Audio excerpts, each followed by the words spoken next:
ขนปูนไปด้วยนะคะถุงละ20กิโลกรัมเราใช้ Adaptive Cruise Control เข้าช่วงไฟแดงนะครับชะลอให้ค่อนข้างนุ่มนะครับผมค่อนข้างชอบเลยนะคือรถคันนี้ตำแหน่งที่นั่งเนี่ยพอเรายกสูงสุดเราก็มองทัศนวิสัยไปได้ไกลแล้วไฟหน้าเขาก็สว่างดีด้วยนะครับเราจะเห็นลำแสงของไฟหน้ารถเราเลยนะครับแรงสว่างดีมากเลยช่วงที่ขับผ่านที่เป็นควันหรือหมอกแบบนี้นะครับเข้าแบบโค้งแบบในๆเลยนะให้ล้อมันอาจจะมีการลอยหรือเปล่าไม่มีอาการอะไรเลยโอ้โหเร่งที่โค้งนะครับเร่งที่โค้งโอ้โหสุดยอดขับทางไกลก็ดีออฟโรดก็ได้ขึ้นเขาก็เยี่ยมโอ้โหเชงเนี่ยชอบเรื่องของช่วงล่างของคันนี้นะรู้สึกว่าเขาทำมาได้ดีเลยพอมีสัญลักษณ์ที่พื้นให้เลี้ยวออกขวาผมยกมือให้ดูไปนิ่งๆนะครับไม่มีเป๋ออกขวาสวัสดีค่ะตอนนี้คุณอยู่กับช่อง CG Go ค่ะแล้ววันนี้เชงกับก๊อฟอยู่กับรถไฟฟ้า 100% นะคะซึ่งคันนี้เนี่ยก๊อฟเขาได้ไปลองที่สนามออฟโรดมาแล้วนะคะก็เป็นประสบการณ์ที่เขาชอบมากก็เลยขอรถมารีวิวให้ได้ชมกันอีกคลิปหนึ่งด้วยนะคะก็คือคันนี้เลย Jeku 6 นะคะโดยคันนี้เนี่ยออกแบบมาให้สามารถที่จะขับขี่บนพื้นผิวหลากหลายเลยนะคะนอกจากพื้นผิวถนนแล้วเนี่ยก็ขึ้นทางลาดชันขึ้นเขาลุยน้ำลุยป่านะคะรวมถึงลุยทะเลทรายได้ด้วยนะคันนี้ก็เลยมี driving mode ที่หลากหลายนะคะแล้วก็เป็นครั้งแรกที่เชงได้เจอตัวจริงของเขานะคะคันนี้ก็รู้สึกว่าเฮ้ยสวยแล้วก็สมบุกสมบันดีนะสำหรับเจ้า Jeku 6 นะคะมีทั้งหมด2รุ่นนะคะก็คือตัว 2 wheel drive กับ 4 wheel drive โดยตัวที่อยู่กับเราเนี่ยเป็นตัวท็อปนะคะก็คือตัว 4 wheel drive สำหรับราคานะคะในประเทศไทยเนี่ยเปิดตัวมาเนี่ยถ้าเป็น 4 wheel drive เนี่ยจะอยู่ที่ 1,249,000 บาทแล้วก็ถ้าเป็น 2 wheel drive เนี่ยจะอยู่ที่ 1,99,000 บาทนะคะถ้าดูจากภายนอกเนี่ยสิ่งที่แตกต่างกันเนี่ยก็จะมีเรื่องของตัวล้อนะคะคือถ้าเป็นตัว 2 wheel drive เนี่ยล้อจะ18นิ้วแต่ถ้าเป็นตัวที่อยู่กับเราเนี่ย4 wheel drive เนี่ยจะเป็นล้อ19นิ้วโดยที่ทั้ง2รุ่นนะคะจะมี max speed เท่ากันอยู่ที่150กิโลเมตรต่อชั่วโมงและสำหรับ 4 wheel drive นะคะก็เป็น dual motor หรือก็คือขับเคลื่อนมอเตอร์คู่นะคะมีความแรงมากกว่าตัว 2 wheel drive ตัวนี้เนี่ยให้แรงม้ามาที่279แรงม้าแรงบิดสูงสุด385นิวตันเมตรสามารถทำความเร็วนะคะจาก0ถึง100กิโลเมตรต่อชั่วโมงได้ภายใน 6.5 วินาทีสำหรับแบตเตอรี่ของคันนี้นะคะเขาให้เป็นแบต LFP มาค่ะแล้วก็สำหรับตัว 4 wheel drive เนี่ยขนาดแบตจะใหญ่กว่าตัว 2 wheel drive นิดนึงด้วยนะคะแบตเตอรี่ตัวนี้เนี่ยความจุอยู่ที่ 69.77 กิโลวัตต์อเวอร์แล้วก็เรื่องของระยะทางที่วิ่งได้เนี่ยถ้าตามมาตรฐาน NEDC จะอยู่ที่ 418 กิโลเมตรตามมาตรฐาน WLTP จะอยู่ที่ 364 กิโลเมตรซึ่งมาตรฐาน WLTP เนี่ยระยะทางที่บอกมาค่ะก็จะค่อนข้างมีความใกล้เคียงกับความเป็นจริงที่เราจะวิ่งบนถนนจริงด้วยนะคะอย่างไรก็ตามเรื่องของระยะทางที่จะวิ่งได้จริงเนี่ยมันก็ขึ้นอยู่กับว่าเราบรรทุกของหนักหรือเปล่าเยอะไหมเรื่องของสภาพถนนนะคะอย่างถ้าขึ้นทางลาดชันเนี่ยก็จะต้องใช้พลังงานมากกว่าปกติแล้วก็รวมไปถึงการใช้คันเร่งของเราด้วยนะคะว่ามีการเร่งเครื่องทำความเร็วเปลี่ยนความเร็วเยอะๆหรือเปล่าสำหรับความแรงในการชาร์จนะคะตัวนี้เนี่ยจะรองรับการชาร์จ DC สูงสุดที่85กิโลวัตต์แล้วก็ถ้าเป็นชาร์จช้า AC เนี่ยจะอยู่ที่ 6.6 กิโลวัตต์แล้วก็คันนี้นะคะตำแหน่งของช่องชาร์จเนี่ยจะอยู่ที่ด้านหลังตัวรถทางฝั่งขวานะคะเดี๋ยวพามาดูที่เก็บของด้านหลังกันนะคะก่อนจะเปิดเจ้าประตูนี้นะจริงๆนี่มีที่เก็บของเสริมอยู่ตรงนี้ด้วยนะคะน่ารักเลยนะคะตรงนี้ก็แค่กดปุ่มนะคะตรงนี้ก็เก็บของได้อีกเล็กๆน้อยๆนะคะซึ่งของตรงนี้ที่เก็บเนี่ยจะต้องไม่เกิน10กิโลกรัมแล้วก็เวลาปิดนะคะก็ปิดเข้าไปแรงๆนิดนึงนะคะเดี๋ยวมาเปิดที่ของด้านหลังบ้างนะคะอันนี้ก็จะมีปุ่มอยู่ตรงนี้นะคะก็แค่กดเบาๆนะคะแล้วก็เปิดออกมาได้เลยนะคะอันนี้ก็ไม่ต้องใช้แรงอะไรมากมายเลยนะคะเบามากเพราะว่ามีโชคช่วยด้วยนะคะ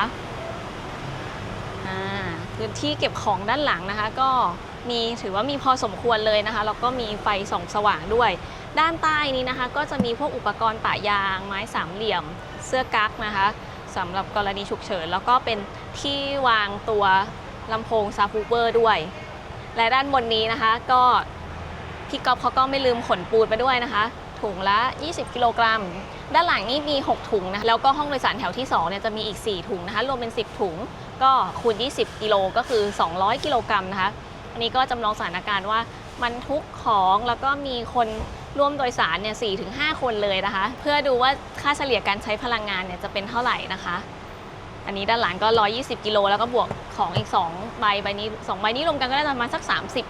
20-30กิโลมาเดี๋ยวเรามาปิดประตูด้านหลังกันนะคะสำหรับการปิดประตูด้านหลังยังไม่ต้องปิดแรงนะคะเพราะว่าอันนี้เขาเป็นระบบ soft close นะคะก็เราก็ปิดเบาๆนะคะเรียบร้อยขอบคุณทาง Omoda and J-Crew Thailand นะคะที่ให้เรานำรถมารีวิวให้ได้ชมกันนะคะและก่อนออกเดินทางนะคะฝากให้กำลังใจพวกเรานะคะช่อง CG Go ด้วยการกดไลค์คลิปนี้แล้วก็กดติดตามช่อง CG Go นะคะนอกจากนี้เนี่ยเราเปิดรับสมัคร Membership นะคะก็คือสมาชิกของช่องด้วยนะคะสามารถกดดูรายละเอียดได้ที่ YouTube ค่ะวันนี้นะคะเราก็จะพาเจ้า J-Crew 6 เดินทางไกลนะคะและแน่นอนว่าต้องมีการทดสอบขับขึ้นเขานะคันนี้เขาดีไซน์มาเพื่อการขึ้นเขาขึ้นทางลาดชันอยู่แล้วด้วยวันนี้เราก็จะเดินทางจากกรุงเทพไปที่เชียงใหม่กันนะคะแล้วก็เดี๋ยววันถัดไปเนี่ยก็จะมีขับขึ้นเขากันด้วยพร้อมแล้วเดี๋ยวเราออกเดินทางกันเลยดีกว่าไปกันค่ะก่อนออกเดินทางนะครับเดี๋ยวให้ดูที่หน้าจอด้านหน้าคนขับตอนนี้เราชาร์จเต็ม 100% ขึ้นระยะทางที่จะวิ่งได้418กิโลเมตรตามมาตรฐาน NEDC นะครับแล้วก็ระยะทางรวมที่คันนี้วิ่งมาเนี่ยอยู่ที่924กิโลเมตรด้านขวาเนี่ยเป็นโอโดมิเตอร์นะครับตอนนี้ที่ผมต้องบอกระยะทางตรงนี้เพราะว่า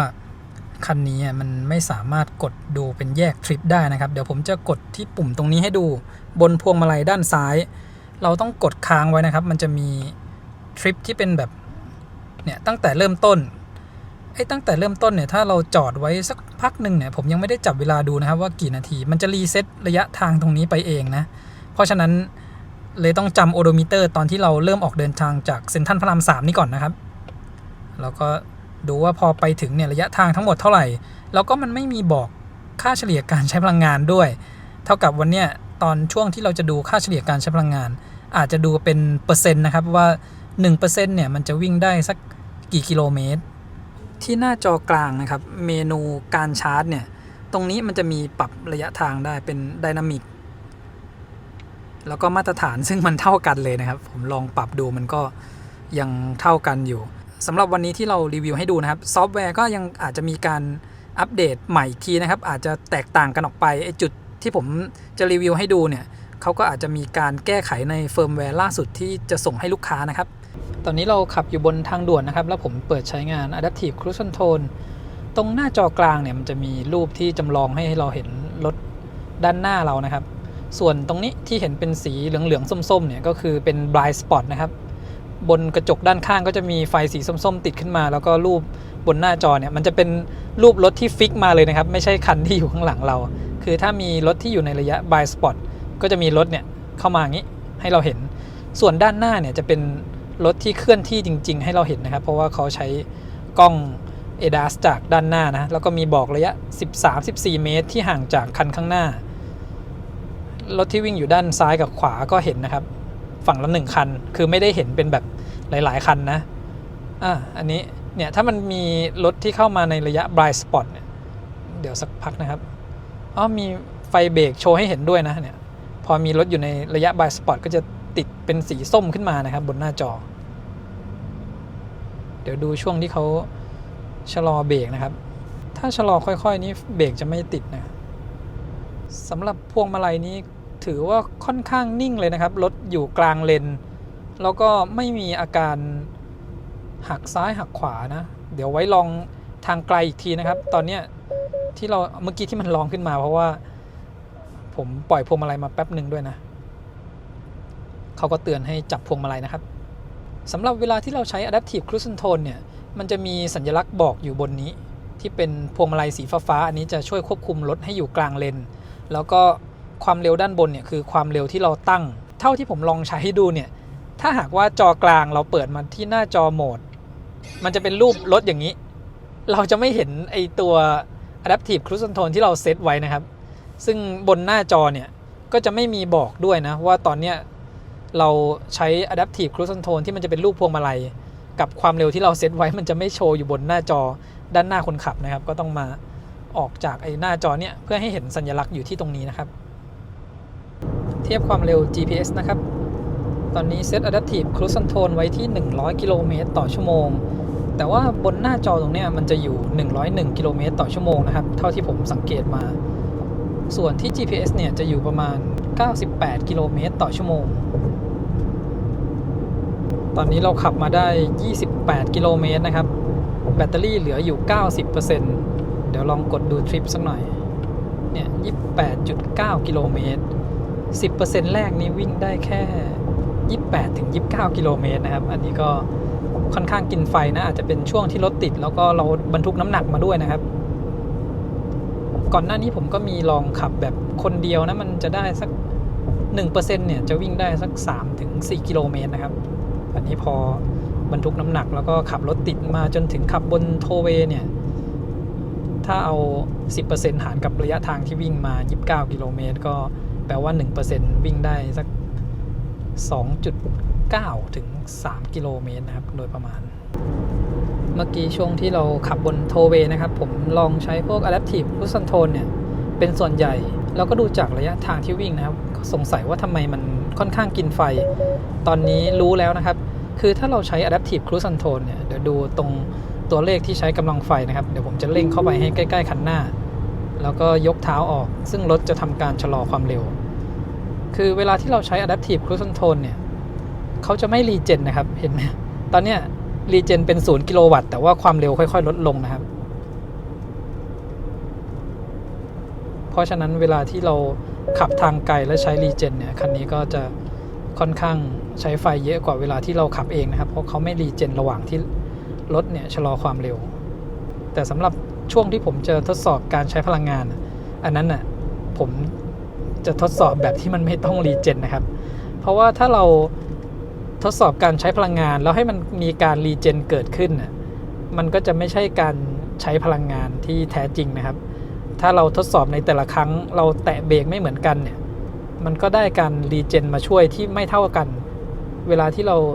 ทดสอบหาค่าเฉลี่ยการใช้พลังงานเนี่ยก็ควรจะทดสอบแบบไม่ให้มีการ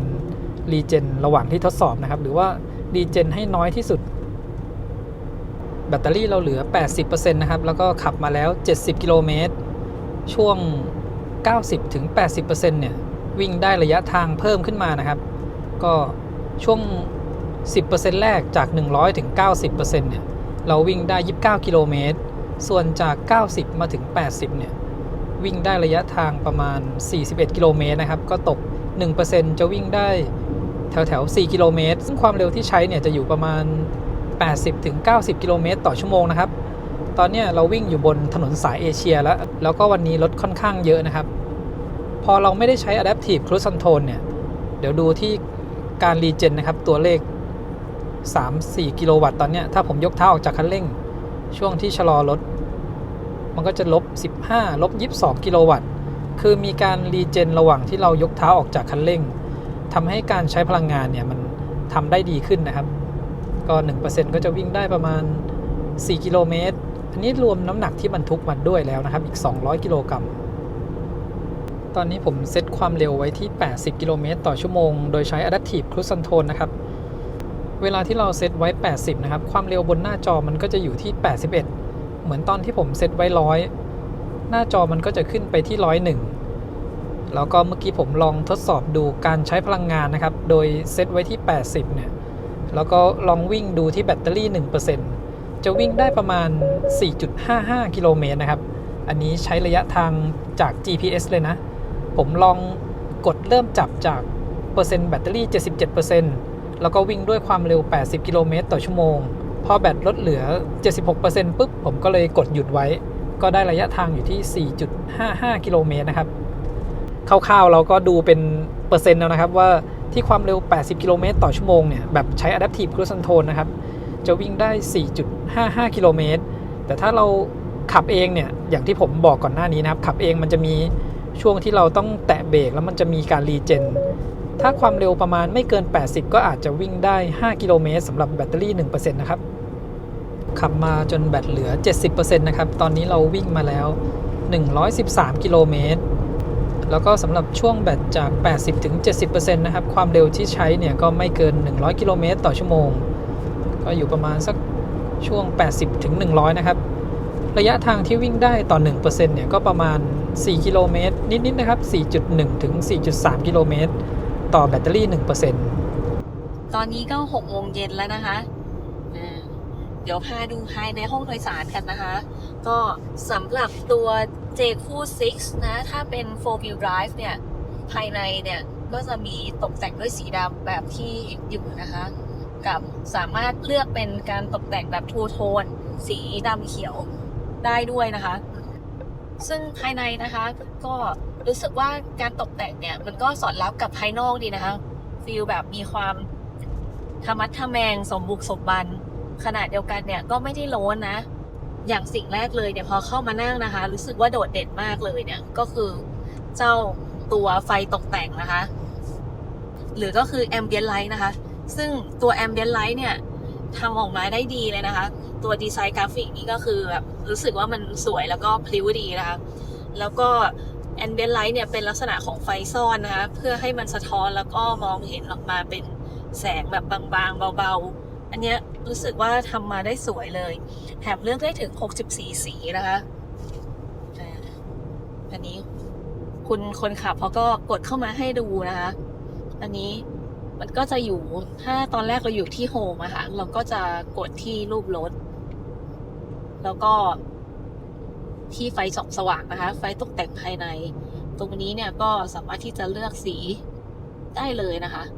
แล้วก็มีออปชันที่จะเลือกเป็นเอฟเฟกต์แสงไฟที่ค่อยๆสว่างขึ้นหลีลงด้วยแต่ส่วนตัวเนี่ยชอบให้ไฟความสว่างเนี่ยมันอยู่คงที่นะก็เลยไม่ได้ติดไว้เดี๋ยวลองเลือกสีแดงให้ทุกคนดูนะคะนี่พอเป็นสีแดงก็จะมีความรู้สึกให้ฟีลลิ่งอีกแบบหนึ่งนะสปอร์ตขึ้นมาอีกหน่อยนะครับอาจจะต้องรอมืดๆจะได้ชัดแล้วก็มันแยกได้ด้วยนะข้างหน้ากับข้างหลังคนละสีซึ่งจะเห็นว่าตรงช่องแอร์นะคะไฟ Ambient Light เนี่ยก็มีทำเป็นเส้นเล็กๆบางๆไว้ด้วยนะคะคือโดยรวมเนี่ยถือว่าดีไซน์ตำแหน่งของ Ambient Light เนี่ยทำมาได้สวยงามแล้วก็มีความสุนทรีย์เดี๋ยวขอปรับกลับมาเป็นสีเขียวนะคิดว่าสีนี้ก็สวยดีแถวหลังที่ปรับเป็นอีกแบบหนึ่งก็ได้นะคะสมมติโดยสารมากับเด็กๆแล้วเด็กๆอยากจะเล่นสีอื่นเนี้ยค่ะก็สามารถที่จะทำได้หน้าจอนี้นะคะเป็นทัชสกรีนขนาด 15.6 นิ้วซึ่งก็ถือว่าขนาดใหญ่เลยนะแล้วก็การทัชอะไรต่างๆเนี่ยทำได้ค่อนข้างง่ายนะคะอันนี้ที่ทัชไม่มีอะไรนะคะเพราะว่าตำแหน่งเมนูมีเท่านี้มันไม่ได้มีให้เลื่อนเฉยๆนะเดี๋ยวจะเห็นว่าเวลาทัชกดอะไรเนี่ยมันก็ sensitivity เนี่ยโอเคเลยไม่ได้รู้สึกว่ามีดีเลย์นะคะตำแหน่งของแอร์เนี่ยก็จะเห็นว่าเป็นดีไซน์ของต้องบอกว่าเป็นดีไซน์ที่สอดรับกับดีไซน์ภายนอกของตัวรถนะคะก็คือเรื่องของ One Box Style จะเห็นว่ามีความเป็นบ็อกซ์เป็นกล่องแต่ว่าไม่ได้ดูแข็งนะคะก็คือดีไซน์โดยรวมเนี่ยทำให้รู้สึกว่าสมบุกสมบันดีตัวช่องแอร์เนี่ยก็จะเป็นสี่เหลี่ยมทั้งตรงกลางแล้วก็ทางด้านซ้ายนะคะอันนี้ก็เป็นการปรับแบบแมนนวลซึ่งส่วนตัวก็คิดว่าปรับง่ายดีนะคะคือไม่ต้องมากดเข้าในหน้าจอสำหรับเรื่องของการปรับทิศทางแอร์และคันนี้ก็ให้เบาะลมเย็นมาด้วยนะคะจะเป็นแค่ช่วงด้านล่างเบาะนะอันนี้เราอยู่ในเมนูนวดมาที่เมนูระบายอากาศ4 ที่นั่งเลยนะครับมีลมเย็นทั้งหมด4 ที่นั่งอันนี้ดีมากเลยนะในรถราคาล้านกว่าๆนะคะล้านต้นๆเนี่ยให้เบาะลมเย็นมา4 ที่นั่งคือผู้โดยสารด้านหลังเนี่ยใช้เบาะลมเย็นได้ใช่รถแพงกว่านี้เรายังไม่เห็นให้มาในเบาะหลังนะคันนี้ให้มาด้วยนะครับอันนี้ก็ดีมากๆค่ะชอบเลยซึ่งจริงๆก็มีแต่เบาะลมเย็นถือว่าโอเคนะไม่ต้องมีฮีเตอร์หรอกบ้านเราแทบไม่ได้ใช้ใช่ใช่แล้วก็สามารถที่จะปรับระดับได้ด้วยนะคะนี่3 ระดับ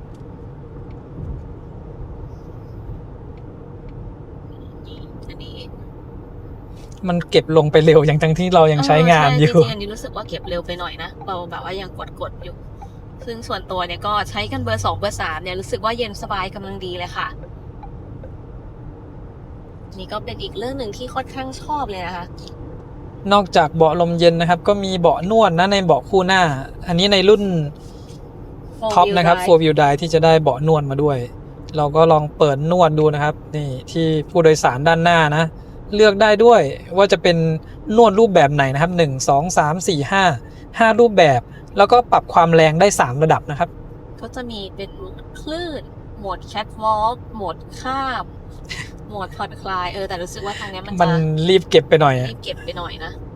เรายังดูกันไม่เสร็จนะแล้วก็โหมดกระโดดนะคะสำหรับเชงเนี่ยที่แบบตัวเล็กๆนะคะใช้ควา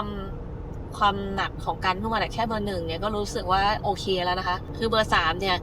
การนวดเนี่ยมันจะค่อนข้างดันออกมาเยอะไปสำหรับเชงนะคะแต่คิดว่าหลายๆคนที่ชอบนวดเนี่ยนวดเป็นประจำก็น่าจะชอบแบบนวดแรงหน่อยนะถึงจะได้ฟีลก็สามารถปรับระดับได้เลยนะคะ ก่อนหน้านี้ก็ลองเล่นบทคลื่นอยู่นะนวดก็สบายอยู่นะก๊อฟใช้ได้อยู่ค่ะดีไซน์ภายในที่เป็นสีดำเนี่ยมันก็จะมีแอคเซนต์เป็นพวกวัสดุที่เป็นสีออกเงินนะคะซึ่งอันนี้ก็รู้สึกว่าสอดรับกันได้ดีเลยตัวเบาะเนี่ยนั่งมาประมาณ100-200 โลแล้วเป็นไงบ้างก๊อฟ ก็โอเคในระดับหนึ่งนะชอบตรงที่หัวเนี่ยมันปรับให้มารับเราไว้ได้ด้วยนะขนาดว่าตัวเตี้ยนะครับมานั่งเบาะนี้ก็รู้สึกโอเคนะแล้วผมค่อนข้างชอบมุมมองที่นั่งของคันนี้นะคือพอเรานั่งอยู่บนเบาะแล้วยกเบาะสุดด้วยนะครับมันมองไปรู้สึกว่ามองได้ไกลรู้สึกว่าเบาะมันสูงมากเลยในคันนี้นะครับสามารถปรับเบาะยกสูงได้นะคะสำหรับคนขับที่ส่วนสูง160ใช่แล้วปรับให้ทัศนวิสัยดีนะครับได้ง่ายใช่แล้วผมลองวัดระยะคร่าวๆนะครับจากพื้นเนี่ยขึ้นมาถึงระดับสายตาก็ประมาณ150 เซนติเมตรนะครับลองวัดไปทีหนึ่งแล้วคือรู้สึกว่าคันนี้มันขับแล้วมันรู้สึกสูงดีเรามองข้ามรถเก่งคันข้างหน้าไปได้เลยนะอันนี้ก็เป็นเบาะหนังนะคะแล้วก็มีการไล่เส้นได้เนี่ยเป็นเส้นได้สีขาวหรือสีเทาอ่อนนะคะสวยเลยล่ะก็มาดูในส่วนของคอนโซลกลางนะคะจะเห็นว่าไม่มีเกียร์แล้วเพราะว่าคันนี้เนี่ยเกียร์จะไปอยู่ที่หลังพวงมาลัยใช่ทางก้านด้านขวานะครับเกียร์จะอยู่ตรงนี้ก็ใช้งานค่อนข้างสะดวกนะผมชอบเกียร์ที่มันเป็นก้านอยู่ตรงพวงมาลัยเนี่ยเวลาที่เราถอยจอดรถนะสับไปสับมาได้ค่อนข้างสะดวกเลยและเมื่อไม่มีเกียร์อยู่ตรงกลางรถนะคะพื้นที่ตรงกลางเนี่ยระหว่างคนขับกับผู้โดยสารด้านหน้าเนี่ยก็เลยมีพื้นที่ใช้สอยเพิ่มด้วยนะคะอย่างด้านบนนี้เนี่ยก็เป็นที่สำหรับชาร์จมือถือนะคะก็เป็นไวเลสชาร์จนะคะสามารถที่จะวางชาร์จได้เลยแถมตรงนี้นะคะจะเห็นว่าขอบเนี่ยเขาทำเป็นแฮนเดิลให้จับด้วยนะคะซึ่งอันเนี้ยมองว่าเวลาที่นั่งรถแบบออฟโรดแล้วมันแบบใช่ขรุขระอะไรอย่างเงี้ยตรงเนี้ยก็จะเป็น extra handle สำหรับผู้โดยสารให้จับแล้วแบบมีความมั่นใจมากยิ่งขึ้นนะคะซึ่งก็สามารถใช้เนี้ยควบคู่กับตัว handle ด้านบนทางซ้ายได้อันนี้ก็ดีไซน์ออกมาดีเลยนะแล้วก็ถัดมาเนี่ยก็จะเป็นที่วางขวดน้ำหรือแก้วน้ำนะคะนี่ก็ให้มา2 ล็อกมีวัสดุที่เป็นยางนะคะยื่นลงมาด้วยนะคะเพื่อเพิ่มความกระชับนะคะไม่ให้มันแกว่งไปมาหรือเกิดเสียงเดี๋ยวมาดูด้านใต้นะคะด้านใต้ตรงนี้เนี่ยก็จะมีช่องเป็น USB-A 1 ช่องแล้วก็ USB-C อีกช่องหนึ่งใช่ไหมครับใช่แล้วคือตอนเนี้ยถ้าเราจะใช้พวก Apple CarPlay หรือ Android Auto จะต้องเสียบที่ช่องด้านซ้ายที่เป็น USB-A นะครับแต่ว่าเดี๋ยวรถที่ส่งมอบให้ลูกค้าเนี่ยจะสามารถใช้ Android Auto กับ Apple CarPlay แบบไร้สายได้นะครับคันที่เรานำมารีวิวเนี่ยยังใช้ไม่ได้ยังต้องเป็นการเสียบสายอยู่แต่ว่าคันที่ลูกค้า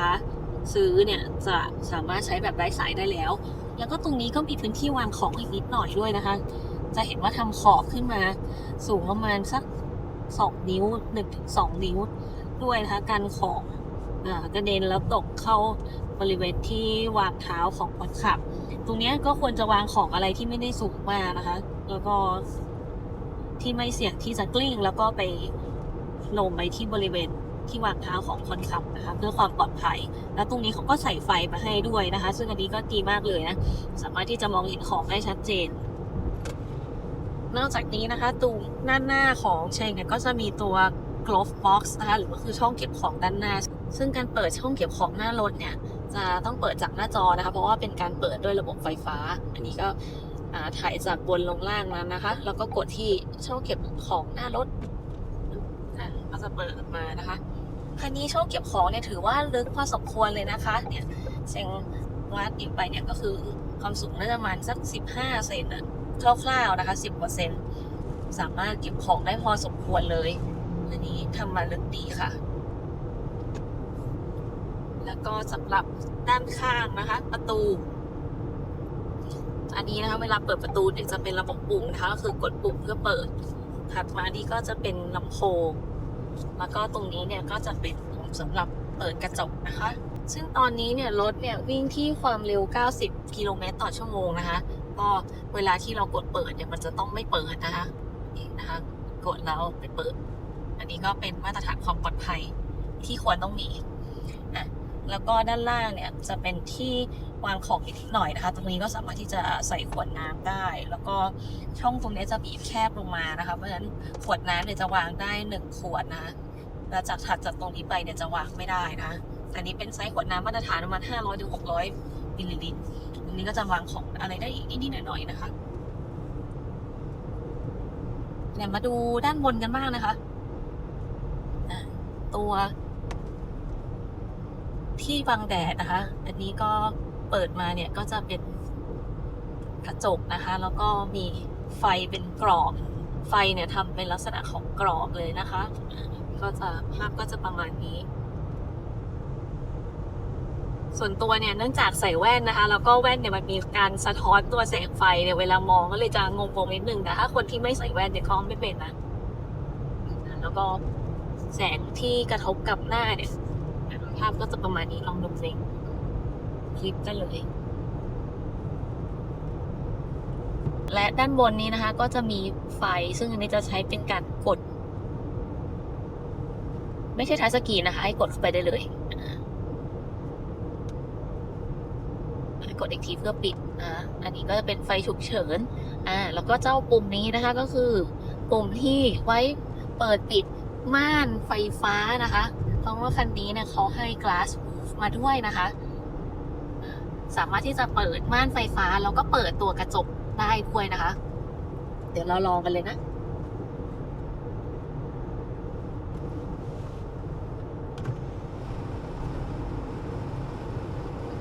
นี่นะคะเวลาที่เราเปิดก็คือแค่โยกคันโยกนะคะเข้าหาตัวนะครับกดค้างไว้พอม่านเปิดสุดแล้วเนี่ยเขาก็จะเปิดกระจกให้นะคะถ้าปิดเนี่ยก็โยกคันโยกออกจากตัวนะคะซึ่งความเร็วในการเปิดปิดตัวม่านเนี่ยถือว่าค่อนข้างเร็วนะคะอันนี้ก็ส่วนตัวชอบนะไม่ได้แบบว่าต้องรอนานแป๊บเดียวก็ปิดเรียบร้อยหรือว่าเปิดหลังคาเรียบร้อยถ้าต้องการเดี๋ยวตอนนี้ก็จะเปิดไว้สักหน่อยนะคะเพื่อให้มีแสงเข้ามาเพิ่มแสงเข้ามาในห้องโดยสาร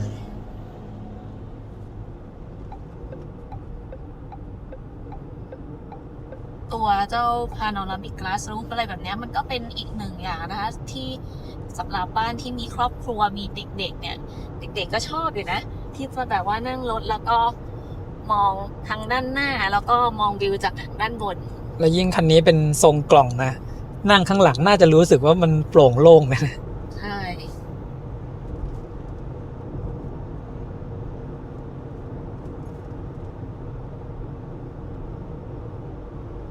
โอ้ตอนนี้ท้องฟ้าสวยมากเลยค่ะ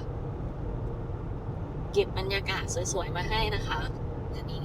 วันนี้ก็มีฝนตกบ้างประปรายนะคะผมทดสอบการใช้พลังงานที่ความเร็ว100 กิโลเมตรต่อชั่วโมงนะครับที่ความเร็ว100 กิโลเมตรต่อชั่วโมงเนี่ยแบตเตอรี่ 1% จะวิ่งได้ 3.42 กิโลเมตรนะครับก็ต่างกันกับความเร็ว80 กิโลเมตรอยู่ที่1 กิโลเมตรนิดๆนะประมาณ 1.1 กิโลเมตรตอนที่เราใช้ความเร็ว80เนี่ยจะวิ่งได้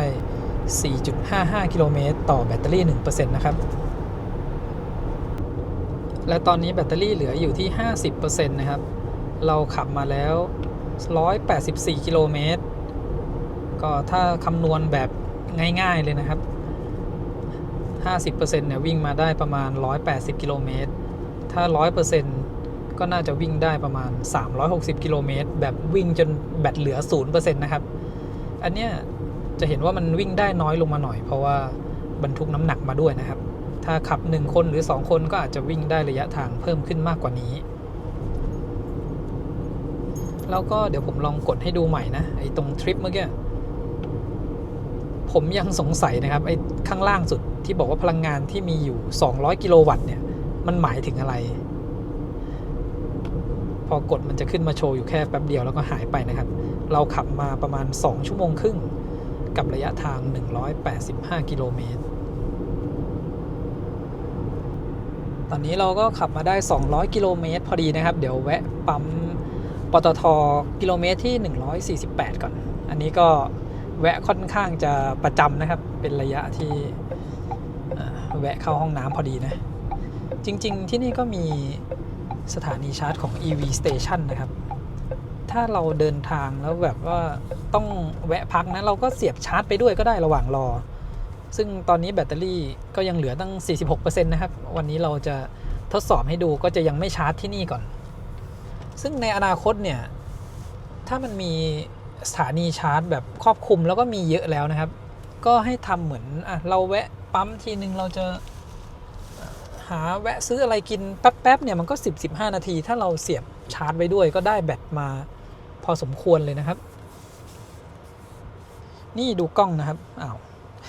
กดให้ดูก็ได้นี่กล้องค่อนข้างชัดอยู่นะครับเรากดตรงนี้ได้ดูซ้ายดูขวาดูหลังกดดู3มิติก็ได้นะครับนี่ภาพชัดดีนะครับแล้วก็จอคันนี้ก็ใหญ่ดีด้วยโอเคเดี๋ยวเราแวะเข้าห้องน้ำมันก่อนนะครับมาเดี๋ยวจะให้ดู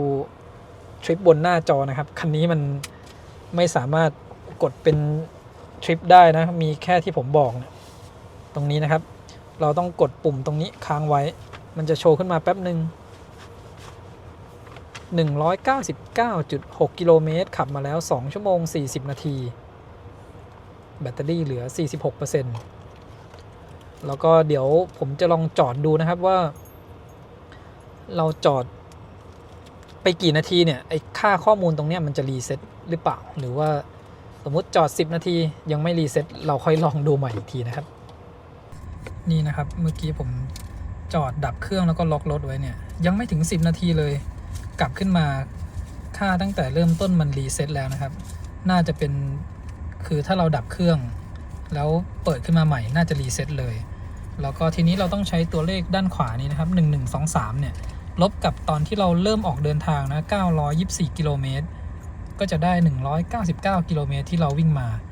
คือหลังจากนี้ไปเนี่ยถ้าจะดูว่าเราวิ่งมาแล้วกี่กิโลเมตรต้องใช้ตัวเลขโอโดมิเตอร์นี้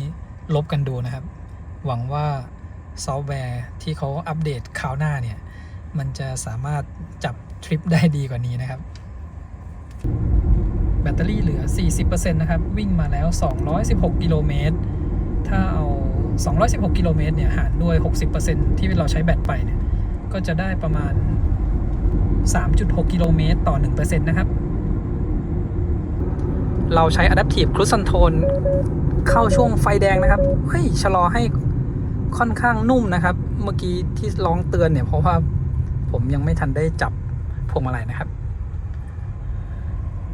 ดูที่หน้าจอด้านหน้าอันนี้นี่เวลาทดสอบก็จะเอาเท้ารอสแตนบายไว้ที่แป้นเบรกนะคะใช่กรุณาเหยียบคันเร่งเพื่ออะไรเมื่อกี้อ่านไม่ทันน่าจะหมายถึงว่าให้ระบบกลับมา activate นะครับเพราะว่าไฟแดงก่อนหน้าเนี่ยที่เราลองนะเนี่ยเวลาเราเข้ามาถึงไฟแดงแล้วรถจะหยุดนิ่งนะครับก็ตัวออโต้โฮเนี่ยทำงานไม่มีการเคลื่อนที่ทีนี้เวลาที่ไฟเขียวเนี่ยรถคันหน้าเคลื่อนตัวไปแล้วเราต้องแตะคันเร่งเพื่อให้ตัว Adaptive Cruise Control กลับมาทำงานนะครับทีนี้มาดูที่หน้าจอกลางนะครับมันจะมีระบบแจ้งเตือนการออกตัวเดี๋ยวผมลองเปิดตัวนี้ดูว่าช่วงที่รถคันข้างหน้าเขาเคลื่อนที่ออกไปนะที่รถเนี่ยจะเตือนเราว่ายังไงบ้างนะครับโอเคไฟเขียวละดูที่หน้าจอกลางเนี่ย เตือนนะครับรถคันข้างหน้าเคลื่อนตัวออกไปแล้วผมก็แตะคันเร่งเบาๆทีนึงนะครับตัว Adaptive Cruise Control เนี่ยกลับมา Activate แล้วก็ขึ้นเป็นสีฟ้านะครับทั้งพวงมาลัยแล้วก็ความเร็ว Max ที่เราตั้งไว้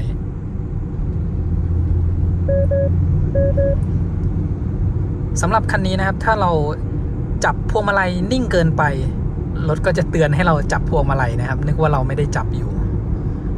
ที่เตือนให้จับพวงมาลัยเนี่ยเฉพาะเวลาที่เราใช้งาน Adaptive Cruise Control นะครับใช้งานร่วมกับตัว Lane Centering ที่เป็นรูปพวงมาลัยสีฟ้าเนี่ยแต่ถ้าเราใช้ Adaptive Cruise Control อย่างเดียวที่ควบคุมความเร็วตามรถคันข้างหน้าอันนั้นก็จะไม่เตือนนะมาดูที่หน้าจอกลางนะครับระหว่างที่ใช้งาน Adaptive Cruise Control เนี่ยรถคันหน้าระยะห่างอยู่ประมาณ40ถึงเมื่อกี้70เมตรนะครับตรงนี้เขาก็ยังบอกระยะนะนี่หมุนดูได้ด้วยนะครับระหว่างนี้แล้วเขาก็จะหมุนกลับตำแหน่งเดิม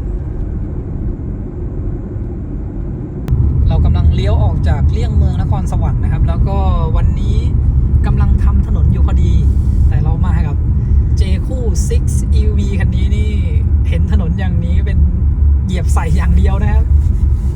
ถือว่าเขาทำเรื่องของช่วงล่างมาได้ดีแล้วก็เหมาะจริงๆนะคะเพราะว่าขนาดถนนที่อยู่ระหว่างการทำเนี่ยที่มันจะมีความขรุขระเนี่ยนั่งมานี่รู้สึกว่านิ่มนะใช่กระชับดีช่วงล่างแบบนุ่มแบบกระชับอ่ะไม่ได้นุ่มจนเกินไปแล้วก็เบาะนั่งสบายนะโอ้โหถ้าได้ยางที่ดีกว่านี้ขึ้นอีกหน่อยนะหมายถึงว่าอันนี้มันเป็นยางแบบออนโรดนะครับถ้าใส่ยางที่เป็นกึ่งออฟโรดพวก AT มานะขับลุยนี่แบบน่าจะสนุกกว่านี้นะครับอันนี้ยังถึงแม้เราจะขับลูดถนนเลนซ้ายได้นะแต่ก็ถ้ามันเจอหลุมใหญ่จริงๆก็ไม่ควรทำ ใช่ยางอาจจะไปก่อนใช่คือนั่งมา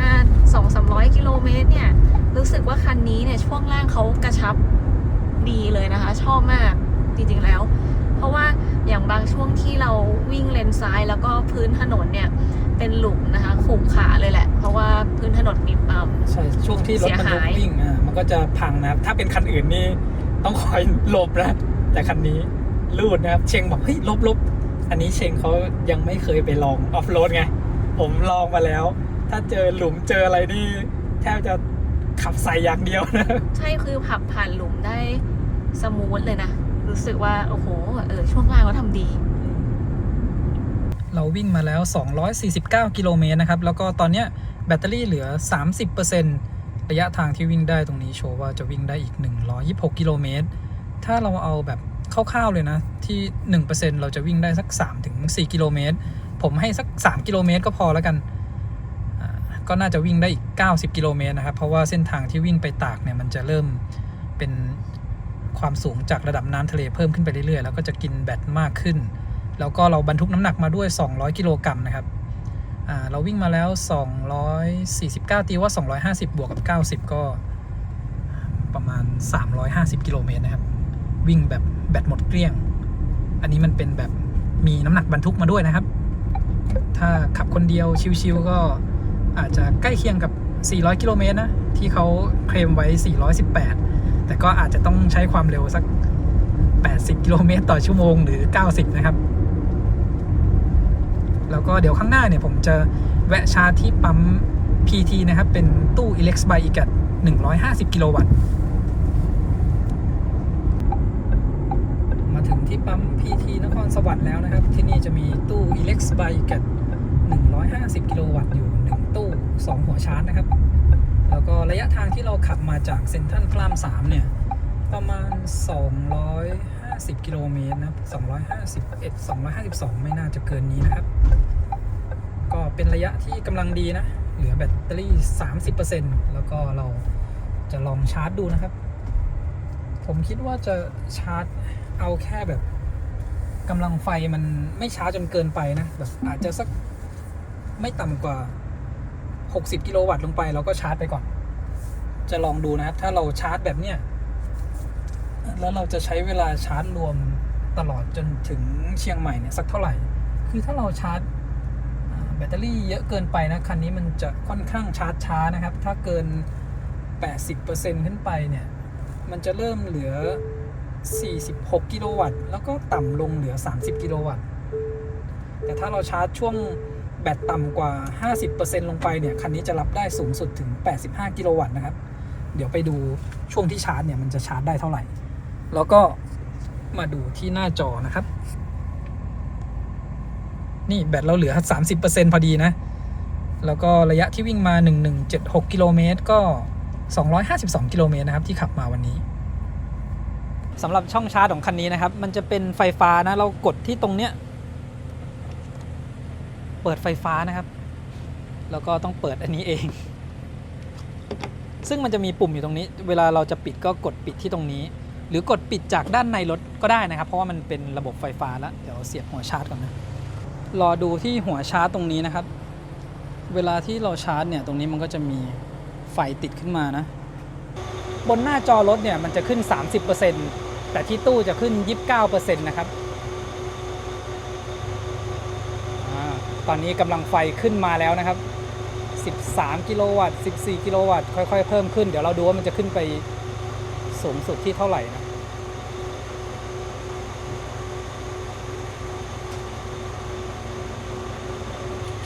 คิดว่าระหว่างที่ชาร์จเนี่ยเดี๋ยวมันอาจจะ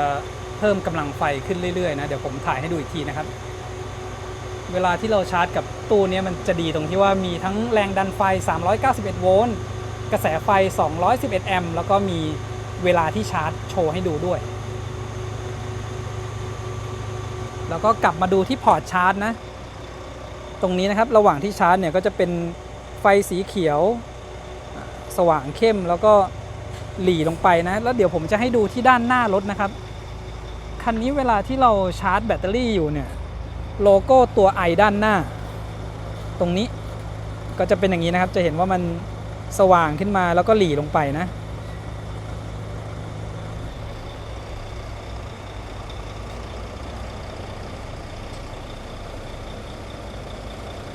ที่บนหน้าจอรถนะครับมันก็จะโชว์ว่ากำลังชาร์จซึ่งบางทีมันก็จะมีโชว์ขึ้นมาบอกนะครับว่าแรงดันไฟกับกระแสไฟเข้าที่เท่าไหร่แต่ตอนนี้มันไม่ขึ้นโชว์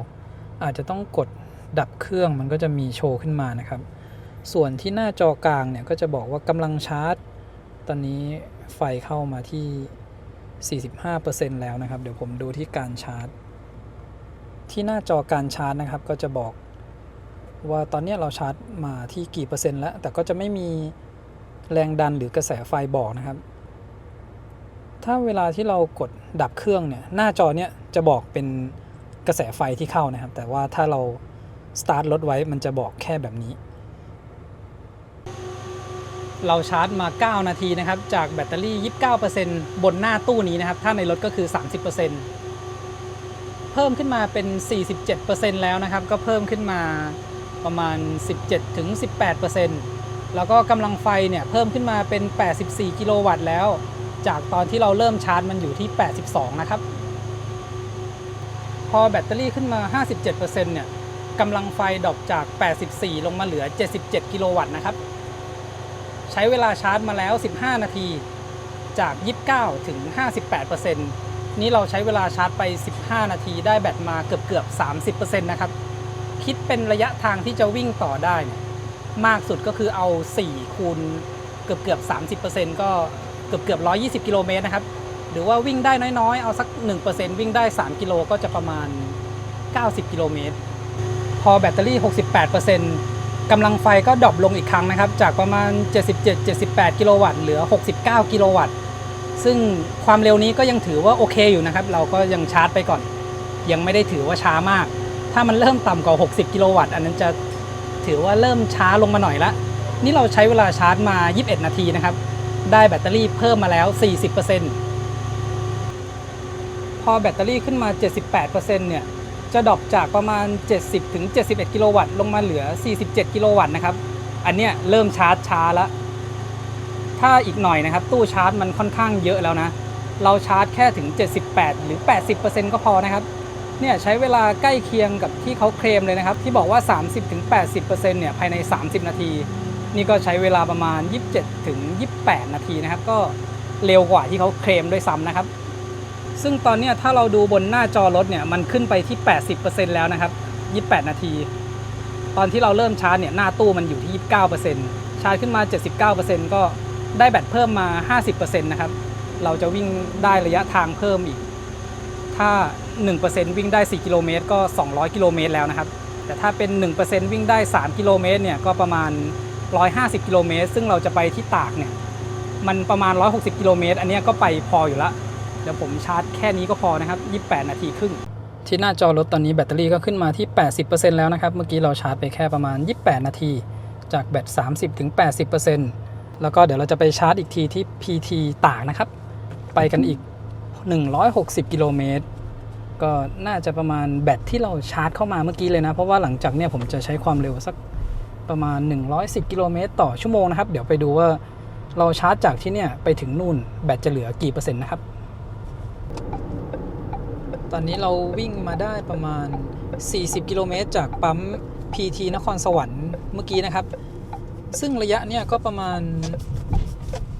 290กิโลเมตรจากที่กรุงเทพนะถ้าขับถัดมาจากปั๊มนั้นนะผมว่าคันนี้ก็มาถึงได้เพราะว่าเนี่ยเราใช้ไฟเพิ่มไปอีก 13% นะครับที่เราเห็นอยู่ด้านหน้าตอนเนี้ยก็คือ EV Station Charging Hub นะครับที่ตอนนี้เปิดแล้วที่หัวหินแล้วก็ทาง CQ นะมันจะเป็นตู้180กิโลวัตต์ทั้งหมด4ตู้นะแต่เดี๋ยวนะที่นี่จะมี5ตู้หรือเปล่าทำไม1B 2B 3B เดี๋ยวนะครับขับดู4แล้วก็5A เลยอะแล้วที่นี่จะมี5ตู้เลยเหรอถ้า5ตู้นี้เราจะมี10หัวชาร์จเลยนะครับแล้วก็จะเป็นตู้180กิโลวัตต์ซึ่งตู้เนี่ยจ่ายกระแสไฟได้สูงสุดที่300แอมป์จะเยอะกว่าตู้ที่เราใช้อยู่ปัจจุบันนะครับตู้120กิโลวัตต์อันนั้น200แอมป์ถ้าเป็นตู้300แอมป์เนี่ยเราแชร์2คันก็จะรับกำลังไฟได้สูงขึ้นนับจากจำนวนที่จอดก็ได้เนี่ยตรงนั้น4ใช่ใช่แสดงว่าตรงนี้เท่าไหร่ก็6ไงแสดงว่าที่นี่จะมี10หัวชาร์จนะครับเยอะกว่าที่อื่นเลยเหรอเดี๋ยวต้องรอนะครับตอนนี้ตู้ยังไม่มาเลยแต่ว่าหลังคาแล้วก็จุดเนี่ยเรียบร้อยหมดแล้วแต่คิดว่าสิ้นปีน่าจะทันนะอันนี้คือการคาดการณ์ของเราเองนะคะใช่ก็ยังเหลือตั้ง3เดือนเนี่ยแต่ตอนนี้ตู้ชาร์จยังไม่มาเลยที่ CQ ตอนนั้นน่ะตู้ชาร์จมาลงเราเห็นภาพแล้วแต่ว่าต้องใช้เวลาอีกเกือบเดือนเลยนะกว่าเขาจะเริ่มเปิดให้ชาร์จอันนี้ผมก็เลยคิดว่าสิ้นปีมันก็น่าจะทันนะถ้าเขาไม่ได้ติดปัญหาเรื่องไฟแล้วก็ตู้ชาร์จนะตอนนี้หม้อแปลงน่าจะตั้งเสร็จแล้วนะครับอยู่ด้านหลังตรงนั้นเดี๋ยวผมจอดรถแล้วก็พาดูความคืบหน้านะว่าจะแวะหลายครั้งแล้วก็ไม่ได้แวะสักทีที่นี่ตรงนี้นะครับที่นี่คือปตท.โค้งไผ่นะครับถ้าจะกดนำทางมาดูก็จะอยู่ที่นี่เดี๋ยวผมจะพาเดินดูคร่าวๆนะครับเนี่ยตรงนี้มันจะเขียน 1B 2B 3B ก็มีที่จอดจำนวน6ช่องอยู่ทางนี้แล้วก็ทางนู้นก็จะเป็น4กับ 5B ก็คือมันจะมี2ล็อกนะครับเป็น 4A 4B 5A 5B พอเราดูจากด้านข้างเนี่ยมันจะเห็นเป็นตัว B แต่ถ้าหันไปทางนี้ก็จะเป็นตัว A นะครับตรงนี้หม้อแปลงไฟก็มาตั้งเรียบร้อยแล้วนะตู้ไฟก็เรียบร้อยแล้วเหลือแต่ตู้ชาร์จนะครับที่ยังไม่มา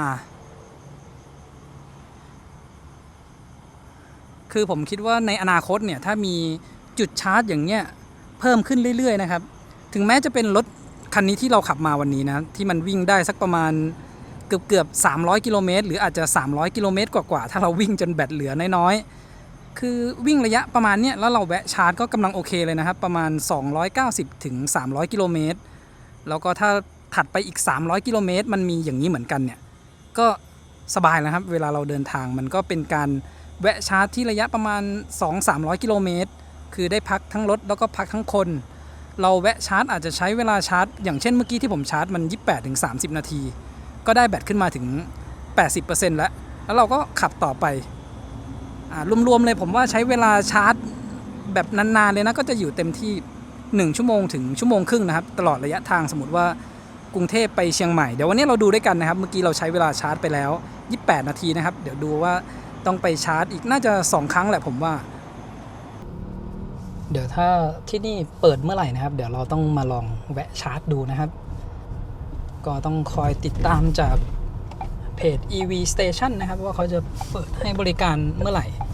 แต่คร่าวๆก็คือภายในปีนี้นะครับถ้าผมเข้าใจไม่ผิดจะมีจุดชาร์จแบบเนี้ยรวมทั้งหมด10 จุดนะครับ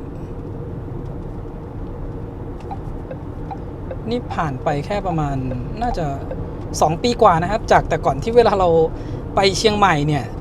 เราจะต้องวางแผนว่าเฮ้ยไปชาร์จที่จุดไหนดีขับไปเนี่ยต้องกลับรถไปชาร์จก็มีนะครับแต่ตอนเนี้ยเริ่มเปลี่ยนนะครับจะเป็นการหาว่าเอ๊ะที่ไหนมันชาร์จแรงๆมั่งจะแวะไปชาร์จจุดที่ชาร์จแรงเพราะว่าจุดชาร์จเนี่ยมันเริ่มเยอะและระหว่างทางคือถ้าเราไม่ได้ต้องการจะชาร์จแรงๆนะมันก็มีหลายจุดให้แวะนะครับแต่พอเป็นรถรุ่นใหม่ๆที่รับกำลังไฟได้แรงขึ้นเนี่ยเราก็จะเปลี่ยนวิธีการชาร์จและหาสถานีชาร์จที่มันแรงๆแล้วก็ไปชาร์จที่นั่นแทนนะครับมาดูที่โหมดการขับขี่นะครับคันนี้ให้มาทั้งหมด9 โหมดเลยนะครับจะเป็นในรุ่น 4 Wheel Drive นะที่มันจะได้พวกโหมดที่เอาไว้ลุยมาด้วยทีนี้เดี๋ยวเรามาเริ่มดูจากโหมดประหยัดพลังงานกันก่อนนะต้องกดไปมาก่อนนี่เวลาเรากดเปลี่ยนโหมดนะครับมีเสียงด้วยแล้วก็มีภาพกราฟิกในโหมดทุกโหมดนะครับเวลาเราเปลี่ยนโหมดมาแล้วเนี่ยมันจะมีรูปกราฟิกอันนี้ให้ดูนะมีบอกทั้งองศารถนะครับเนี่ยว่าเอียงซ้ายขวากี่องศาแล้วก็ในภาพนี้จะเป็นการบอกว่าเอียงแบบหน้าหลังนะครับหมายถึงว่าสมมติว่าหน้าเรากำลังขึ้นเนินเนี่ยก็จะบอกอยู่ที่ภาพนี้ส่วนภาพกราฟิกตรงนี้ก็จะบอกแรงดันลมยางทั้งหมดอุณหภูมิยางนะครับแล้วก็นี่ที่สำคัญก็คือตรงนี้เลยนะครับมีรูปแบตเตอรี่แล้วก็มอเตอร์หน้ามอเตอร์หลังอย่างเช่นตอนนี้ผมแตะคันเร่งอยู่ก็จะเห็นว่าไฟจากแบตเตอรี่เนี่ยจ่ายไปให้ที่มอเตอร์ส่งกำลังไปที่ล้อนะครับแล้วถ้าผมยกเท้าออกจากคันเร่งก็จะเป็นการรีเจนนะครับทั้ง2มอเตอร์เลยนะคันนี้เท่าที่ผมสังเกตดูถือว่ารีเจนได้แรงดีด้วยนะครับสำหรับการใช้งานมอเตอร์เนี่ยถ้าเราใช้งานอยู่ที่ความเร็วสูงๆนะครับอย่างเช่นตอนนี้ใช้ความเร็ว100 กิโลเมตรต่อชั่วโมงถึงแม้จะอยู่ในโหมด Eco เนี่ยเราแตะคันเร่งให้เบาที่สุดแตะเบายังไงก็จะทำงานแบบ2มอเตอร์นะครับแต่ว่าถ้าเป็นการใช้งานในเมืองนะที่ความเร็วแบบรถติดต้องคอยชะลอถ้าเราแตะคันเร่งเบาๆจากความเร็ว0น่ะบางทีก็จะทำงานเฉพาะมอเตอร์หลังนะครับถ้ากดหนักลงไปอีกมอเตอร์หน้าก็จะเข้ามาทำงานช่วย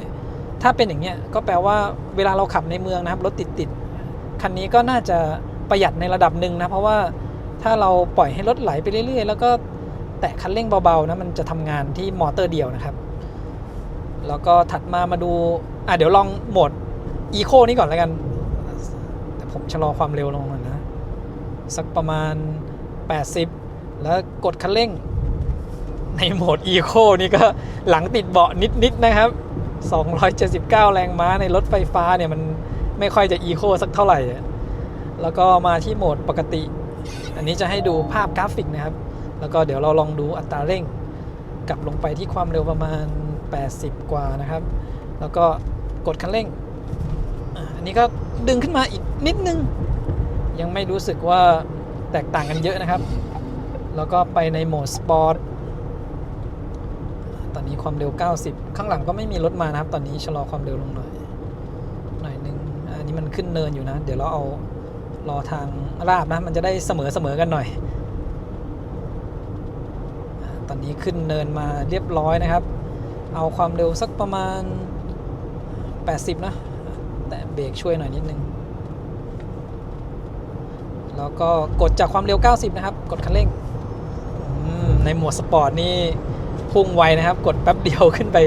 125 126เลยแล้วก็ทีนี้มาดูที่โหมดกำหนดเองนะครับในโหมดกำหนดเองเนี่ยเราจะสามารถเลือกพวกเนี่ยการเร่งนะครับการความไวของคันเร่งก็เหมือนเมื่อกี้แหละครับก็คือ Eco Normal แล้วก็ Sport นะครับเราก็เลือกที่ด้านบนสุดเนี่ยการตอบสนองของคันเร่งอย่างเช่นตอนนี้ผมเลือกไว้ที่ช้าลงมันก็เหมือนว่าเราขับอยู่ในโหมด Eco นะครับแต่อย่างที่บอกไปเนี่ยโหมด Eco มันไม่ได้รู้สึกว่าช้าเลย แล้วก็การกู้คืนพลังงานเนี่ยความแตกต่างนะครับ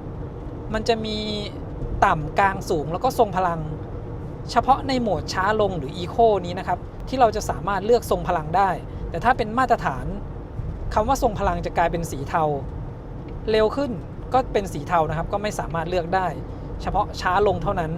ก็จะมีต่ำกลางสูงทรงพลังเนี่ย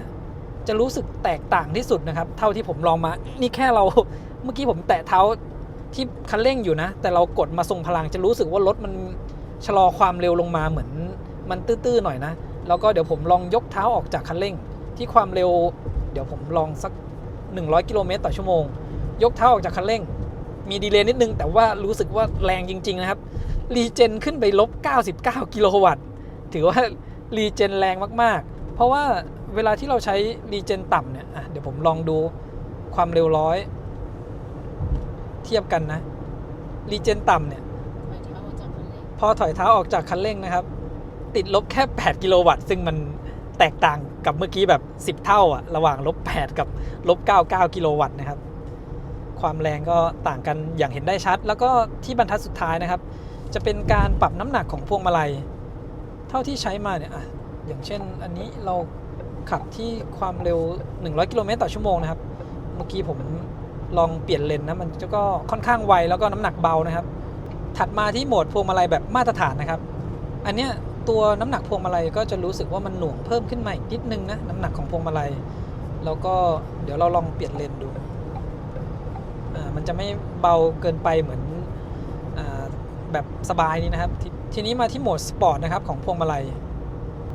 ในพวงมาลัยโหมดสปอร์ตนี้นะครับเราก็จะรู้สึกว่าน้ำหนักของพวงมาลัยเนี่ยก็ค่อนข้างหนักขึ้นกว่าเดิมนะอันนี้เวลาขับทางไกลเนี่ยไปนิ่งๆเลยนะครับแล้วก็เราจะลองเปลี่ยนเลนนะในพวงมาลัยโหมดสปอร์ตก็คือรู้สึกว่ามันแตกต่างกับมาตรฐานขึ้นมาอีกแค่นิดนึงนะครับ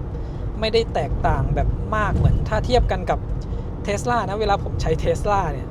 ไอโหมดแบบสปอร์ตหรือหนักเนี่ยอันนั้นมันหนักมากจริงๆนะขับจากกรุงเทพไปเชียงใหม่บางทีรู้สึกว่าปวดแขนเลยต้องใช้แบบเบาหรือมาตรฐานแต่ของคันนี้ไม่ได้ต่างกันมากขนาดนั้นนะครับโอเคแล้วก็เดี๋ยวเราไปดูโหมดถัดไปนะก็จะมีโหมด All Road ทุกสภาพถนนนี่มีกราฟิกให้ดูอย่างสวยงามนะครับ All Road ก็ตัวรถเขาก็จะตัดสินใจให้เองนะครับว่าเรากำลังขับอยู่ในรูปแบบไหนถ้าเราขับในทางออฟโรดแล้วล้อมันเกิดอาการฟรีตัวระบบเขาก็น่าจะคำนวณให้นะครับว่าการทำงานของระบบขับเคลื่อนเนี่ยควรจะเป็นแบบไหนเอาง่ายๆเลยคันนี้เราเลือกเป็นโหมดทุกสภาพถนนก็ได้นะครับเวลาเราไปออกออฟโรดเพราะว่าที่ผมได้ลองในสนามออฟโรดนะ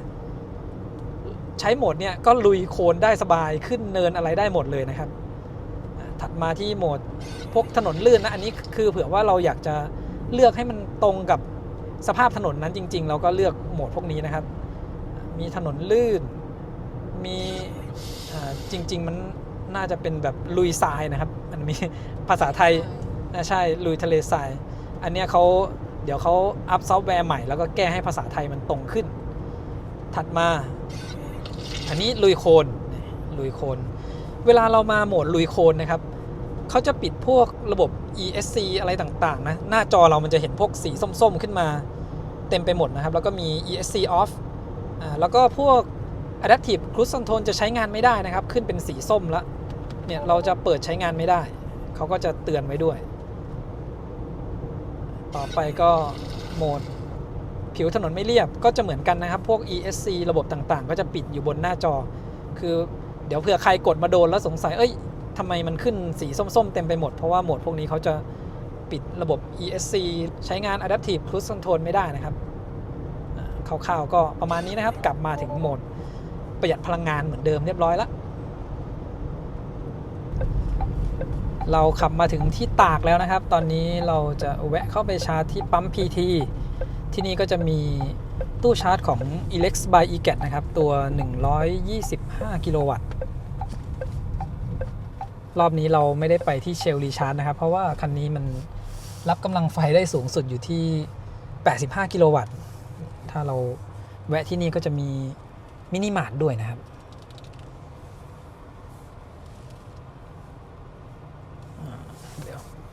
ดูกล้องตอนถอยหลังนะครับ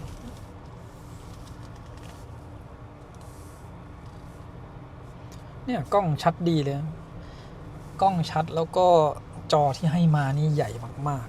ๆทำให้ดูได้ค่อนข้างง่ายเลยนะครับ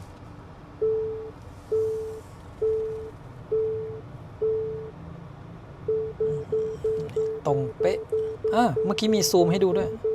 ถอยไปนิดนึงให้ดูจากด้านบนนะครับเราขับจากที่นครสวรรค์นะครับมาถึงที่ตากเนี่ยระยะทางเดี๋ยวดูตรงนี้นะครับระยะทาง155กิโลเมตรก็จากแบต80เหลือ 29% ใช้ไปทั้งหมด 51% นะครับรวมๆเนี่ย 1% จะวิ่งได้ประมาณ3กิโลเมตรนิดๆเพราะว่าผมใช้ความเร็วสูงแล้วอยู่ประมาณ110ถึง120กิโลเมตรต่อชั่วโมงแล้วก็บรรทุกน้ำหนักมาด้วยนะครับทำให้ใช้ไฟค่อนข้างเยอะทีนี้ถ้าเราคิดง่ายๆนะเมื่อกี้เราชาร์จเข้าไปจาก30ถึง 80% เนี่ยก็ได้มา 50% แปลว่าเราชาร์จ 50% ประมาณ28นาทีเนี่ยจะวิ่งได้อีกประมาณ150ถึง160กิโลเมตรนะครับแล้วก็คราวนี้มันเป็นการวิ่งขึ้นทางเหนือทำให้กินไฟค่อนข้างมากขึ้นมาหน่อยแล้วก็สำหรับรถทรงนี้นะครับแค่ทรงรถเนี่ยมันก็ต้านลมแล้ววันนี้ก็บรรทุกน้ำหนักมาเยอะด้วยทำให้ค่อนข้างกินไฟนะครับเมื่อกี้ผมใช้หัว2นะครับมันชาร์จขึ้นไปสูงสุดประมาณ69กิโลวัตต์แล้วก็ตอนนี้เปลี่ยนมาลองที่หัว1มันได้แค่57กิโลวัตต์ไม่แน่ใจว่ามีปัญหาอะไรกับตู้นี้หรือว่าตู้นี้มีปัญหาหรือเปล่านะครับสงสัยจะต้องได้ไปชาร์จที่เชลรีชาร์จแล้วเพราะว่าจะลองชาร์จแบบใช้เวลาน้อยอันนี้เราชาร์จได้ไม่เต็มกำลังไฟมันก็จะเสียเวลาไปนะครับโอเคครับเดี๋ยวเราย้ายไปชาร์จที่เชลรีชาร์จเหมือนเดิมนะกะว่าจะได้ชาร์จที่นี่แล้วก็แวะมินิมาร์ทกินขนมไปด้วยอดนะครับวันนี้กลับไปที่เดิม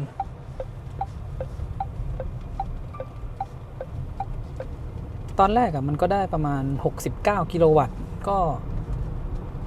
ต่ำกว่าที่มันควรจะได้อยู่ตั้งประมาณ10ถึง15กิโลวัตต์นะครับวันนี้ผมอยากลองแบบว่าถ้าเราชาร์จเฉพาะช่วงที่รถมันรับได้เต็มกำลังเนี่ยมันจะใช้เวลาชาร์จรวมสักเท่าไหร่เมื่อกี้ก็อาจจะเสียเวลาไปสักประมาณ5นาทีนะช่วงที่ลองสลับหัวไปมาแล้วก็ได้แบตเพิ่มมา 2% นะครับตอนนี้ขึ้นมาที่ 31% มาถึงที่เชลรีชาร์จแล้วนะครับที่เนี่ยส่วนใหญ่ยังไงก็โล่งนะเพราะว่าราคาค่าชาร์จต่อหน่วยก็9บาทนะครับถ้าเป็นรถที่รับกำลังไฟได้แรงๆเนี่ยโอเคมาชาร์จก็คุ้มนะเพราะว่าใช้เวลาชาร์จน้อยลงแต่ว่าอย่างเช่นคันนี้เนี่ยรับได้แค่85กิโลวัตต์ถ้าเป็นช่วงเทศกาลนะครับ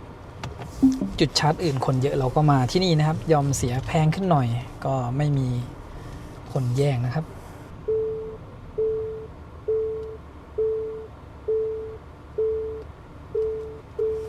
มีบอกระยะด้วยนะครับตรงนี้77เซนติเมตรน่าจะระยะที่ห่างกับ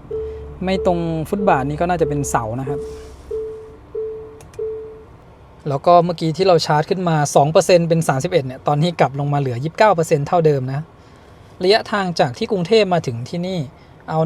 1340ลบกับ924ที่ตั้งต้นนะครับก็คือ416กิโลเมตรต้องแวะชาร์จไป1ครั้งนะครับจากแบต29ถึง 80% แล้วก็เมื่อกี้มาชาร์จอีก 2% ขับมาถึงนี่แบตเหลือ 29% นะครับใช้แบตเพิ่มไปนะตั้งแต่นครสวรรค์มาถึงนี่ก็คือประมาณ 53% นะครับถ้าเมื่อกี้เราไม่ได้แวะชาร์จเนี่ยอันนี้ก็ลบไปอีก2ก็น่าจะเหลือประมาณ 27% ที่หน้าจอรถนะครับถ้าเราเพิ่งเสียบชาร์จเข้าไปเนี่ยก็จะมีขึ้นมาโชว์อย่างที่ผมบอกนะแรงดันไฟฟ้า378โวลต์แล้วก็กระแสไฟนะครับแล้วมันก็จะปิดไปละทีนี้เดี๋ยวไปดูที่หน้าตู้นะครับชาร์จไปได้50วินาทีเนี่ยที่นี่ก็ได้72กิโลวัตต์นะครับ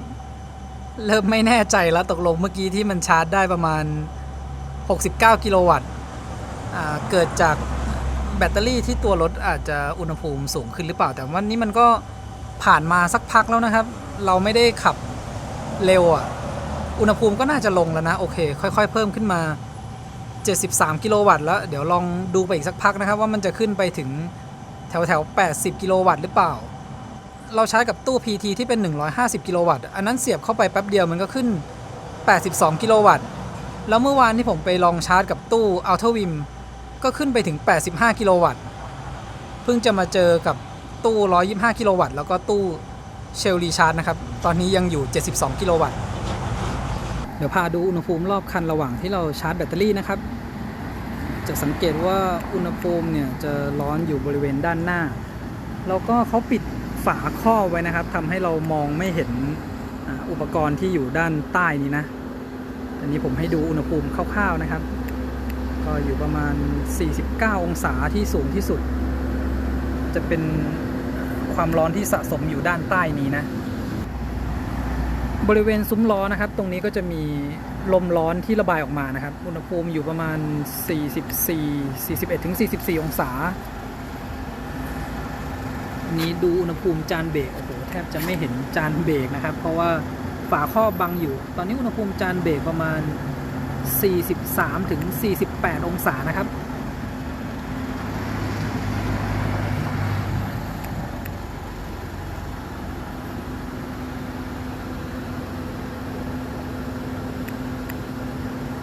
สังเกตว่าอุณหภูมิทางมุมนี้จะร้อนกว่าทางนี้นะครับเดี๋ยวเราดูตรงซุ้มล้อบริเวณนี้46องศาน่าจะมีการระบายความร้อนออกมาที่มุมนี้มากกว่าหรือเปล่าอันนี้ก็จะเป็นพัดลมที่ดูดลมเข้าไปนะครับดูใต้ท้อง48องศานะครับ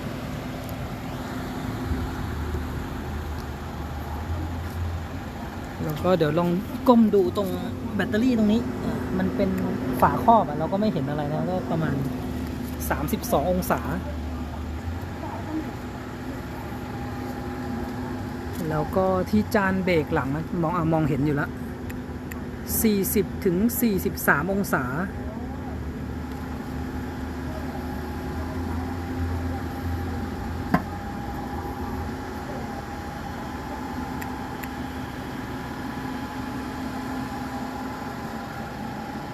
แล้วก็บริเวณพอร์ตชาร์จนะครับอุณหภูมิก็อยู่30องศาไม่ได้ร้อนอะไรนะครับอุณหภูมิสายชาร์จก็ปกติเลยนะถ้าเราชาร์จกับรถที่รับกำลังไฟสูงๆเป็น100กว่ากิโลวัตต์ขึ้นไปจะเห็นว่าอุณหภูมิสายมันจะร้อนกว่านี้แต่ตอนนี้จ่ายกำลังไฟอยู่แค่72กิโลวัตต์นะครับไม่รู้ว่าเป็นอะไรเหมือนกันเมื่อกี้ Elex ก็ได้แค่69กิโลวัตต์ที่นี่ได้72กิโลวัตต์เดี๋ยวเราไปชาร์จที่ PT 150กิโลวัตต์อีกครั้งหนึ่งดูที่ประมาณเถินนะครับแล้วก็เดี๋ยวให้ดูอุณหภูมิใต้ท้องบริเวณด้านหลังขวา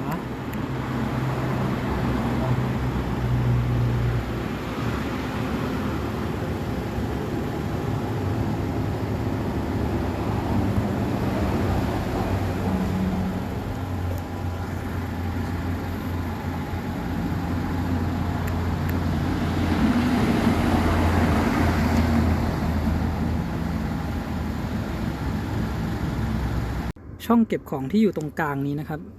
มันจะมีช่องที่เป่าลมเข้ามาได้นี่ตรงนี้ก็คือใช้ลมจากแอร์นะครับเนี่ยประมาณ16-18องศาเข้ามาในกล่องตรงนี้เราสามารถเอาอาจจะเป็นขนมหรือน้ำนะครับมาไว้ตรงนี้ได้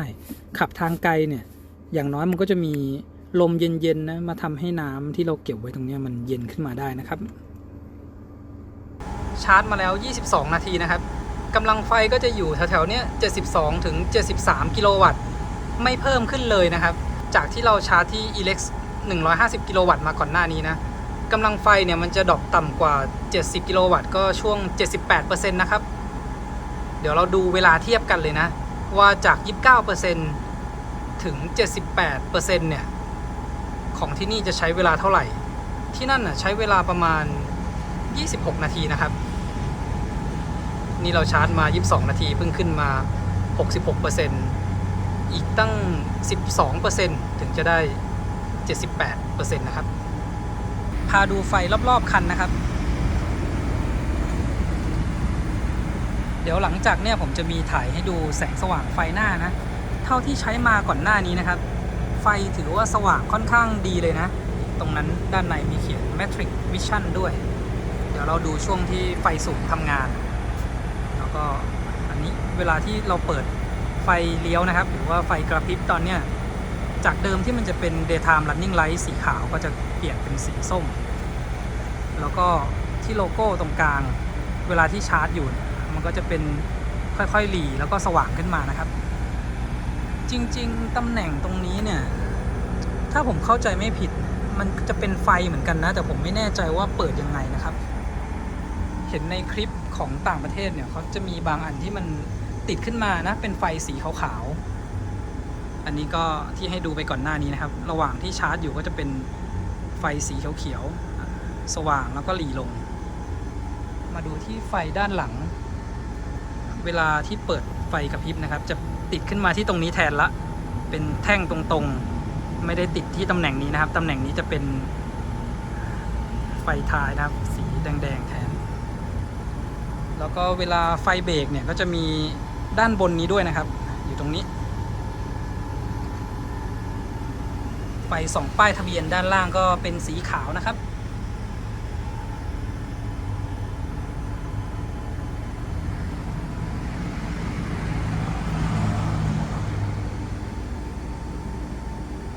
ตอนนี้ชาร์จมาถึง 78% นะครับใช้เวลาไป30นาที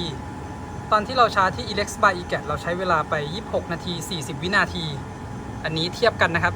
ก็ต่างกันอยู่แค่ประมาณ 3-4 นาทีนะครับไม่ได้ต่างกันมากเลยทีนี้ถ้าเราแวะชาร์จที่พวกปตท.ที่เป็นตู้120กิโลวัตต์เนี่ยมันก็จะอยู่ประมาณไม่เกิน80กิโลวัตต์นะครับถ้าเต็มที่อันเนี้ยไม่แน่ใจว่าเกิดปัญหาอะไรขึ้นเมื่อกี้เราเลยชาร์จได้ความแรงประมาณ73กิโลวัตต์ยาวๆตั้งแต่29จนถึง 78% นะครับที่จะอยู่ประมาณ71ถึง73กิโลวัตต์อันนี้มันเหลือ49กิโลวัตต์แล้วผมก็คงชาร์จแค่นี้ที่หน้าจอนะครับก็ขึ้นมาเป็น 80% ก็ใช้เวลาไป31นาทีครึ่งจากแบตเตอรี่29ขึ้นมาที่ 80% นะครับเวลาเนี่ยใกล้เคียงกับที่เขาเคลมแล้วที่บอกว่าชาร์จ30นาทีซึ่งถ้าเทียบกันกับที่เราชาร์จก่อนหน้านี้ก็ต่างกันอยู่ประมาณ 2-3 นาทีนะครับที่นั่นเราใช้เวลาไป28นาทีที่นี่ใช้31นาทีครึ่งนะครับ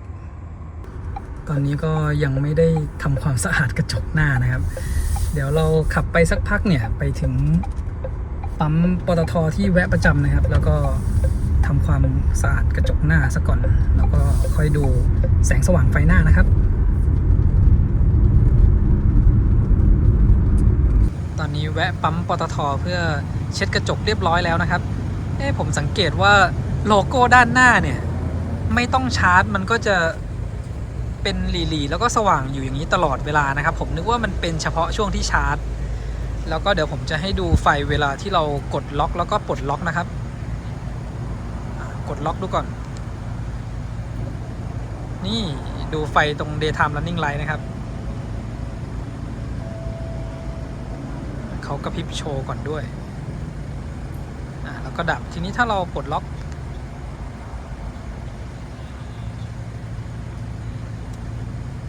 คล้ายๆกันกับตอนที่กดล็อกนะครับ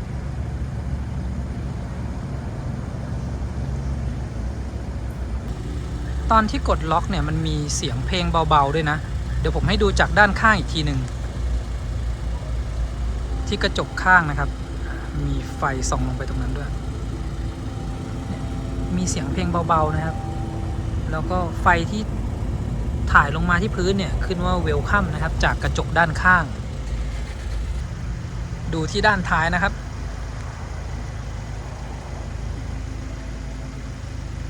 อันนี้เราปลดล็อกนะก็เหมือนกันกับด้านหน้านะครับเนี่ยไฟตรงนี้ก็จะวิ่งโชว์ตอนล็อกก็เหมือนกันคือจะมีเสียงเพลงออกมาจากด้านหน้าทั้งล็อกแล้วก็ปลดล็อกเลยตอนนี้กระจกใสแจ๋วแล้วนะครับคือพอกระจกหน้าเนี่ยมันเป็นแนวตั้งอย่างนี้นะช่วงค่ำๆนี่แบบแมลงติดเต็มเลยนะครับโดยปกติที่รถทั่วไปนะที่กระจกมันค่อนข้างลาดชันกว่านี้อันนั้นก็โดนแมลงแล้วแต่นี้มันตั้งเลยทำให้แมลงที่เราขับชนเนี่ยชนได้ง่ายขึ้นเลยนะครับแมลงติดเต็มหน้ากระจกเลย สำหรับปั๊มปตทที่เราแวะเมื่อกี้นะครับก็จะเป็นปตทก่อนจะถึงทางเข้าเขื่อนภูมิพลนะครับที่นี่ก็จะเป็นจุดที่เราจะต้องแวะเช็ดกระจกหน้าเป็นประจำนะเขาจะเช็ดกัน2คนนะครับตั้งแต่ไฟหน้ารถกระจกหน้ากระจกข้างยันกระจกหลังเลย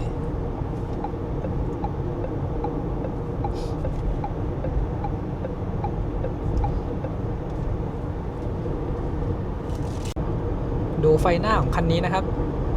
ตอนเนี้ยไฟสูงออโต้ก็เปิดทำงานขึ้นมานะครับการจะใช้ไฟสูงออโต้เนี่ยเราต้องดันก้านไฟด้านซ้ายนะครับก้านไฟเลี้ยวเนี่ยออกไปข้างหน้าบนหน้าจอก็จะขึ้นสัญลักษณ์เป็นตัวไฟสูงแล้วก็มีตัว A อยู่ด้านในนะครับเวลาที่ไฟสูงออโต้ทำงานเนี่ยมันก็จะมีสัญลักษณ์ไฟสูงเพิ่มขึ้นมาอีกทีการตอบสนองก็ค่อนข้างไวนะครับเนี่ยพอเห็นรถที่สวนมาฝั่งตรงข้ามเขาก็ปิดไฟสูงลงไม่ค่อยเจอปัญหาว่ามันดีเลย์นะครับแล้วก็ผมค่อนข้างชอบเลยนะคือรถคันนี้ตำแหน่งที่นั่งเนี่ยพอเรายกสูงสุดเราก็มองทัศนวิสัยไปได้ไกลแล้วไฟหน้าเขาก็สว่างดีด้วยนะครับอย่างเช่นตอนนี้นะเวลาที่เราเข้าโค้งอยู่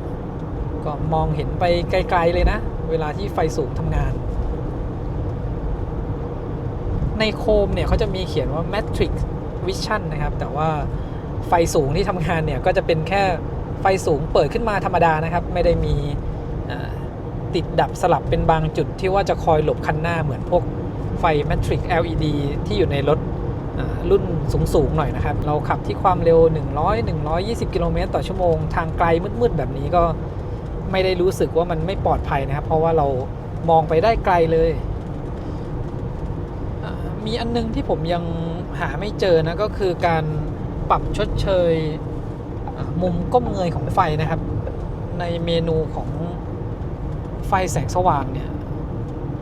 ก็จะมีแค่เปิดปิดไฟสูงอัตโนมัติแต่ว่าไม่มีตัวที่เราจะต้องปรับชดเชยมุมก้มเงยนะครับแต่วันนี้ที่เราบรรทุกน้ำหนักมา200 กิโลกรัมเนี่ยก็ไม่ได้รู้สึกว่าด้านท้ายมันยุบลงไปแล้วด้านหน้าเชิดนะ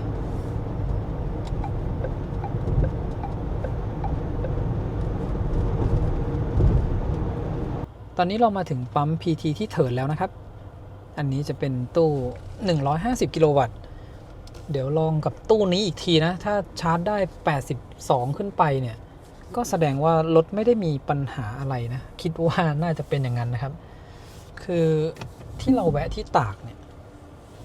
ทั้งตู้125กิโลวัตต์ของ Elex แล้วก็ตู้เชลรีชาร์จทำไมมันชาร์จได้ช้ากว่าปกตินะครับได้ประมาณ69-70 กิโลวัตต์ซึ่งตู้เชลเนี่ยผมไม่ค่อยเจอปัญหากับ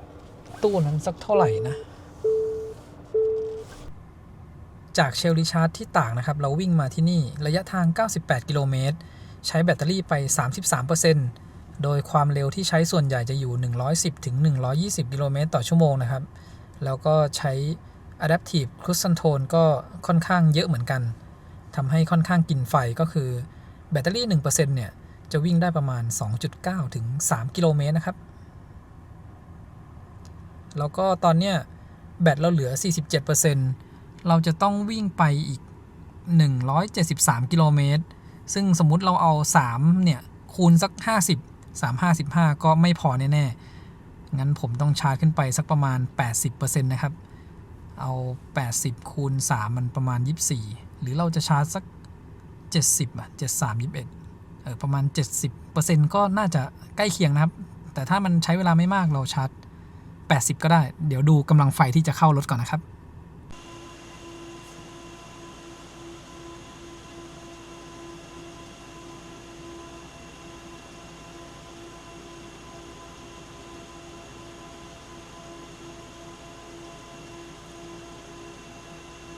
เนี่ยเราชาร์จกับตู้150กิโลวัตต์ไม่มีปัญหาเลยนะครับขึ้นไป79กิโลวัตต์205แอมป์แรงดัน390โวลต์เมื่อกี้ชาร์จที่ประมาณแบตเตอรี่ 46% ก็คือ 47% ในรถนะครับแปลกใจเหมือนกันนะครับทำไมที่เชลรีชาร์จกับตู้ Elex รุ่น125กิโลวัตต์มีปัญหาเดี๋ยวถ้ามีโอกาสในขากลับหรือมีเวลาเหลือพอเดี๋ยวเราค่อยไป ลองชาร์จอีกทีนะแล้วก็ยังเหลือตู้ของปตทนะครับที่ยังไม่ได้ลองชาร์จคิดว่าตู้ปตทเนี่ยมันจำกัดที่200แอมป์ก็คงจะอยู่ประมาณสักแถว70กว่ากิโลวัตต์ไม่น่าจะเกิน80กิโลวัตต์นะครับไว้เดี๋ยวเราไปลองดูอีกทีถ้าชาร์จได้แรงๆอย่างเงี้ยตั้งแต่ที่ตากนะก็จะใช้เวลาน้อยลงอีกประมาณ 3-4 นาทีนะไม่ได้ต่างกันเยอะมากวันนี้เราก็เลยได้เทียบดูนะระหว่างที่เราชาร์จแบบ79ถึง80กิโลวัตต์จาก 30% ถึง 80% ใช้เวลา28นาทีส่วนถ้าชาร์จกำลังไฟประมาณ73กิโลวัตต์ที่เชลรีชาร์จจังหวัดตากเนี่ยก็ใช้เวลาต่างกันขึ้นมาอีกประมาณ3นาทีนิดๆนะครับไม่ได้ต่างกันมากเลย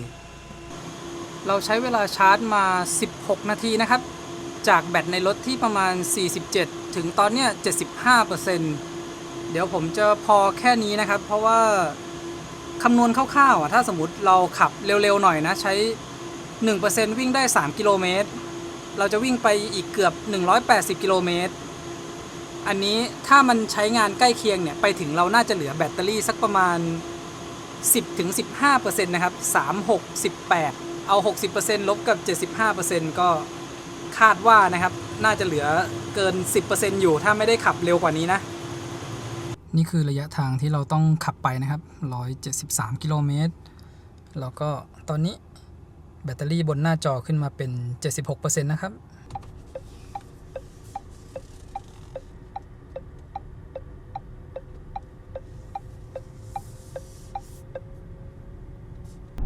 ลองระบบ Adaptive Cruise Control แล้วก็ Lane Centering ช่วงกลางคืนนะครับก่อนหน้านี้ที่ผมลองใช้งานมาเนี่ยคันนี้เวลาที่เราใช้ Adaptive Cruise Control บวก Lane Centering พวงมาลัยเขาค่อนข้างนิ่งมากเลยนะครับบางคันที่เราใช้งานจะรู้สึกว่าพวงมาลัยอาจจะสายขวาซ้ายนิดๆหน่อยๆแต่คันเนี้ยนิ่งเหมือนพวก Tesla เลยนะสังเกตนี้นะครับอันนี้ผมแค่แตะไว้นะปล่อยนิดนึงก็ได้นิ่งมากแล้วก็เวลาที่ผ่านจุดกลับรถเนี่ยไม่มีอาการที่เซไปทางขวานะบางรุ่นเนี่ยพอเขาเจอสัญลักษณ์ที่พื้นน่ะจะเบี่ยงขวาไปนิดหน่อยในคันนี้ไม่มีนะครับขับนิ่งๆตรงๆเลยแล้วก็เดี๋ยวผมเพิ่มความเร็วเป็นสัก110กิโลเมตรต่อชั่วโมงเท่าที่ใช้งานมาเนี่ยค่อนข้างประทับใจนะครับมันทำงานได้ค่อนข้างสมูทเดี๋ยวด้านหน้าเนี่ยจะเริ่มเจอทางโค้งนะครับเราลองตรงโค้งเลยผมแค่ประคองไว้นะครับแต่ไม่ได้แบบปล่อยมือนะเผื่อมันมีการผิดพลาดนี่นะครับช่วงเข้าโค้งผมประคองไว้ค่อยๆนะไม่ได้บังคับเลี้ยวนะครับรถเนี่ยทำการเข้าโค้งให้เรานะเขาเตือนให้จับละเนี่ยเนียนๆกลางคืนเลยนะครับสำหรับพวงมาลัยเนี่ยถ้าบางทีเราจับนิ่งเกินนะตรงเกินก็เตือนนะเพราะว่าพวงมาลัยเขาเองเนี่ยควบคุมให้ค่อนข้างนิ่งดูเข้าโค้งโอ้โหก็เข้าโค้งที่ความเร็ว110เลยนะครับไม่ได้ชะลอความเร็วลงเลย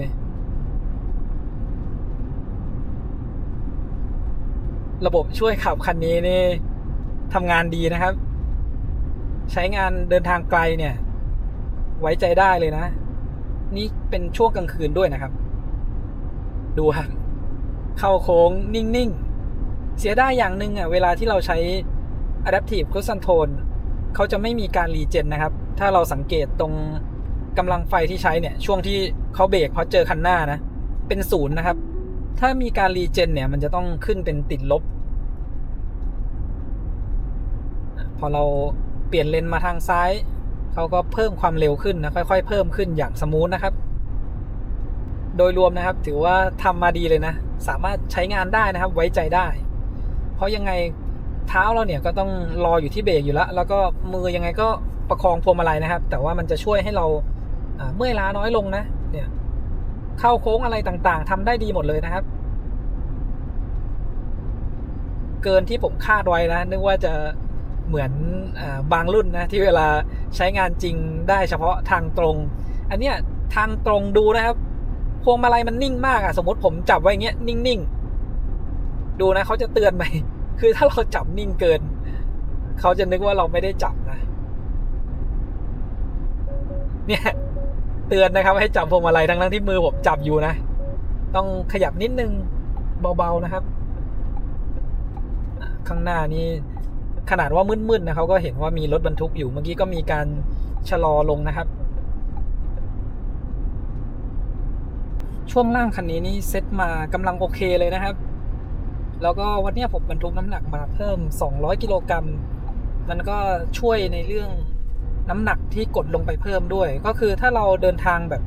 ครอบครัวเนี่ยนี่เวลาเข้าโค้งช่วงก่อนที่จะถึงศพปราบนะครับคือด้วยความที่รถมันสูงอะผมก็นึกว่ามันจะมีอาการโยนที่มากกว่านี้นะกลายเป็นว่ามันทำได้ค่อนข้างดีเลยเนี่ยผมขับความเร็วประมาณ110-120กิโลเมตรต่อชั่วโมงนะครับแล้วเข้าโค้งไปมาเนี่ยค่อนข้างมั่นใจเลยนะครับเกินคาดพอสมควรเลยโหนี่ถ้าไม่ได้สังเกตความเร็วดีๆถ้ามันเกินขึ้นไปเกือบ130เลยขับบนถนนทางไกลก็ดีนะครับออฟโรดก็ไม่ธรรมดาด้วยคันนี้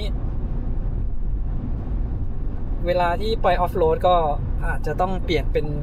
ยางให้เหมาะกับสภาพเส้นทางนะครับแค่นั้นก็น่าจะทำได้ดีเลยวันที่ไปลองในสนามออฟโรดเนี่ยอันนั้นมันเป็นยางที่ติดมากับรถนี้นะครับยางสำหรับออนโรดเนี่ยก็ยังลุยโคลนขึ้นเนินแบบชันๆที่มันเป็นโคลนได้นะครับวันนั้นฝนเพิ่งตกด้วยไฟหน้าก็สว่างดีโอ้โหคันนี้นี่ประทับใจจริงนะครับเพราะว่าไม่ได้คาดว่ามันจะทำได้ดีขนาดเนี้ยต้องชะลอความเร็วลงหน่อยนะมันขับเร็วไปหน่อยนะครับเมื่อกี้เกือบ130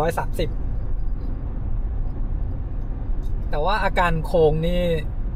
น้อยมากๆครับเมื่อกี้เข้าตั้งหลายโค้ง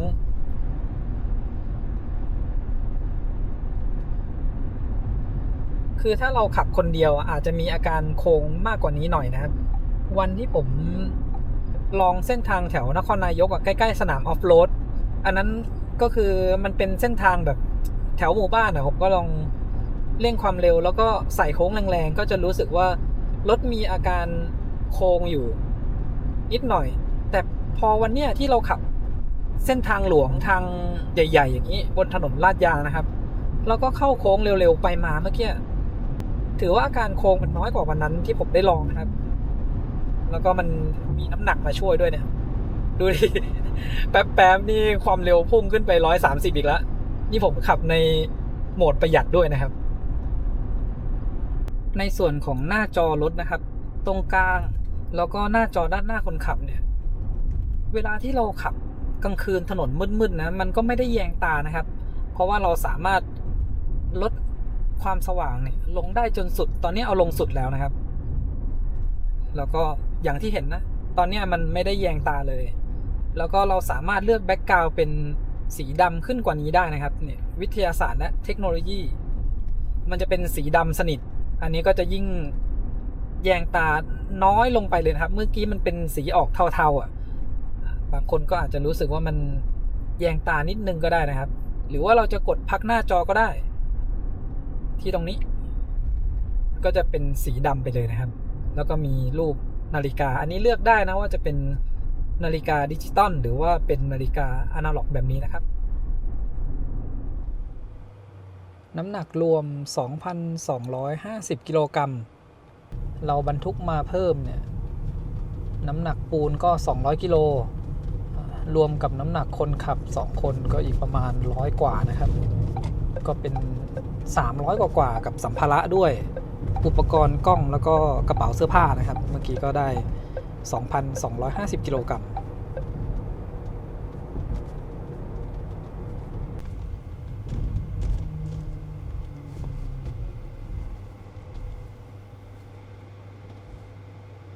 น้ำหนักรวม 2,250 กิโลกรัมแล้วก็เราบรรทุกมาเพิ่มเนี่ยน้ำหนักปูนก็200กิโลรวมกับน้ำหนักคนขับ2คนก็อีกประมาณ100กว่านะครับก็เป็น 300 กว่ากับสัมภาระด้วยอุปกรณ์กล้องแล้วก็กระเป๋าเสื้อผ้านะครับเมื่อกี้ก็ได้ 2,250 กิโลกรัมช่วงนี้ก็ขับอยู่บนทางหลวงดอยขุนตาลนะครับขับเข้าแต่ละโค้งนี่ค่อนข้างมั่นใจเลยนะแล้วก็บางช่วงที่ถนนไม่ค่อยดีเนี่ยขับคันนี้ก็ไม่ค่อยห่วงสักเท่าไหร่เลยเวลาที่เราขับผ่านบริเวณที่ขรุขระนะครับมันผ่านไปได้ค่อนข้างสมูทเลยนะนี่ขนาดว่าผมเติมลมมาประมาณ 36-37 ปอนด์นะครับเพราะว่าเราบรรทุกหนักมาด้วย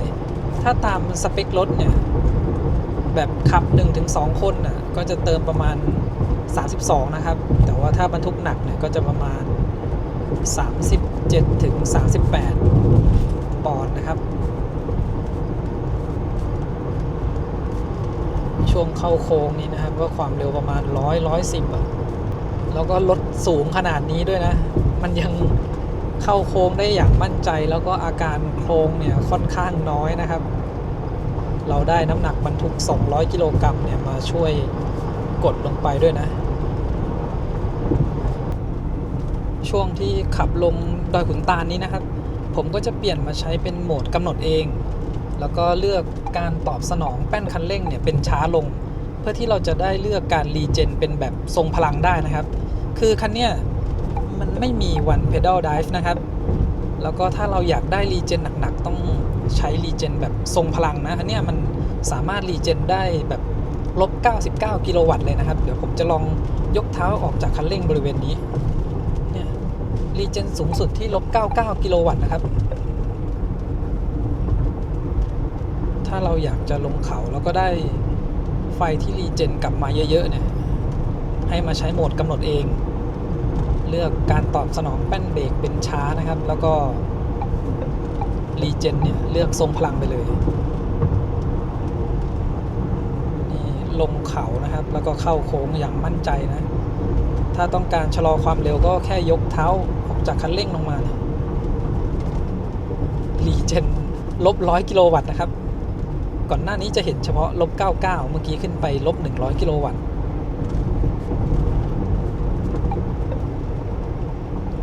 พอเราใช้รีเจนแบบทรงพลังเนี่ยมันก็ให้ความรู้สึกใกล้เคียงเวลาที่เราใช้พวก one pedal drive นะครับแต่ความแตกต่างคืออันเนี้ยมันจะไม่สามารถลดความเร็วลงจนถึงจุดหยุดนิ่งได้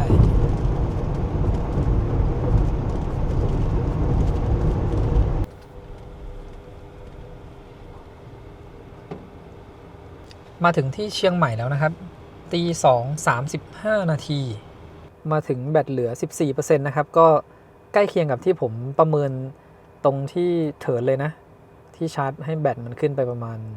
75% นะครับเราก็ใช้ไปทั้งหมด 60% ขับมาแบบใช้ความเร็ว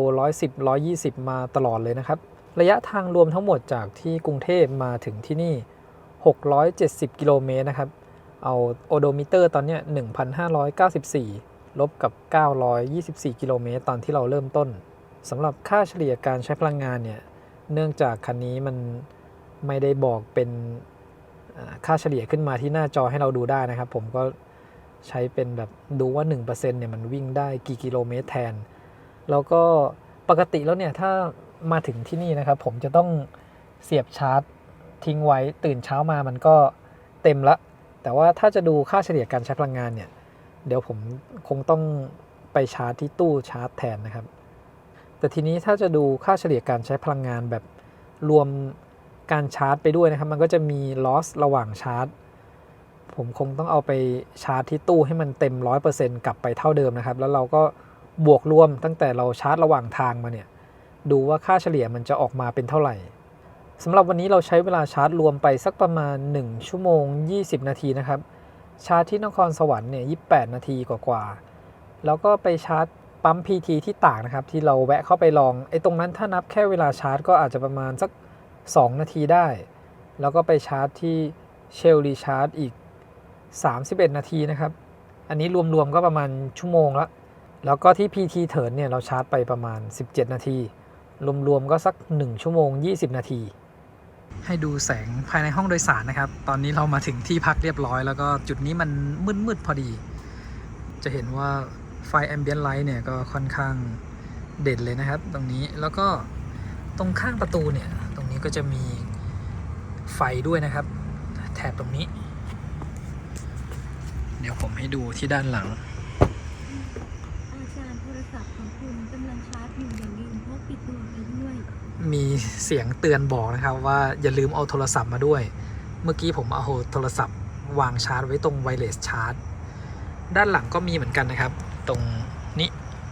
มีไฟแล้วก็เนี่ยไฟที่ส่องภายในห้องโดยสารด้านหลังก็ถือว่าสว่างในระดับหนึ่งเลยนะครับ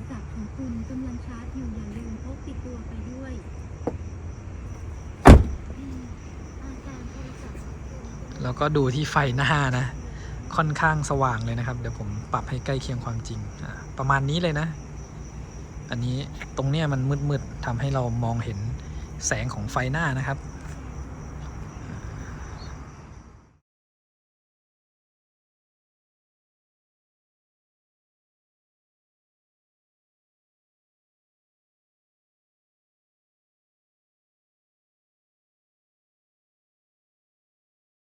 หลังจากที่เมื่อคืนนี้เราเดินทางมาถึงเชียงใหม่กันตอนตี 2:30นะครับวันนี้ก็จะพา JQ6 EV คันเนี้ยขึ้นดอยอ่างขางนะครับเพราะว่า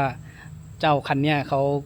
คุยว่าสามารถลุยได้ทุกรูปแบบของถนนนะเราเอาขึ้นดอยอ่างขางเนี่ยเป็นการทดสอบสมรรถนะของมอเตอร์นะครับว่าขับขึ้นแล้วก็รวมน้ำหนักที่บรรทุกถุงปูนมาด้วยเนี่ยมันจะเป็นยังไงบ้างถ้ามันขึ้นได้แบบชิลๆไม่มีปัญหาเรื่องอุณหภูมิมอเตอร์นะครับแปลว่าเอาไปลุยพวกถนนที่มันขึ้นเนินขึ้นเขาในหลายๆที่ในประเทศไทยเนี่ยผมว่าน่าจะทำได้ดีเลยนะครับโอเคเดี๋ยวไปดูการขึ้นดอยอ่างขางด้วยกันเลยนะครับผมชาร์จแบตเต็ม 100% มาจากปตท.แม่โจ้นะครับตอนนี้มาถึงบริเวณใกล้ๆทางขึ้นดอยอ่างขางแบตเตอรี่เหลือ 61% นะครับแล้วก็เราขับมาทั้งหมด130กิโลเมตรซึ่งขาที่ขับมาดอยอ่างขางเนี่ยมันจะค่อนข้างกินไฟกว่าขาที่เรากลับนะครับเดี๋ยวผมจะลองดูเนี่ยเราขับมาดอยอ่างขางขับขึ้นทดสอบแล้วก็ขับกลับดูว่ามันจะกลับไปถึงเชียงใหม่โดยไม่ต้องชาร์จได้หรือเปล่านะครับตอนเนี้ยมันเหลือแบตเปอร์เซ็นต์ค่อนข้างน้อยซึ่งเราต้องรอดูขาที่เราขับกลับอีกทีนึงนะครับผมจะขับขึ้นด้วยโหมดสปอร์ตนะครับซึ่งเดี๋ยวช่วงเนินแรกเนี่ยเดี๋ยวอาจจะมีการลองเปลี่ยนโหมดดูก่อนว่าถ้าเป็นโหมดอีโคอัตราเร่งเนี่ยจะเป็นยังไงนะครับแล้วก็ตอนนี้ด้านหน้าของเรานะฮะฝนเริ่มตกแล้วครับมองไปทางที่เราจะขึ้นไปบนดอยอ่างขางน่าจะเจอฝนช่วงที่ขับขึ้นนะ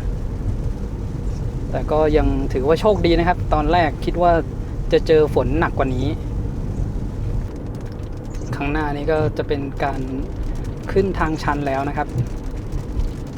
ทดสอบเส้นดอยอ่างขางเนี่ยจะเป็นการขับขึ้นทางชันแบบระยะทางยาวๆเลยได้ทดสอบสมรรถนะเต็มที่นะครับไม่มีรถตามมาด้านหลังนะเดี๋ยวผมลองปรับเป็นโหมดประหยัดพลังงานดูนะครับซึ่งมันก็คือโหมดอีโคแล้วก็เร่งออกตัวมันก็ออกตัวได้ไม่ยากนะครับลองเป็นโหมดปกติอันนี้เราลองถ้าเป็นทางชันแล้วเรายกเท้าออกจากคันเร่งเนี่ยรถจะไหลถอยหลังนะครับโหมดปกติแค่แตะคันเร่งลงไปเบาๆเนี่ยก็ออกตัวไปได้เลยนะครับแล้วก็ไปที่โหมดสปอร์ตดูลองอีกทีในโหมดสปอร์ตนะครับโหมดสปอร์ตก็ถอยหลังแต่ว่าเราแตะคันเร่งเบาๆเนี่ยขึ้นได้เลยนะถ้าอาการประมาณนี้ผมว่าน่าจะขึ้นอ่างขางได้สบายๆนะครับคือคันที่เวลาผมบรรทุกน้ำหนักมาเยอะๆเนี่ยลองตรงเนี้ยพอจะรู้คร่าวๆเลยนะถ้าเร่งออกตัวแล้วมันรู้สึกว่าอืดๆอันนั้นน่ะต้องลุ้นนะครับว่ามันจะไหวไหมแต่ถ้าอาการประมาณนี้มันเหมือนว่ามันยังกำลังเหลือๆเลยนะครับเสียดายว่าตัว JQ6 EV เนี่ยไม่มีโปรไฟล์ใน Car Scanner ทำให้เราไม่สามารถดูข้อมูลอุณหภูมิต่างๆได้นะครับแล้วก็ผมจะใช้เป็นโหมดกำหนดเองเพราะว่าในโหมดเนี่ยเราสามารถตั้งค่าได้นะครับการตอบสนองคันเร่งผมจะเลือกเป็นเร็วขึ้นซึ่งก็คือโหมดสปอร์ตนั่นเอง สำหรับยางปั่นน้ำฝนนะครับพอเปิดนานๆจะมีอาการสะดุดอยู่บ้างอันนี้ก็อาจจะต้องเปลี่ยนยางปั่นน้ำฝนใหม่มันก็คงไม่มีอาการกระโดดแบบนี้นะครับลองที่เนินนี้อีกสักทีนะเดี๋ยวผมลองเป็นการตอบสนองคันเร่งแบบช้าก็คือ Eco นะครับแต่ว่าผมอยากลองรีเจนแบบทรงพลังอ่ะเพราะว่ามันจะรีเจนค่อนข้างแรงลองตรงเนินนี้เราเร่งขึ้นมันจะช้าๆหน่อยแต่ว่าก็กำลังเหลือๆนะแต่ถ้ายกเท้าออกจากคันเร่งรถก็ไหลนะพอเราแตะเบรกนะครับออโต้โฮจะทำงานถ้าพอเป็นแบบนี้ออโต้โฮทำงานแล้วขึ้นเป็นตัว A สีแดงรถก็จะหยุดอยู่กับที่ได้นะครับคือคันนี้ไม่มี one pedal drive แต่ว่าเราใช้ออโต้โฮช่วยหยุดรถช่วงเนินชันนะครับโอเคงั้นเรากลับไปใช้โหมดสปอร์ตเลยแล้วกันลองแบบเต็มสมรรถนะนะครับพอมาที่โหมดสปอร์ตเนี่ยแค่แตะเท้าลงไปเบาๆก็พุ่งเลยนะคือคันเนี้ยตั้งแต่ขับมานะครับในโหมด Eco เองเนี่ยเร่งคันเร่งนี่ก็พุ่งไม่ได้เหมือนกับ Eco เลยนะที่ผมบอกไปช่วงที่ขับมาเชียงใหม่นะครับ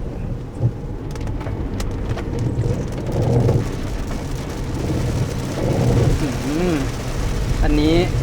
ได้ทดสอบสมรรถนะนะครับแล้วก็ดีว่า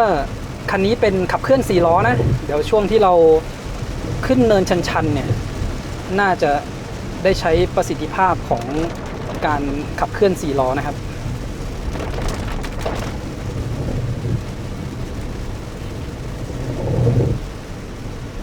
แล้วก็ช่วงที่ขับมาอ่างขางเนี่ยช่วงเชียงดาวนะครับทางมันจะเป็นโค้งเยอะๆแล้วทีนี้รถคันนี้มันสูงเมื่อวานที่เราขับมาเชียงใหม่อันนั้นมันจะทางหลวงนะครับโค้งมันจะเป็นโค้งกว้างๆขับก็แบบเฮ้ยตัวรถทำได้ดีเลยนะอาการโค้งนี่น้อยมากเมื่อคืนที่ผมขับมาแต่พอมาขับเส้นเชียงดาวโค้งมันจะเป็นโค้งแบบหักไปมาเรื่อยๆนะครับเนี่ยโค้งอย่างเงี้ยพอรถเราสูงนะจุดศูนย์ถ่วงเนี่ยมันก็สูงนะครับจะรู้สึกถึงอาการโยนที่เพิ่มขึ้นถ้าเป็นโค้งแบบนี้นะครับตอนนี้ก็4:30แล้วช่วงเย็นๆรถก็ขึ้นลงน้อยนะครับทำให้เราสามารถทดสอบต่างๆได้นะเช่นการหยุดช่วงทางชัน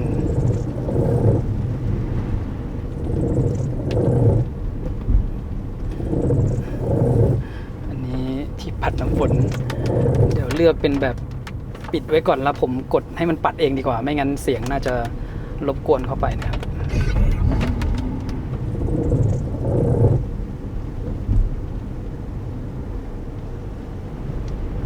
เมื่อคืนช่วงที่ขับมาเจอฝนตกที่ปัดน้ำฝนมันก็ไม่ได้กระโดดบ่อยเท่านี้นะเอาวันนี้พอเราใช้มาเยอะๆเนี่ยก็มีอาการปัดแล้วยางมันกระโดดหน่อยนะครับ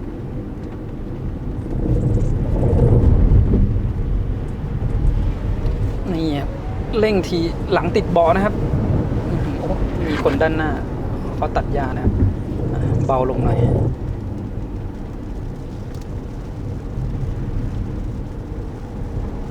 วันนี้นี่สภาพอากาศเป็นใจให้ได้ทดสอบพื้นถนนแบบลื่นๆด้วยเลยนะคะเนี่ยฝนตกใช่แล้วเราก็มากับรถที่ขับเคลื่อน4ล้อนะครับก็ได้ประโยชน์ตรงนี้มาช่วยเดี๋ยวได้ลองดูนะอาการช่วงที่เราหักขึ้นโค้งนี่มันเป็นหักศอก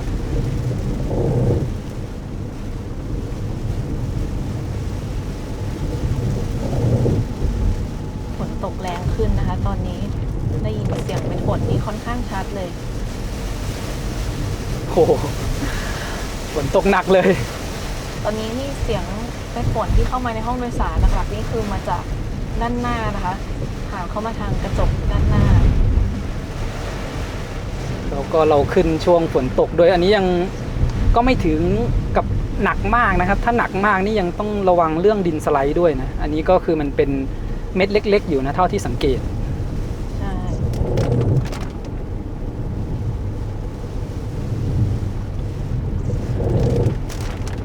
แต่ถ้าตอนที่เราขับลงแล้วฝนยังตกอยู่นี่จะวัดอุณหภูมิชันเบรกไม่ได้นะครับ ก็คือสามารถวัดได้แต่ว่ายากที่จะไปเทียบกับคันอื่นที่เราทำคลิปนะคะ เพราะว่าอุณหภูมิสภาพอากาศความชื้นนี่ ใช่ ต่างกันมาก ได้ฝนมาช่วยระบายความร้อนแล้วก็อีกอย่างหนึ่งก็คือคนลงไปถ่ายจะเปียกครับ พกร่มมาให้เธอแล้ว โอ้ยลม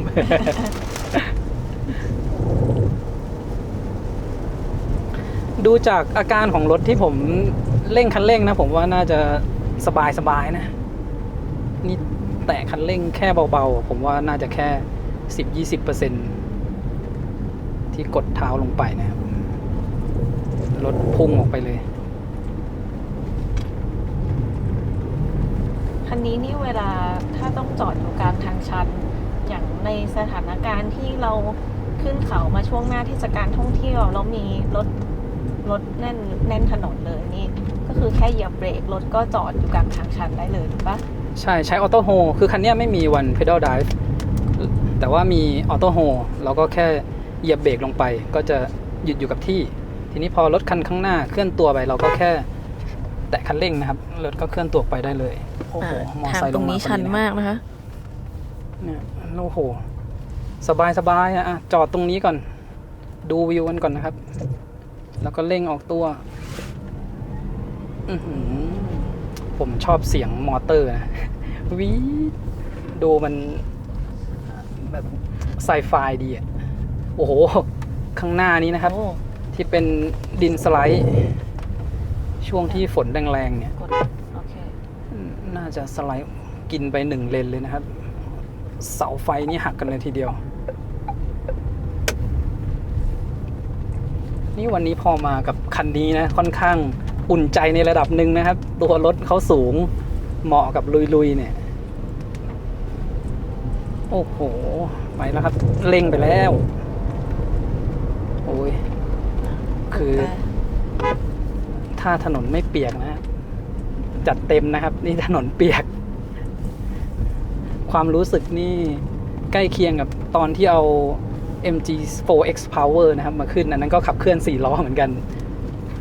พวกที่เป็นรถขับเคลื่อน4 ล้อนะของรถไฟฟ้าเนี่ยเร่งขึ้นดอยนี้สนุกมากนะโมเดล3 Performance อีกคันหนึ่งแต่คันนั้นจะเสียวๆหน่อยเวลาที่เราขับบริเวณทางนี้เพราะว่ารถค่อนข้างเตี้ยไปแล้วโอ้ผมลืมหยุดตรงชันให้นะครับหยุดตรงนี้แล้วกันเมื่อกี้มันไปนิดนึงเนี่ยรถมันจะถอยหลังลงนิดนึงนะครับแต่ถ้าเราแตะเบรกออโต้โฮขึ้นเป็นเขียวรถก็จอดสนิทนะครับแตะคันเร่งออกตัวละไปแล้วเหยียบสุดออกไปโอ้โหพุ่งนะครับพุ่งคันนี้นี่น้ำหนักรวมประมาณเมื่อคืนผมลืมแล้วถ้าเราดูในวิดีโอน่าจะประมาณ 2,200 กิโลกรัมนะครับ 2.2 ตันนี่ก็จะเหยียบแรงๆก็ไม่ค่อยกล้าสักเท่าไหร่เพลาๆไว้หน่อย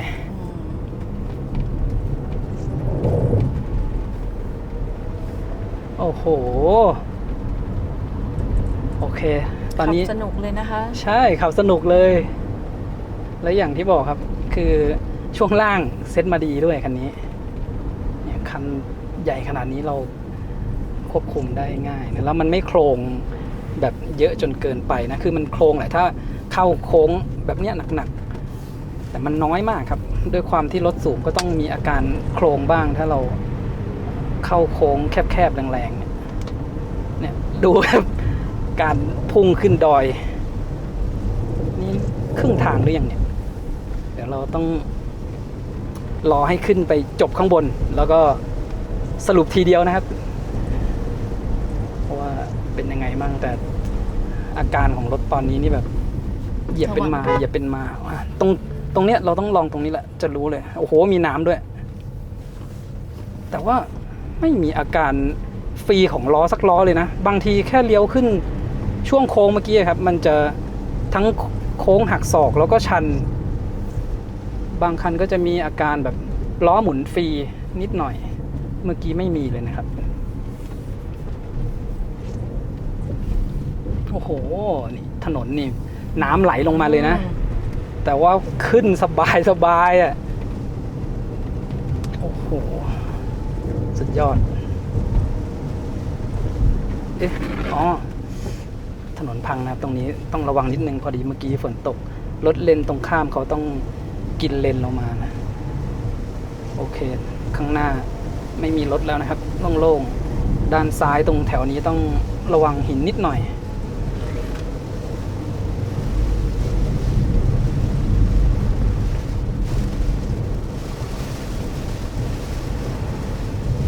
เล็งตรงนี้ดูนะครับตรงนี้เป็นจุดที่ชัน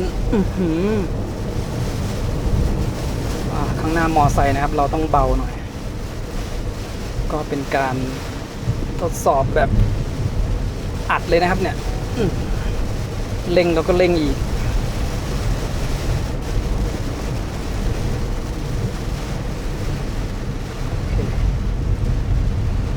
ด้านหน้านี่เดี๋ยวต้องระวังนะฝนตกก็มองไม่เห็นด้วยนะครับว่ามีรถลงมาหรือเปล่า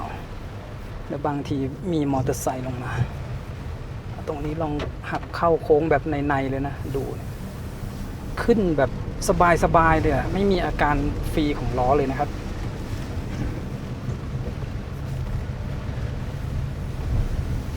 เนี่ยโอ้โหน้ำไหลลงมาตามถนนแต่ขับขึ้นแบบมั่นใจเลยนะครับ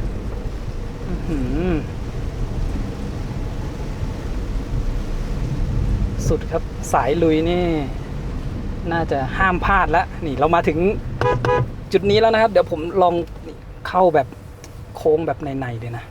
ให้ล้อมันอาจจะมีการลอยหรือเปล่าไม่มีอาการอะไรเลยโอ้โหเร่งที่โค้งนะครับเร่งที่โค้งโอ้โหสุดยอดขึ้นอ่างค้างแบบชิลมากสายลุยนะครับถ้าจัดคันนี้มาเปลี่ยนยางเป็นยางที่มันออฟโรดอีกนิดนึงเนี่ยไปได้แทบทุกที่นะครับก็ต้องดูเรื่องความสูงนิดนึงคันนี้ก็ใกล้เคียงกับกระบะนะครับผมลองวัดดูช่วงจากพื้นนะถึงตรงแบตเตอรี่ประมาณสัก 18-19 เซนก็ถือว่าค่อนข้างสูงนะถ้ากระบะก็จะ20กว่าขึ้นไป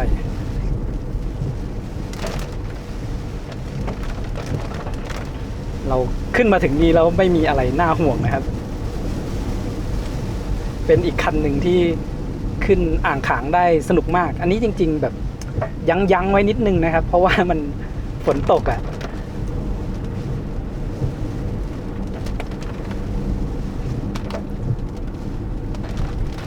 เหมือนว่าอากาศจะเป็นใจนะครับเพื่อให้ทดสอบคันนี้โดยเฉพาะใช่ทั้งลาดชันต่อเนื่องของอ่างค้างนะคะแล้วก็เรื่องของสภาพถนนที่มีน้ำโอเคไม่มีรถมาด้านหลังคือพอเป็นยาง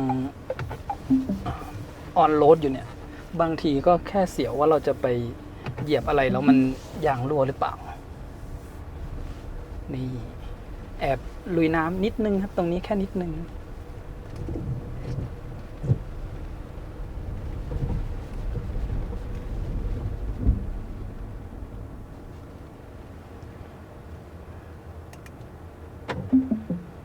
ถือว่าขึ้นอ่างขางได้แบบชิลๆเลยนะครับแล้วก็ตอนนี้แบตเตอรี่เราเหลือ 45% นะเมื่อกี้ทุกเนินที่ลองหยุดแล้วก็เร่งคันเร่งนะก็อาจจะมีช่วงเนินที่ผมหยุดตรงกลางเนินที่2อ่ะอันนั้นมันจะเป็นทางค่อนข้างชันนะเรากดคันเร่งลงไปโอเคคันนี้มัน279แรงม้านะครับไม่ได้เยอะขนาดพวก MG4X Power หรือว่าโมเดล3 Performance พวกนั้นน่ะแต่คันเร่งนี้จะรู้สึกพุ่งแรงกว่านั้นแต่คันเนี้ยด้วยรถขนาดที่ใหญ่ขนาดนี้แล้วก็แรงม้าที่น้อยกว่านะแต่ความพุ่งของเขาเนี่ยก็ทำได้ค่อนข้างดีเลยนะครับที่หน้าจอนะครับก่อนขึ้นเนี่ยแบตเตอรี่เรามี 61% แล้วก็เราขับขึ้นมาทั้งหมด14กิโลเมตรนะครับแบตหายไป 16% เมื่อกี้เนี่ยผมก็ขับขึ้นมันไปหน่อยนะครับลืมพูดถึงตรงนี้ที่เขาจะบอกถึงองศานะความชันเดี๋ยวตอนที่ขับลงเนี่ยเราดูตรงองศาตอนที่หน้ารถเขาก้มลงนะครับ ตอนนี้ฝนหยุดแล้วนะครับเดี๋ยวผมจะลองขับลงไปตรงจุดพักรถนะรอบนี้จะใช้เป็นเดี๋ยวตอนขึ้นมาดีกว่ามันจะมีโหมดทุกสภาพถนนแต่ว่าตอนที่เราขับลงเนี่ยเดี๋ยวลองดูการรีเจนนะครับจะใช้โหมดกำหนดเองเพราะว่าในโหมดเนี่ยเราเข้าที่ตรงส่วนบุคคลนะครับอันเนี้ยภาษาไทยเขายังแปลไม่ตรงสักทีเดียวเดี๋ยวช่วงก่อนที่จะส่งมอบให้ลูกค้าเนี่ยก็จะมีอัปเดตอีกทีหนึ่งนะครับ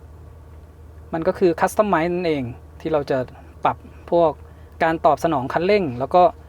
การรีเจนเนี่ยต่ำกลางสูงทรงพลังคันเนี้ยทรงพลังนี่ก็ทรงพลังจริงๆนะครับรีเจนถึง100กิโลวัตต์เลยโอเคเราลองขับลงดูก่อนนะครับ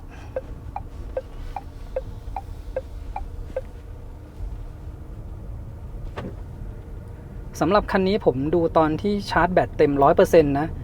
แล้วก็ใช้ทรงพลังเนี่ยที่จะรีเจนได้แรงๆตอนที่แบต 100% ถึง 99% จะรีเจนอยู่ประมาณ-10 กว่ากิโลวัตต์นะครับแล้วก็พอแบตค่อยๆลดลงมา98ก็จะรีเจนหนักขึ้นเป็น-26แล้วก็-30ค่อยๆเพิ่มขึ้นเรื่อยๆก็คือเวลาที่เรามาขึ้นเขาเนี่ยถ้ามีที่ชาร์จอยู่บนดอยเนี่ยไม่ต้องชาร์จเต็ม 100% นะครับเวลาลงมันจะรีเจนได้ไม่เต็มที่นะจะรีเจนแบบนิดหน่อยทำให้สมมุติเรายิ่งขับลงไปใช่ไหมครับแบตมันก็ชาร์จกลับเรื่อยๆก็กลายเป็นลงด้วยแบต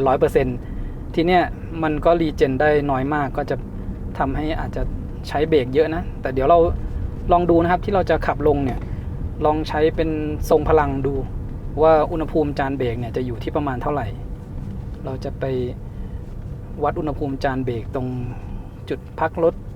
ที่อยู่ไม่ไกลนี้นะครับเราก็จะลองขับขึ้นด้วยโหมด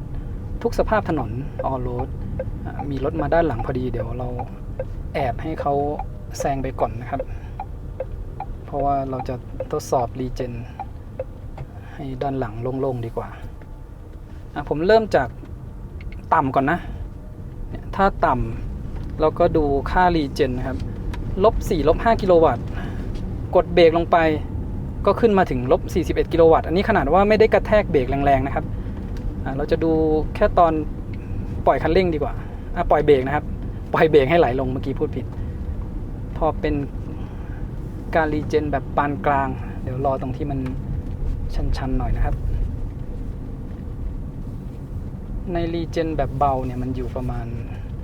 -10นะครับ-10กว่าพอเป็นปานกลางตอนนี้รถมันอาจจะค่อยไปหน่อยนะค่อยๆเพิ่มลองดูใหม่-19แต่เบรกลงไปก็-51กิโลวัตต์มีรถด้านหน้านะครับก็อาจจะทดสอบได้ไม่เต็มที่สักเท่าไหร่งั้นเราใช้เป็นทรงพลังดูแล้วกันอย่างเช่นตอนนี้ครับเวลาที่เราขับลงเขาแล้วมีรถอยู่ด้านหน้าเนี่ยถ้าไม่ใช่รถไฟฟ้าเราก็ต้องแตะเบรกลงเรื่อยๆแล้วก็คือใช้เบรกกับ Engine Brake นะถ้าบางคัน Engine Brake เขาฉุดให้ลดกำลังไว้ไม่พอเราก็ต้องใช้เบรกถ้าลงอย่างนี้ไปเรื่อยๆเนี่ยจานเบรกก็จะร้อนนะครับถ้าเราต้องขับตามเขาก็อาจจะจอดก่อนให้เขาไปไกลๆถ้าเกิดว่าเราไม่สามารถแซงได้นะไม่งั้นจานเบรกมันจะร้อนมากอันนี้ผมจะลองใช้เป็นรีเจนแบบทรงพลังนะครับปล่อยให้รถค่อยๆไหลลงอันนี้ถ้าตรงนี้ชันมากๆนะครับยกเท้าออกจากคันเร่งเนี่ยบนหน้าจอขึ้นประมาณ-12 กิโลวัตต์ความเร็วรถเนี่ยจะอยู่ประมาณ17กิโลเมตรต่อชั่วโมงแล้วก็ไม่เพิ่มขึ้นนะครับเขาหลบให้เรานะครับแล้วก็เดี๋ยวผมจะลองดูตรงนี้ความเร็ว50ยกเท้าออกจากคันเร่งคันนี้มันในโหมดทรงพลังเนี่ยรีเจนแรงนะครับตอนนี้รีเจน-63 กิโลวัตต์เพราะว่าเราไม่ได้ขับมาเร็วมากนะถ้าขับสักประมาณความเร็ว100เนี่ยมันติด-99ถึง-100 กิโลวัตต์เลยนะครับการรีเจน-73 กิโลวัตต์นี่เราลองใช้รีเจนหนักๆเลยนะครับสำหรับรถไฟฟ้าเนี่ยถ้ารีเจนแรงดีอยู่แล้วนะครับเราไม่ต้องไปใช้โหมด Hill Descent Control นะถ้าเป็นเส้นทางที่ลงเขายาวๆแบบนี้นะครับเพราะว่าเวลาที่เราเปิดใช้งาน Hill Descent Control เนี่ย จะเป็นการทำงานของเบรกล้วนๆนะครับก็จะตัดการรีเจนเนี่ยออกไปทำให้จานเบรกร้อนเดี๋ยวเราดูคันเนี้ยการทำงานของรีเจนเขาที่ผมใช้รีเจนแบบหนักเลยนะดูว่าอุณหภูมิจานเบรกจะเพิ่มขึ้นสักเท่าไหร่นะครับเพราะว่าบางคันถึงเราจะใช้รีเจนหนักๆเขาก็เอาเบรกเข้ามาช่วยมันก็จะทำให้จานเบรกเนี่ยอุณหภูมิเพิ่มขึ้นเหมือนกัน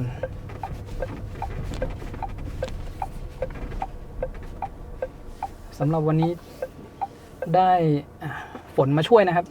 อุณหภูมิจานเบรกจะอยู่สักเท่าไหร่เดี๋ยวเราดูกันนะครับเมื่อกี้ก่อนที่ลงผมไม่ได้วัดอุณหภูมินะเรามาดูที่จานเบรกนะครับอยู่ประมาณ 34-40 แสดงว่าเขาใช้รีเจนเป็นหลักเลยนะครับไม่ได้ใช้เบรกเยอะถ้าอุณหภูมิมันเพิ่มขึ้นมาแค่ประมาณเนี้ยคือถ้าใช้เบรกเยอะนะครับตอนนั้นถ้าจำไม่ผิดผมน่าจะลองกับคันโอโมด้านะเราลองใช้ Hill Descent Control อุณหภูมิขึ้นไปประมาณ100เกือบ200องศานะครับดูคันนี้อยู่33-41องศานะครับนี่ถือว่าระบบรีเจนทำงานได้ดีไม่ได้ใช้เบรกเยอะนะเรื่องพละกำลังเราก็ทดสอบดูแล้วนะครับขึ้นดอยอ่างขางสบายๆแบบออฟโรดก็ได้ไปลองสนามที่ทางแบรนด์เขาจัดให้ลองนะชิวๆเลยนะครับเนี่ยอุณหภูมิจานเบรก30-40องศาถือว่าน้อยมากครับรถหนักขนาดนี้ด้วย33-42โอเคนะครับหายห่วงเลยขึ้นเขาขึ้นดอยคันนี้น้ำหนักก็บรรทุกมาอีก200กิโลกรัมเนี่ยเราไปแบบครอบครัวก็สบายๆครับเดี๋ยวเราจะขับกลับขึ้นไปตรงจุดชมวิวม่อนสนนะครับรอบนี้จะลองทุกสภาพถนนนะว่าที่เขาบอกนะครับถ้าไม่รู้จะเลือกโหมดไหนเลือกเป็นโหมดนี้แล้วก็ขับไปเลยนะทั้งออฟโรดแล้วก็บนถนนนะครับเดี๋ยวลองเทียบความรู้สึกนะครับตอนที่เราเร่งขึ้นพวกเนินเนี่ยมันต่างกันมากน้อยสักขนาดไหนกับโหมดสปอร์ตนะครับ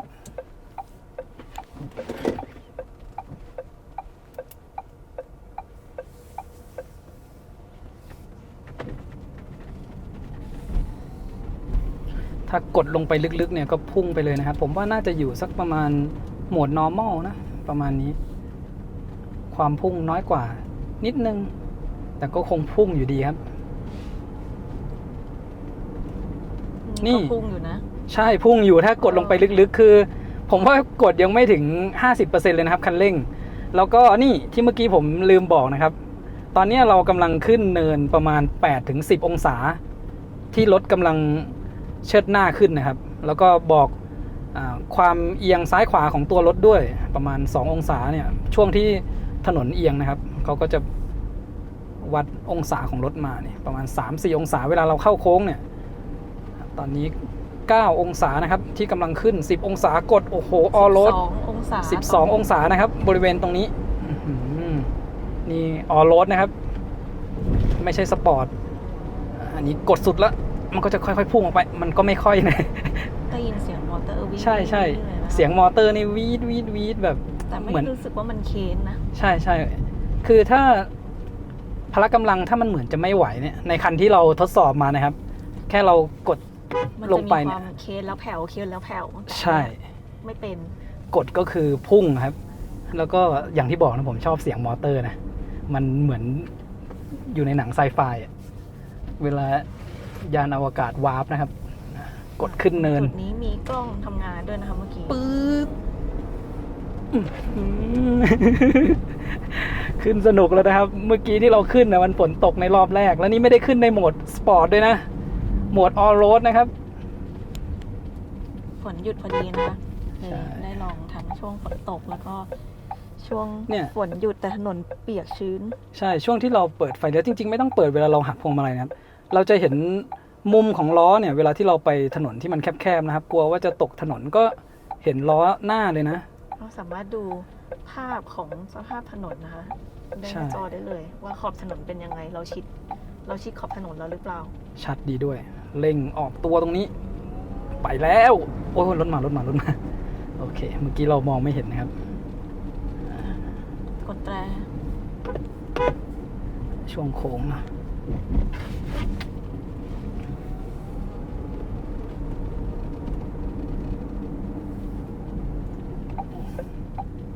ต้องบอกว่าถูกใจสายลุยแน่นอนคันนี้ ขับทางไกลก็ดีออฟโรดก็ได้ขึ้นเขาก็เยี่ยมโอ้โหหมอกหนาก็บีบแต่สักหน่อยนะครับ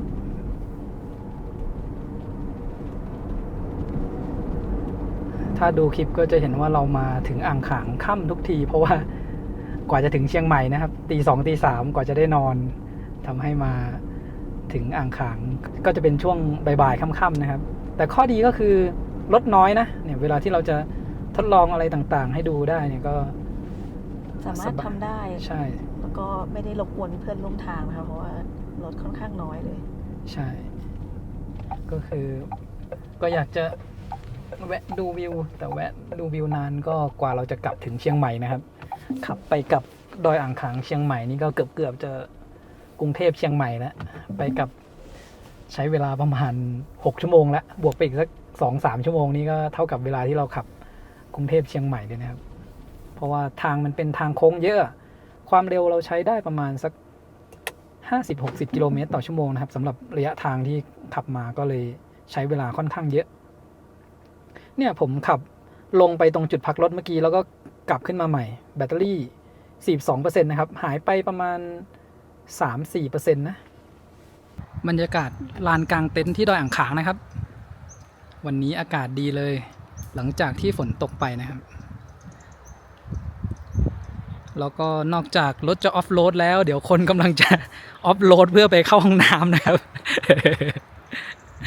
เดี๋ยวรีบไปแล้วก็เราต้องรีบกลับเข้าเชียงใหม่นะครับ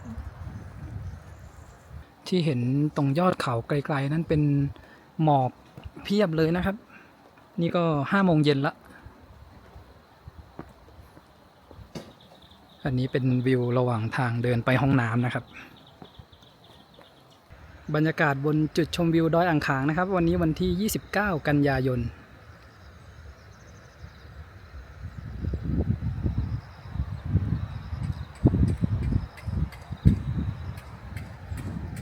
อากาศกำลังดีเลยนะครับช่วงนี้ก็เริ่มมีคนมากางเต็นท์นอนกันบ้างแล้วนะเห็นอยู่สัก 2-3 เต็นท์นะครับตอนนี้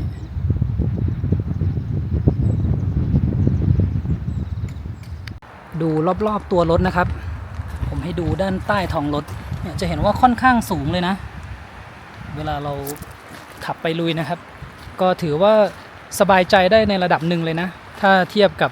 รุ่นอื่นๆนะครับอันนี้คู่แข่งโดยตรงที่เป็น EV เนี่ยก็ยังไม่มีนะครับที่เป็นสายออฟโรด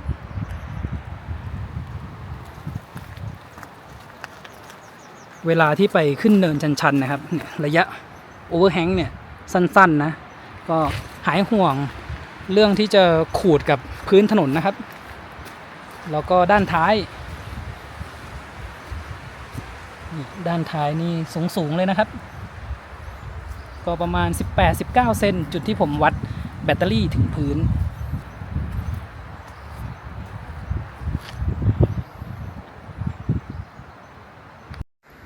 ก่อนที่จะขับลงนะครับเดี๋ยวผมเช็คอุณหภูมิจานเบรกดูก่อนว่าอยู่ประมาณสักเท่าไหร่แล้วก็คราวนี้เราจะเป็นการขับลงยาวๆนะอุณหภูมิจานเบรกเนี่ยตอนนี้อยู่ประมาณ25 องศานะครับแล้วก็เช็คที่ล้อหลังอีกทีนึงก็ประมาณ23 องศาแล้วก็ไปวัดดูอีกครั้งหนึ่งตอนที่ขับลงไปถึงด้านล่างนะครับตอนนี้แบตเตอรี่มีอยู่ 42% นะครับเราจะขับลงไปจุดเริ่มต้นเนี่ยประมาณ14 กิโลเมตรเดี๋ยวดูว่าแบตเตอรี่จะกลับขึ้นมากี่เปอร์เซ็นต์นะครับสำหรับขาลงเราก็จะใช้โหมดที่กำหนดเองนะครับเพราะว่าต้องการจะใช้ตัวรีเจนที่เป็นทรงพลังเราก็จะต้องมาใช้โหมดกำหนดเองแล้วก็เลือกให้ตัวนี้นะครับการตอบสนองของคันเร่งเนี่ยเป็นช้าลงถึงจะใช้ทรงพลังได้นะครับถ้าเป็นมาตรฐานกับเร็วขึ้นเนี่ยเราจะใช้ได้แค่ต่ำกลางสูงเวลาที่เราเลือกมาที่การรีเจนแบบทรงพลังความรู้สึกมันจะคล้ายๆเวลาที่เราใช้ one pedal drive นะครับ คือถ้าเวลาที่เราขับแล้วเรายกเท้าออกจากคันเร่งเนี่ยมันก็แทบจะหน้าทิ่มเลย แต่ถ้าเราปล่อยคันเร่งแบบน้ำหนักแบบเนียนๆนะครับมันก็จะไม่หน้าทิ่มนะจะเหมือนเราใช้ one pedal drive แต่ว่าในคันนี้เวลาที่รถชะลอไปจนช้าๆแล้วเนี่ยเขาจะยังไม่หยุดนิ่งเหมือน one pedal drive นะครับโอเคเดี๋ยวเราดูที่กราฟิกหน้านี้จะเห็นว่าการรีเจนของเขาเนี่ยรีเจนด้วยมอเตอร์ทั้ง2ตัวนะครับตัวหน้าแล้วก็ตัวหลังทำให้ค่ารีเจนเนี่ยที่มันสูงสุดไปถึง100กิโลวัตต์นะครับแล้วก็ตอนนี้เรากำลังลงกราฟิกเนี่ยก็จะเป็นหน้าทิ่มลงเมื่อกี้ช่วงที่ขึ้นมันก็จะเป็นแหงนหน้าขึ้นนะครับเนี่ยตรงนี้ก็ประมาณ 7-8 องศาแล้วก็เอียงข้างไป7องศานะครับ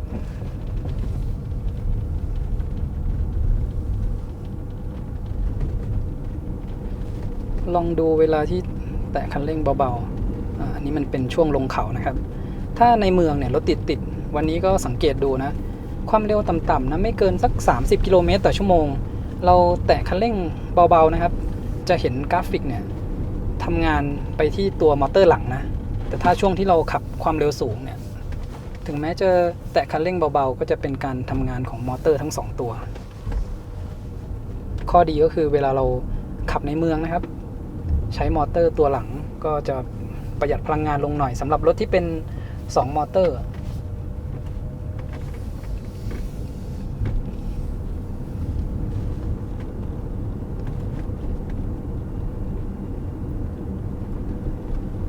เนินตรงนี้ก็ประมาณ11องศานะครับที่รูปบนรถเนี่ยโชว์อยู่อาจจะมีเสียงเย็ดดังเข้าไปบ้างอันนี้เป็นเสียง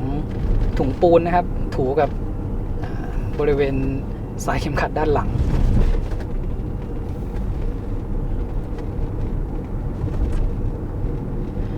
เนี่ยช่วงที่ลงเนินชันๆเนี่ยผมต้องแตะคันเร่งไว้เบาๆนะเพราะว่าตัวรีเจนเขารีเจนหนักจนมันคล้ายกับ one pedal drive อย่างที่ผมบอกเลยแล้วก็เราก็เห็นประโยชน์ของการรีเจนแล้วนะครับรอบที่พาลงก่อนหน้านี้สมมติว่าเราตามรถคันที่เขาขับช้าลงไปเรื่อยๆอุณหภูมิจานเบรกก็ไม่ได้ขึ้นสูงนะที่รอบเมื่อกี้เราวัดมันก็อยู่แค่ประมาณ30กว่าองศานะครับ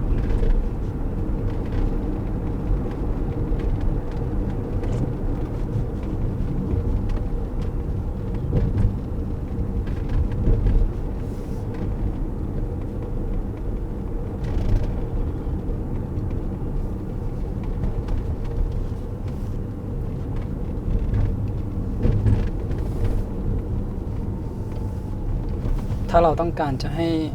หน่วงความเร็วแรงๆเนี่ยก็ยกเท้าออกจากคันเร่งให้มันเร็วๆเลยนะครับเนี่ยก็จะรีเจนหนักนะครับ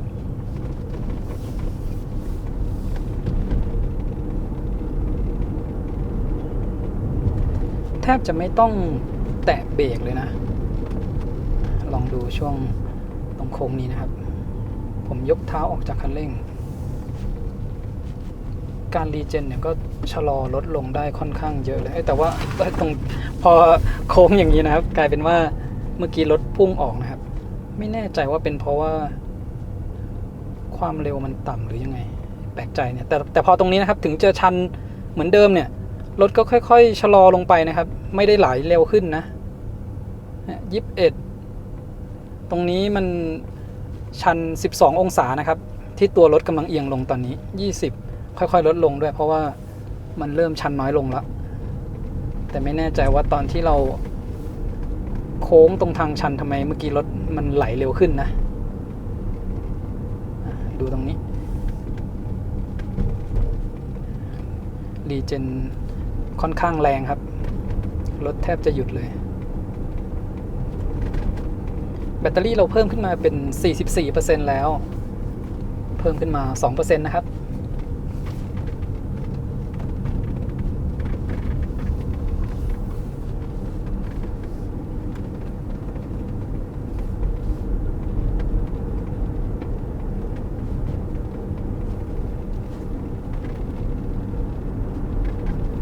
ถ้าช่วงเนี้ยผมยกเท้าออกจากคันเร่งนะดูนะครับความเร็วจะลงไปเหลือเท่าไหร่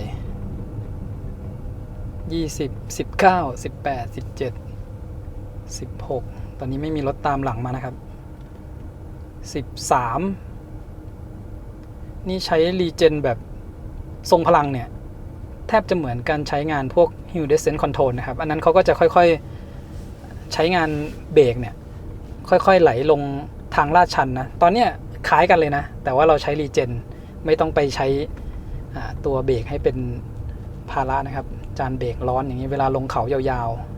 ๆตรงนี้ผมว่าต้องแตะเบรกสักนิดหน่อยเพราะว่าช่วงโค้งแล้วก็ชันเมื่อกี้มันพุ่งนะครับลองตรงนี้ดีกว่าถ้าอย่างเนี้ยเรายกเท้าออกจากคันเร่งรถจะค่อยๆไหลลงไปด้วยความเร็วประมาณ20 กิโลเมตรต่อชั่วโมงมันค่อนข้างปลอดภัยนะครับเราลงเขาด้วยความเร็วประมาณนี้ซึ่งถ้าเป็นไม่ใช่รถไฟฟ้าเนี่ยเราจะต้องแตะเบรกนะครับหรือไม่ก็ engine brake บางทีมันยังไม่ช้าได้ขนาดนี้เลยถ้าแตะเบรกแช่ลงมายาวๆก็จานเบรกร้อนอีกอันตรายนะครับแล้วก็อย่างเช่นเราบรรทุกน้ำหนักมา200 กิโลกรัมเนี่ยมันจะต้องใช้ภาระเบรกพอสมควรนะครับถ้าไม่ได้ใช้รีเจนแต่คันเนี้ยต้องบอกว่ารีเจนหนักดีจริงๆนะคือรถหนักขนาดนี้ช่วงลงเนินชันๆเขาก็รีเจนจนความเร็วรถเนี่ยมันอยู่แค่ประมาณ20 กิโลเมตรต่อชั่วโมงบางคันที่ผมทดสอบนะครับช่วงที่ชันมากๆเนี่ยความเร็วมันก็จะค่อยๆเพิ่มขึ้นไปถึง40 50อันนั้นมันจะเริ่มอันตรายแล้วถ้าสำหรับคนที่ไม่ค่อยได้มาพวกดอยนะครับแต่ถ้าเป็นคันเนี้ย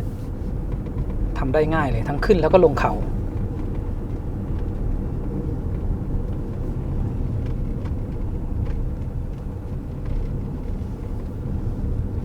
ตอนนี้แบตเตอรี่เพิ่มขึ้นมาเป็น 45% นะครับ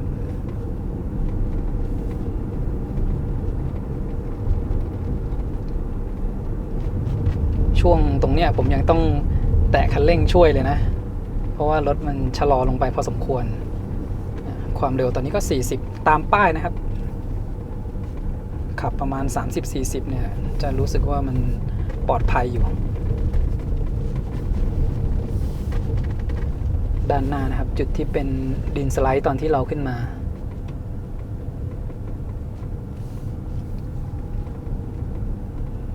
ตรงนี้ชันๆนะครับบนหน้าจอเนี่ยขึ้นว่า9 องศาที่รถกำลังหัวทิ่มลงอยู่ตอนนี้แล้วก็ตรงนี้สมมุติว่าไม่เหยียบเบรกรอบนี้จะเป็นยังไงรอบนี้มันไม่พุ่งนะก็โอเคแล้วก็ตรงนี้ที่เห็นชันๆนะครับดูเขาชะลอความเร็วเหลืออยู่ประมาณ12 กิโลเมตรต่อชั่วโมงแล้วก็ค่อยๆช้าลงขึ้นเขาก็สบายลงเขาก็ง่ายๆเป็นรถสายลุยที่แท้จริงนะครับเดี๋ยวผมลองเร่งความเร็วตรงนี้แล้วก็เราจะลองดูการรีเจนนะว่ามันจะได้สักขนาดไหนช่วงนี้แล้วก็ตรงนี้ลองแตะเบรกสักหน่อยไม่กล้าแตะแรงมากนะครับถนนลื่นอยู่เมื่อกี้ขึ้นไปแค่ประมาณ-80 กิโลวัตต์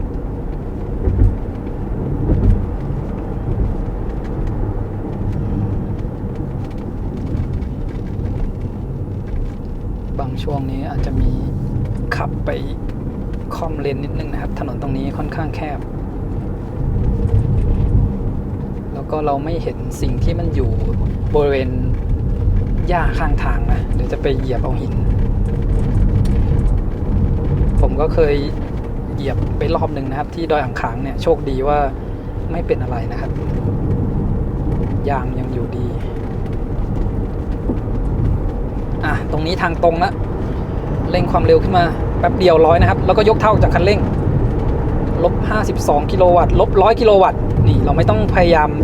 เหยียบเบรกลงไปให้แรงนะครับก็จะได้เห็นตัวเลข-100 กิโลวัตต์ในการรีเจนแบบทรงพลังแล้วก็ตรงนี้ลองเหยียบเบรกสักหน่อยครับก่อนที่เราจะไปวัดอุณหภูมิจานเบรก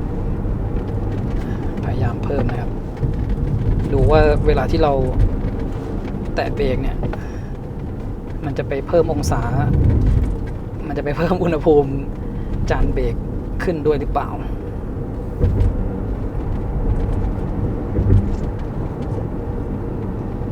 อย่างเช่นตอนนี้ถ้าผมค่อยๆปล่อยเท้าออกจากคันเร่งนะครับมันก็จะค่อยๆชะลอแต่ถ้าเรารีบปล่อยยกออกเลยเนี่ยแล้วยิ่งเป็นทางตรงๆบางทีก็จะหน้าขมำนะครับโอ้โหวันนี้รู้สึกว่าทำไมหินมีแต่ก้อนใหญ่ๆหาตรงที่มันเรียบๆนิดนึงถึงแม้จะลุยได้นะครับแต่ก็ต้องระวังนิดนึงตอนออกนี่ก็ต้องระวังนะสงสัยน้ำมาพัดพวกทรายออกไปนะครับเห็นว่ามันเป็นเหลือแต่หินก้อนใหญ่ๆทั้งนั้นเลยโอเคเดี๋ยวไปดูจานเบรกกันครับเห็นเป็นส้มๆเลยนะตอนนี้ล้อนะครับนี่แค่ประมาณ28องศาเห็นวีแววอยู่นิดนึงนะครับจานเบรก31องศา38องศานี่ขนาดช่วงท้ายๆผมพยายามเบรกมาด้วยนะใช้รีเจนแบบทรงพลังลงมาเต็มที่นะครับนี่ล้อหลังอยู่แค่30ลงเขานี่แสดงว่าคันนี้ใช้เบรกน้อยนะครับใช้รีเจนเป็นหลักแล้วก็2มอเตอร์ด้วยช่วยกันรีเจนแล้วก็ชะลอความเร็วรถนะครับ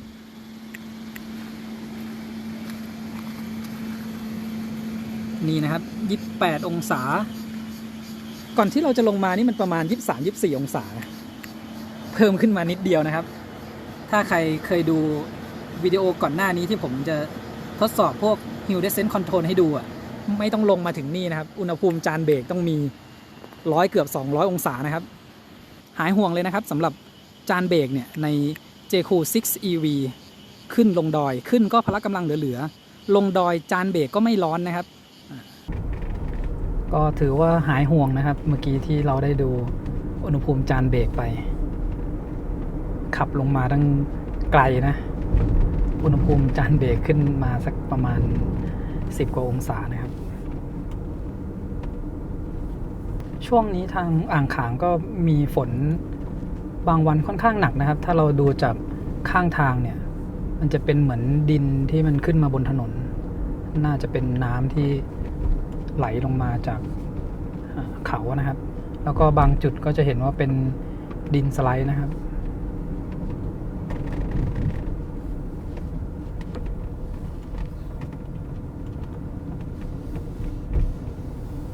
เนี่ยอย่างเช่นข้างหน้านี้ก็ดินสไลด์ก็หลายจุดอยู่นะนี่ก็เป็นปลายฝนนะครับเดี๋ยวก็เข้าหน้าหนาวถ้าเป็นช่วงหน้าหนาวนะครับสำหรับฤดูท่องเที่ยวเราขึ้นอ่างขางนี่รถนักท่องเที่ยวนี่จะเยอะพอสมควรนะมาช่วงหน้าฝนนี่จะโล่งๆหน่อยนะครับยังโชคดีว่าวันนี้ฝนตกไม่ได้แรงมากนะครับแล้วก็ตกแค่แป๊บเดียว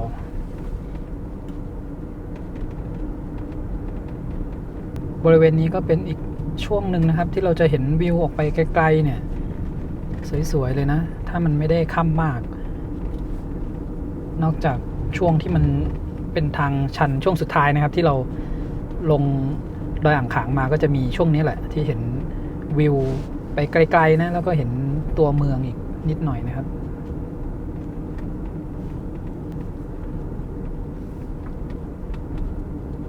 โอ้ข้างหน้านั้นเป็นรุ้งเลยนี่เป็นแนวแทบจะเป็นแนวตั้งเลยนะมองไปไกลๆนะ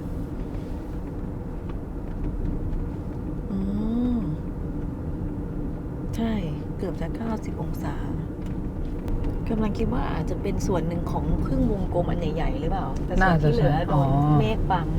คือมันใหญ่มากเลยเห็นเป็นแทบจะตั้งตรงใช่ไฟหน้าคันนี้ก็สว่างดีนะครับที่ได้ถ่ายให้ดูช่วงที่เราขับมาเชียงใหม่เมื่อคืนนี้แล้วก็นี่ก็6 โมงกว่าแล้วช่วงที่เราขับกลับทางเชียงดาวเนี่ยก็จะเจอถนนที่มืดๆนะมีไฟหน้าที่สว่างดีนี่ก็ปลอดภัยนะครับเนี่ยผมเปิดให้ตัวไฟสูงอัตโนมัติทำงานนะครับเขาก็ทำงานได้เลยนะตอนนี้ยังไม่ได้มืดมากด้วยเมื่อกี้ก็จะเห็นติดดับขึ้นมาอยู่นะคือทุกครั้งที่เราจอดรถนะครับตัวไฟสูงออโต้เนี่ยเราต้องกดที่ก้านไฟด้านซ้ายนะครับดันออกไปจากตัวมันจะเป็น รูปไฟสีฟ้าๆเนี่ยแล้วก็มีตัว A อยู่นะครับก็คือไฟสูงออโต้ทำงานนะครับแล้วก็เวลาที่ไฟสูงติดขึ้นมาก็จะมีสัญลักษณ์ไฟสูงติดขึ้นมาอีกครั้งแยกกันกับสัญลักษณ์ที่เป็นไฟสูงออโต้นะครับนู่นนะครับไม่แน่ใจในกล้องเห็นหรือเปล่านะเป็นลุงนะครับตรงอยู่ตรงนั้นเลยแบตเตอรี่เราเพิ่มขึ้นมา 6% นะครับเป็น 48% แล้วก็ก่อนที่เราจะขับขึ้นเนี่ยแบตเตอรี่มี 61% ก็ใช้ไปทั้งหมด 13% นะครับขึ้นลงเนี่ยเราได้ไฟกลับมาด้วยนี่ขับขึ้นลงให้ดู2ทีด้วยนะครับขึ้นรอบ2เนี่ยมันเป็นระยะสั้นๆแต่ก็เราได้เทสให้ดูทั้ง2รอบสำหรับแบตเตอรี่ 48% เนี่ยเดี๋ยวจะลองดูนะครับว่ากลับไปถึงเชียงใหม่ถึงหรือเปล่าเพราะว่าถ้าดูจากแบตเตอรี่มันอาจจะเหมือนไม่ถึงนะครับแต่ว่าช่วงที่เราขับกลับเนี่ยมันจะใช้ไฟน้อยกว่าขาที่เราขับมานะครับตอนนี้นะครับให้ดูไฟหน้าช่วงที่เรากำลังขับกลับนะเมื่อกี้มันจะมีคล้ายๆควันหรือหมอกนะครับเราจะเห็นว่าไฟหน้าเนี่ยแรงดีมากเลยนะข้างหน้านะเนี่ยเป็นอย่างเงี้ยเราจะเห็นลำแสงของไฟหน้ารถเราเลยนะครับแรงสว่างดีมากเลยช่วงที่ขับผ่านที่เป็นควันหรือหมอกแบบนี้นะครับ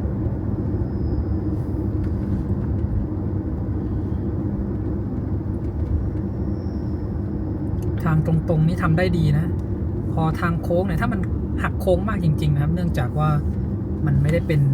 Adaptive Light นะครับก็เลยไม่ได้ส่องตามที่เราหักพวงมาลัยไปก่อนนะครับก็ต้องขับช้าๆลงหน่อยเพราะเรามองไม่เห็นเนี่ยช่วงนี้ที่ขับมาเนี่ยมันจะเห็นเป็นคล้ายๆควันแบบนี้นะครับสลับไปมา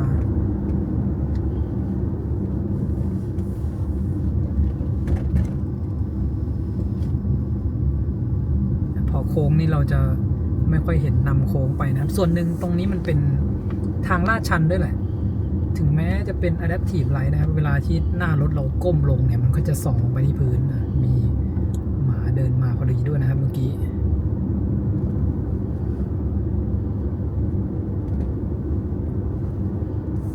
ช่วงที่เรากำลังขับกลับอยู่นะครับเนี่ยมีต้นไม้หักล้มลงมาเลยแสดงว่าก่อนหน้านี้อาจจะฝนแรงนะครับถ้าต้นไม้หักซะขนาดนี้ก็เมื่อกี้ต้องจอดรอสักพักเลยให้สลับกันวิ่งทีละฝั่งนะครับผมก็คิดอยู่ว่าขับมาตั้งนานทำไมไม่มีรถสวนมาเลยเราก็ขับมาคันเดียวตลอดที่แท้มาติดกันอยู่ตรงนี้นะครับช่วงฤดูฝนเนี่ยก็ต้องเช็คสภาพอากาศก่อนมาด้วยนะครับถ้ามันมีฝนหนักๆนี่ต้องระวังสำหรับเส้นทางที่แคบๆแล้วก็มีต้นไม้ใหญ่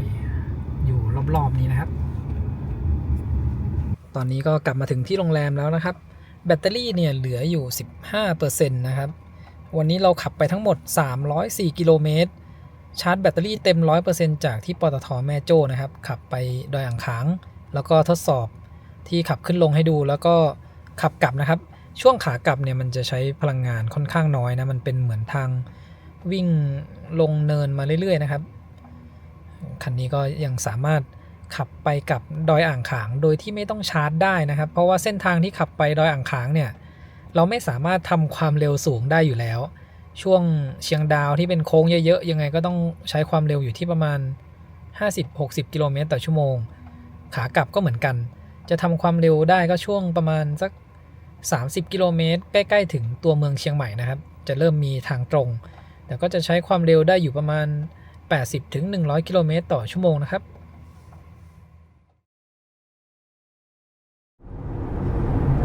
วันนี้ช่วงขับกลับก็จะให้เชงได้ลองขับดูนะครับว่าขับรถทรงอย่างนี้ความรู้สึกเป็นยังไงบ้างนะใช่ก็เป็นรถทรงแบบจี๊ปคันแรกที่เคยได้ขับเลยนะคะก่อนหน้านี้ไม่เคยขับก่อนก็ความรู้สึกแรกเนี่ยพอออกขึ้นมานั่งแล้วเนี่ยรู้สึกว่าทัศนวิสัยดีนะคะเพราะว่าพอเป็นรถที่ทรงสูงเนี่ยก็ทำให้เรามองเห็นรถคันข้างหน้าแล้วก็คันที่อยู่ด้านหน้าของคันข้างหน้าเราอีกนอกจากนี้เนี่ยเขาก็ออกแบบมาให้เบาะสามารถปรับได้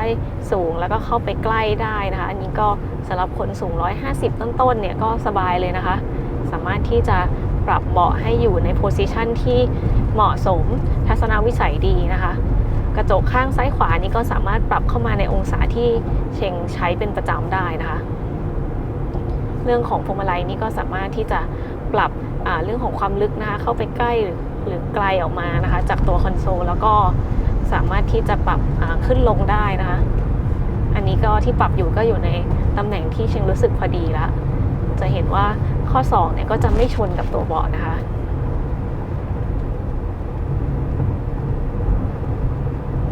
แล้วก็พื้นที่ตรงนี้นะคะจะเป็นพื้นที่ที่เรามักจะใช้ทดสอบเรื่องของเสียงที่ดังจากภายนอกเข้ามาในห้องโดยสารนะคะเพราะว่าจะเป็นช่วงถนนที่วิ่งตรงๆแล้วก็เป็นพื้นปูนนะคะคันนี้เนี่ยรู้สึกได้เลยว่าเสียงจากด้านล่างเนี่ยที่เข้ามาในห้องโดยสารเนี่ยค่อนข้างน้อยหลักๆเลยเนี่ยเสียงที่ได้ยินเนี่ยจะเป็นเสียงที่มาจากด้านหน้านะคะแล้วก็เดี๋ยวผมจะให้ดูค่าความดังภายในห้องโดยสารนะครับเนี่ยเราวิ่งอยู่บนพื้นคอนกรีตค่าความดังจะอยู่ไม่ค่อยถึง65เดซิเบลนะครับยกเว้นว่าตอนที่เราวิ่งผ่านรอยต่อเดี๋ยวผมให้ดูนะครับถ้าพูดไปด้วยนี่มันจะสูงขึ้นเมื่อกี้นี่ตอนที่ดูตอนแรกนั่นความเร็วเราใช้ที่70กว่ากิโลเมตรต่อชั่วโมงนะถ้าเป็นตอนนี้เนี่ยจะประมาณ92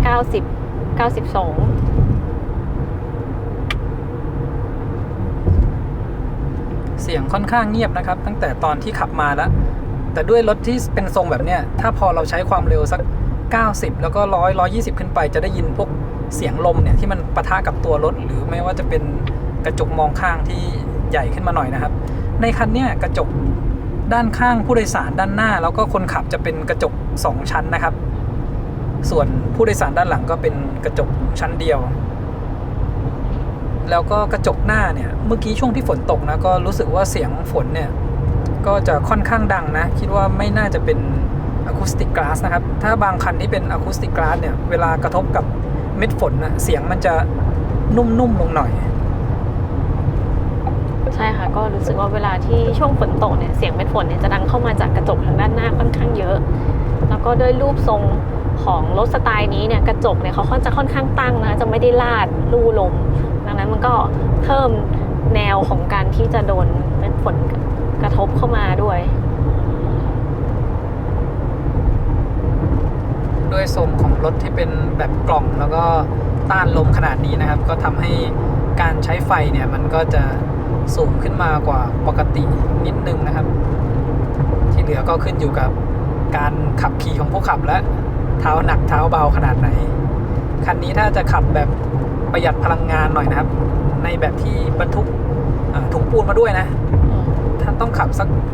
80-90 เนี่ยจะวิ่งได้ใกล้เคียง400กิโลเมตรนะครับถ้าสูงขึ้นไปกว่านั้นนะที่ผมทดสอบ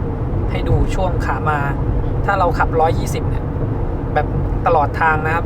อันนั้นต้องใช้ความเร็วแบบนิ่งๆนะถึงมันจะกินไฟเยอะก็จะวิ่งได้สัก250กิโลเมตรนะแต่ว่าเวลาเราขับจริงเนี่ยยังไงมันก็จะมีการเหยียบเบรกก็ได้รีเจนกลับมานะครับเท่าที่ผมขับช่วงสุดท้ายนะจากตากมาถึงเชียงใหม่คร่าวๆเนี่ยก็จะวิ่งได้ประมาณแบตเตอรี่ 1% เนี่ยได้สัก3กิโลเมตรพอจะได้อยู่นะครับใช้ความเร็ว110-120กิโลเมตรต่อชั่วโมงก็จะลองวัดเสียงที่ความเร็ว100กิโลเมตรต่อชั่วโมงไหมโอเคงั้นเรามาดูเสียงที่ความเร็ว100นะครับรถข้างหน้าโล่งพอดี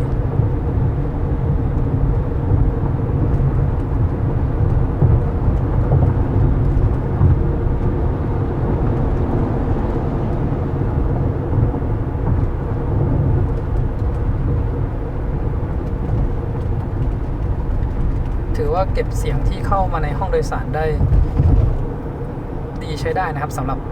ด้านล่างที่เป็นเสียงเข้ามาในห้องโดยสารเนี่ยเสียงจะทุ้มๆหน่อยประกอบกับช่วงล่างของรถที่หนึบกระชับดีนะครับ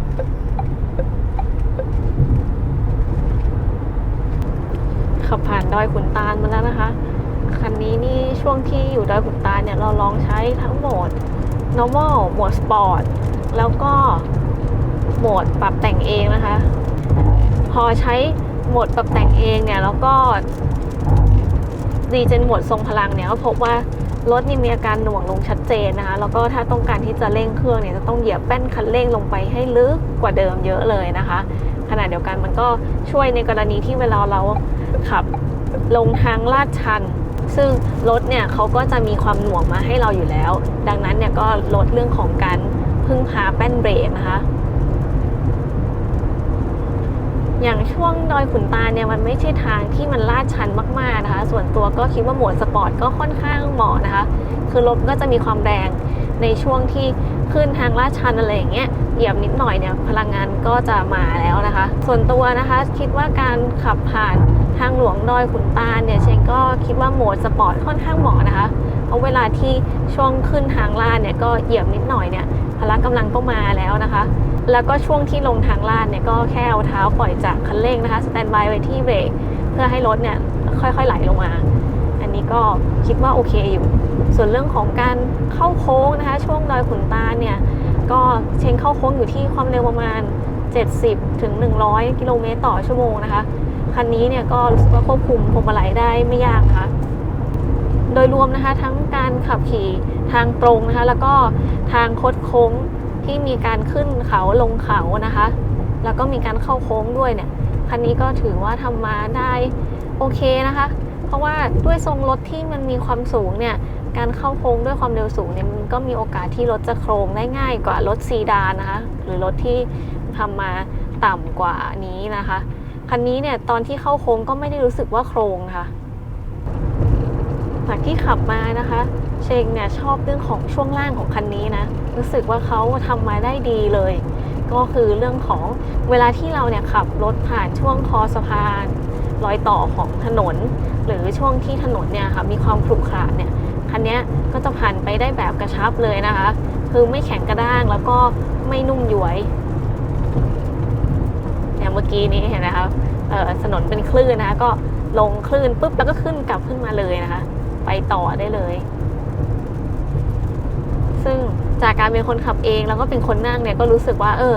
ทำได้ดีนะไม่ตึงตังไม่นุ่มย้วยหลังจากให้ลองขับไปแล้วนะครับตอนนี้ก็จะให้เชงลองนั่งเบาะด้านหลังดูนะครับว่านั่งเดินทางไกลเนี่ยสัก1 ชั่วโมง 2 ชั่วโมงดูว่าเป็นยังไงบ้างนะครับ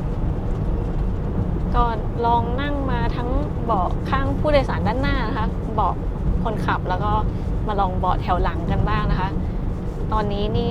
บรรยากาศดีมากเลย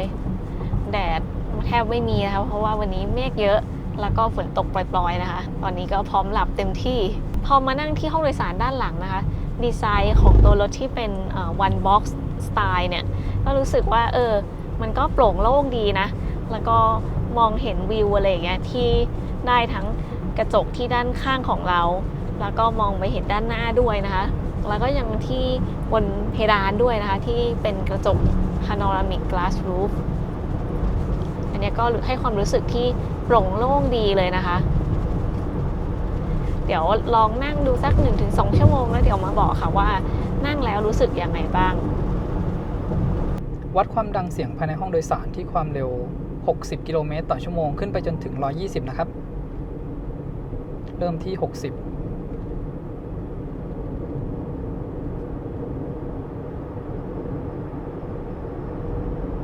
90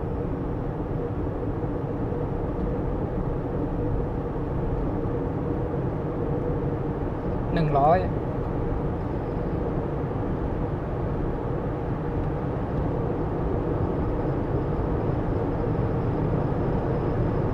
120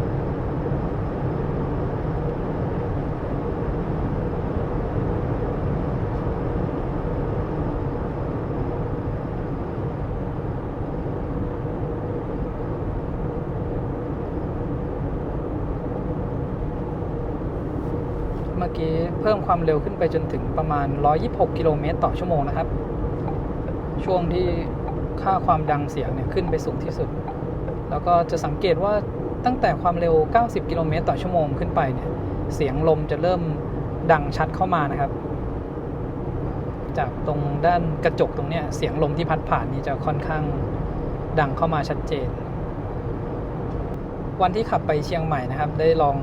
Adaptive Cruise Control ช่วงกลางคืนให้ดูแล้วก็อย่างที่ผมบอกนะ Adaptive Cruise Control กับ Lane Centering ของคันเนี้ยพอทำงานร่วมกันเนี่ยนิ่งดีมากๆนะครับเดี๋ยววันนี้ผมจะลองให้ดูอีกรอบนะวิธีใช้งานก็คือกด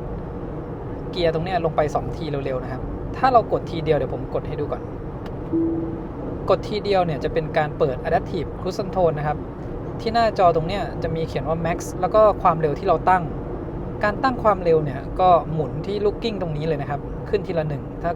ต้องการเพิ่มขึ้นเยอะๆก็ดันขึ้นไปเร็วๆแล้วก็ตั้งระยะห่างจากคันหน้าได้ตรงนี้เลื่อนซ้ายขวานะครับได้5ระดับ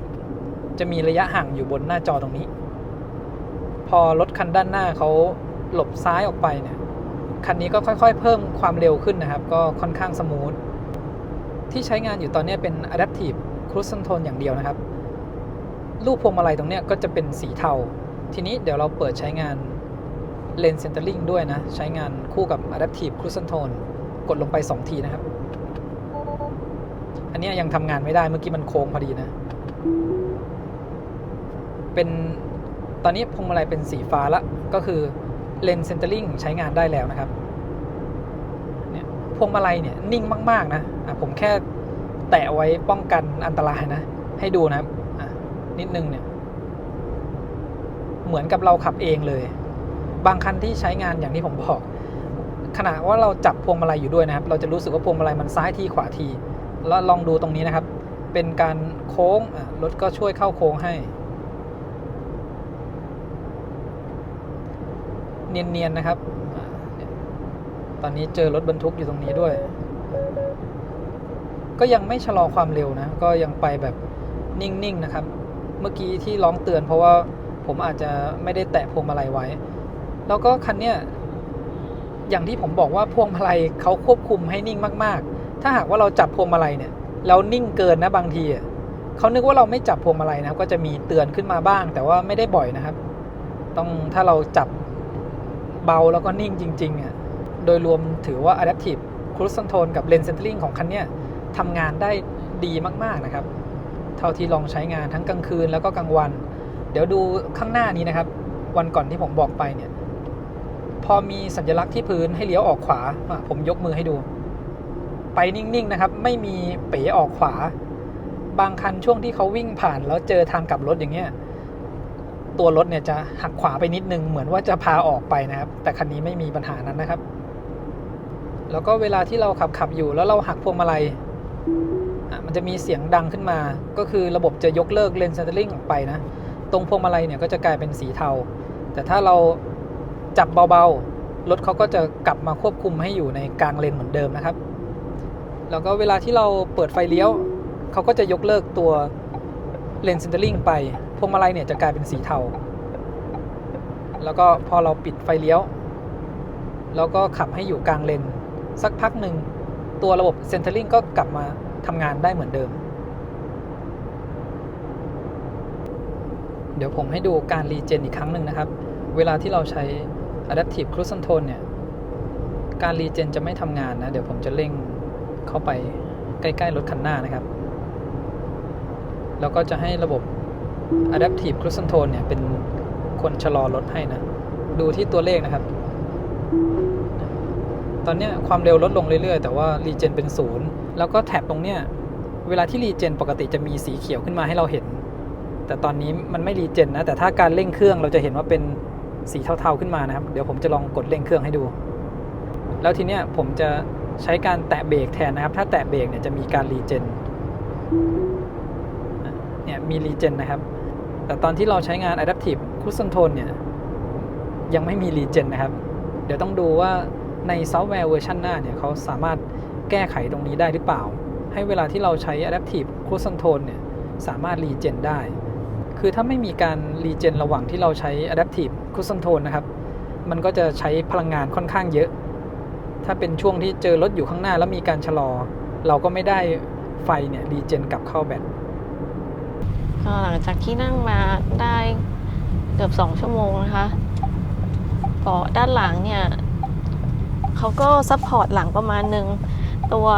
เบาะรองนั่งเนี่ยช่วงที่ก้นเรานั่งอะค่ะมันจะมีความย้อยลงไปเล็กน้อย แต่ว่ามาประกอบรวมกันกับที่รองหลังเนี่ยมันก็ยังถือว่าพอรับได้นะคะแต่ว่าตัวเนี้ยตอนที่นั่งมาเนี่ยก็นอนมาด้วยนะคะตัวที่รองหัวเนี่ยรองศีรษะหรือ headrest เนี่ยมันจะไม่ได้ออกแบบมาให้ซัพพอร์ตสำหรับคนนอนแล้วคอที่ค่อนข้างอ่อนนะคะมันก็เลยตื่นมาปวดคอเพราะว่ามันแบบหัวมันกิ้งไปกิ้งมาแล้วก็ที่เห็นอยู่ในรูปเนี่ยอันนี้ก็คือ headrest ที่จะสามารถยกขึ้นมาได้นะคะอันนี้ก็ยกขึ้นมาแต่ว่าตอนปรับตอนแรกมันปรับเองไม่ได้เลยเพราะว่าตอนที่ headrest อยู่ในตำแหน่งที่ต่ำที่สุดอะการที่จะสอดนิ้วเข้าไปเพื่อกดปุ่มแล้วก็ยกขึ้นมาเนี่ยต้องใช้แรงเยอะมากเลยก็เลยนี้ก็ต้องให้ก๊อฟเขาช่วยยกขึ้นมาให้นะคะแต่ถ้าใครไม่ค่อยชอบ headrest เหมือนกันสามารถที่จะกดปุ่มนะคะแล้วก็ดันขึ้นได้อย่างนี้ขนาดนี้ตอนนี้ทำเองก็ยังปุ่มมันค่อนข้างแข็งนะสามารถที่จะดึงออกไปเลยก็ได้นะคะหรือจะปรับสูงกว่านี้ก็ได้เหมือนกันเรื่องของการนั่งเบาะด้านหลังเนี่ยสรีระของแต่ละคนก็ไม่เหมือนกันนะคะถ้า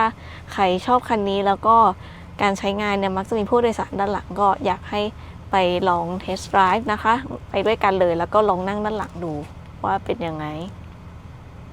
ตอนนี้เราอยู่ที่ปั๊มปตท.ตากไม้งามนะคะเป็นปั๊มที่เราแวะแทบทุกครั้งเลยนะเพราะว่านี่ค่ะเขามีพวกขนมผลไม้นะคะ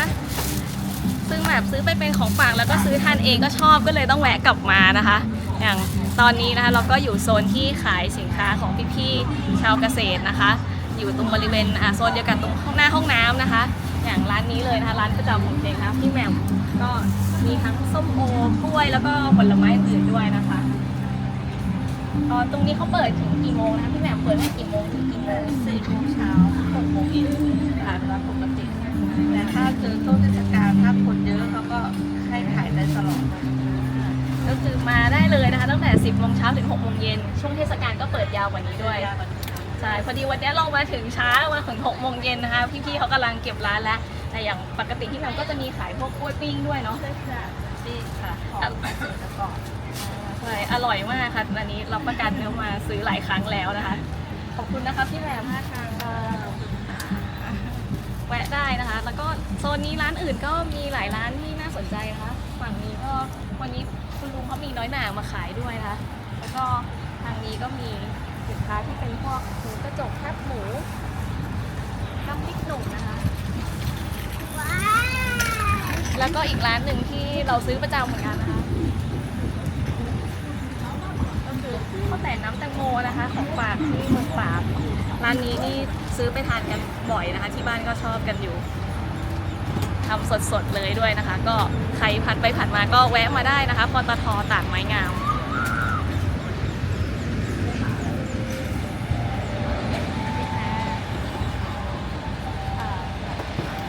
ผลไม้แล้วก็ขนมที่ซื้อมานะครับก็ใส่ช่องนี้ไว้ได้พอดีเลย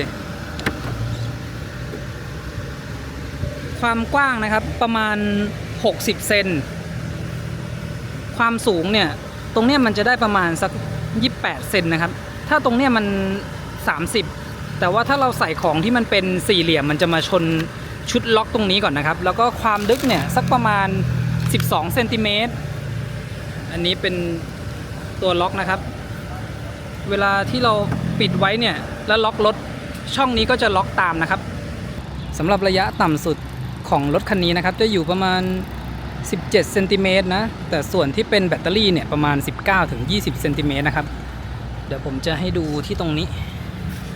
ด้านใต้ท้องรถเนี่ยแถวๆเนี้ยมันก็ประมาณ18-19 เซนนะครับส่วนที่ต่ำสุดคือน็อตตัวนั้นเลยนะที่อยู่ประมาณเกือบเข้าไปในล้อประมาณ17 เซนนะครับส่วนด้านใต้ท้องที่เป็นแบตเตอรี่ประมาณ19 เซนนะครับเดี๋ยวผมพาไปดู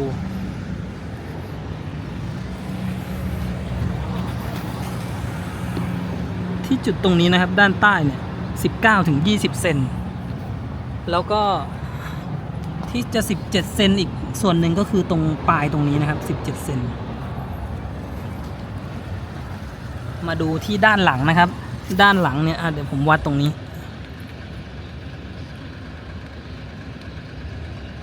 จุดนี้ก็20 เซนนะครับแวะแป๊บเดียวนี้ได้ของกินมาเพียบนะครับกำลังจะจัดส้มโอนะคะ อันนี้ก็คือให้พี่เขาแกะไว้ได้เลยนะคะ ปกติถ้ามาเนี่ยเขาก็จะมีแกะไว้แล้วก็เลือกเนื้อเลือกอะไรได้เลยนะ อันนี้ใครชอบทานส้มโอที่มันแบบรสชาติแบบเชงๆอะนะเขารสชาติเชงๆมันจะแบบว่าใสๆแล้วก็มันแบบทานแล้วมันสดชื่นอะมันจะไม่ได้หวานจัดเปรี้ยวจัดอันเนี้ยรู้สึกว่าแบบอร่อยกำลังดีอะค่ะมันจะมีความแบบเปรี้ยวนิดๆสดชื่นแล้วก็มีหวานนิดๆ ลองแวะชาร์จกับ EV Station นะครับตู้ของ EV Station เนี่ยจะจำกัดอยู่ที่200แอมป์ถ้าเป็นรถ400โวลต์เนี่ยมันก็จะไม่เกินประมาณ80กิโลวัตต์นะครับอันนี้เริ่มชาร์จที่ประมาณ 35% นะครับตอนเนี้ยกำลังไฟที่เข้าก็อยู่ที่78กิโลวัตต์ได้กระแสไฟมาเต็มสเปคของตู้ที่200แอมป์แล้วก็แรงดันไฟอยู่ที่390โวลต์ถ้าชาร์จไปสักพักผมว่าถ้ามันขยับแรงดันขึ้นอีกนิดก็คงจะอยู่ประมาณ79ถึง80นะเต็มที่ไม่น่าจะเกินนี้ละจริงๆแล้วเราชาร์จปตท.ก็ได้นะครับคันนี้ระหว่าง78กิโลวัตต์กับ84ถึง85กิโลวัตต์ที่เราชาร์จกับตู้Elex by eGat เนี่ยมันก็ใช้เวลาไม่ต่างกันมากนะครับก็ถ้าสมมุติใครอยากแวะกินข้าวด้วยเนี่ยเราจะชาร์จของปตท.ก็ใช้เวลาต่างกันไม่เยอะนะวันที่เราขับไปเชียงใหม่แล้วชาร์จกับเชลรีชาร์จแล้วมันได้กำลังไฟอยู่73กิโลวัตต์ชาร์จเทียบกันระหว่าง30ถึงแถวๆ 80% มันก็ใช้เวลาต่างกันอยู่แค่ประมาณ 3-4 นาทีนะครับระหว่างที่เราเทียบกันกับที่เราชาร์จมาจาก83-84 กิโลวัตต์กับวันนั้นเราชาร์จที่เชลรีชาร์จมันก็ประมาณ70กว่ากิโลวัตต์นะครับไม่ได้ใช้เวลาต่างกันแบบมากนอกจากว่าเราชาร์จมาจากเปอร์เซ็นต์ต่ำๆเช่น 10% อันนั้นอาจจะเห็นความแตกต่างเพิ่มขึ้นไปอีกก็อาจจะต่างกันสัก10นาทีนะครับแล้วก็สำหรับรถคันนี้นะที่ผมไปลองชาร์จมาไม่ว่าจะเป็น Elex by eGat นะครับหรือว่า Shell Recharge แล้วก็ปตท.เนี่ยการชาร์จไฟของเขาค่อนข้างนิ่งนะครับเมื่อวานผมชาร์จกับ Elex by eGat จาก 12% เนี่ยถึง 57% ก็ยังอยู่ประมาณ80กว่ากิโลวัตต์นิ่งๆตลอดเลยนะครับแล้วก็ค่อยๆดรอปลงเหลือ77ก็คือตามที่เขารับกำลังไฟได้ในแต่ละช่วงเปอร์เซ็นต์นะครับสำหรับช่อง USB-C เนี่ยที่ด้านหลังเนี่ยมีเขียนกำกับไว้ว่าจ่ายกำลังไฟได้สูงสุดที่60วัตต์ผมลองใช้เครื่องเช็คดูแล้วเนี่ยสามารถจ่ายได้ถึง65วัตต์เลยนะครับจริงๆแล้ว60วัตต์เนี่ยก็สามารถใช้ชาร์จพวกโน้ตบุ๊กแล้วก็พวก MacBook ได้แล้วนะก็คือถ้าใครจะทำงานบนรถคันนี้สามารถใช้ช่อง USB-C เนี่ยเสียบชาร์จโน้ตบุ๊กแล้วก็ MacBook ได้เลยนะครับส่วนพอร์ต USB-A นะครับสามารถจ่ายไฟสูงสุดได้ที่18วัตต์รองรับโปรโตคอลการชาร์จตามที่เห็นทั้งหมดนี้เลยนะครับที่พอร์ต USB-C ด้านหน้าสามารถจ่ายไฟได้สูงสุดที่30วัตต์ถือว่าค่อนข้างแรงนะครับโปรโตคอลการชาร์จที่รองรับเนี่ยก็ตามรายการที่เราเห็นเลยช่องไวเลสชาร์จมือถือของคันนี้นะครับสเปคเขาเคลมไว้ว่าสามารถชาร์จไวเลสได้ที่50วัตต์ตัวนี้เครื่องเช็คของผมเนี่ยมันรองรับได้แค่15วัตต์นะครับก็เช็คแล้วก็ได้15วัตต์สำหรับการตั้งค่าให้รับอากาศจากภายนอกเข้ามาในรถหรือว่าให้อากาศหมุนเวียนภายในรถเนี่ยเราก็กดที่เมนูแอร์นะครับก็จะมีตรงนี้อากาศหมุนเวียนภายในแล้วก็รับอากาศจากข้างนอกเข้ามาหรือว่าถ้าเมนูนี้ปิดอยู่นะครับเรากดแค่ปรับตรงนี้กดตรงนี้ก็ได้นะครับอันนี้ก็จะเกี่ยวข้องกับค่าคาร์บอนไดออกไซด์ภายในห้องโดยสารอย่างเช่นตอนนี้ผมกดให้รับอากาศภายนอกเข้ามาค่าคาร์บอนไดออกไซด์เนี่ยก็จะ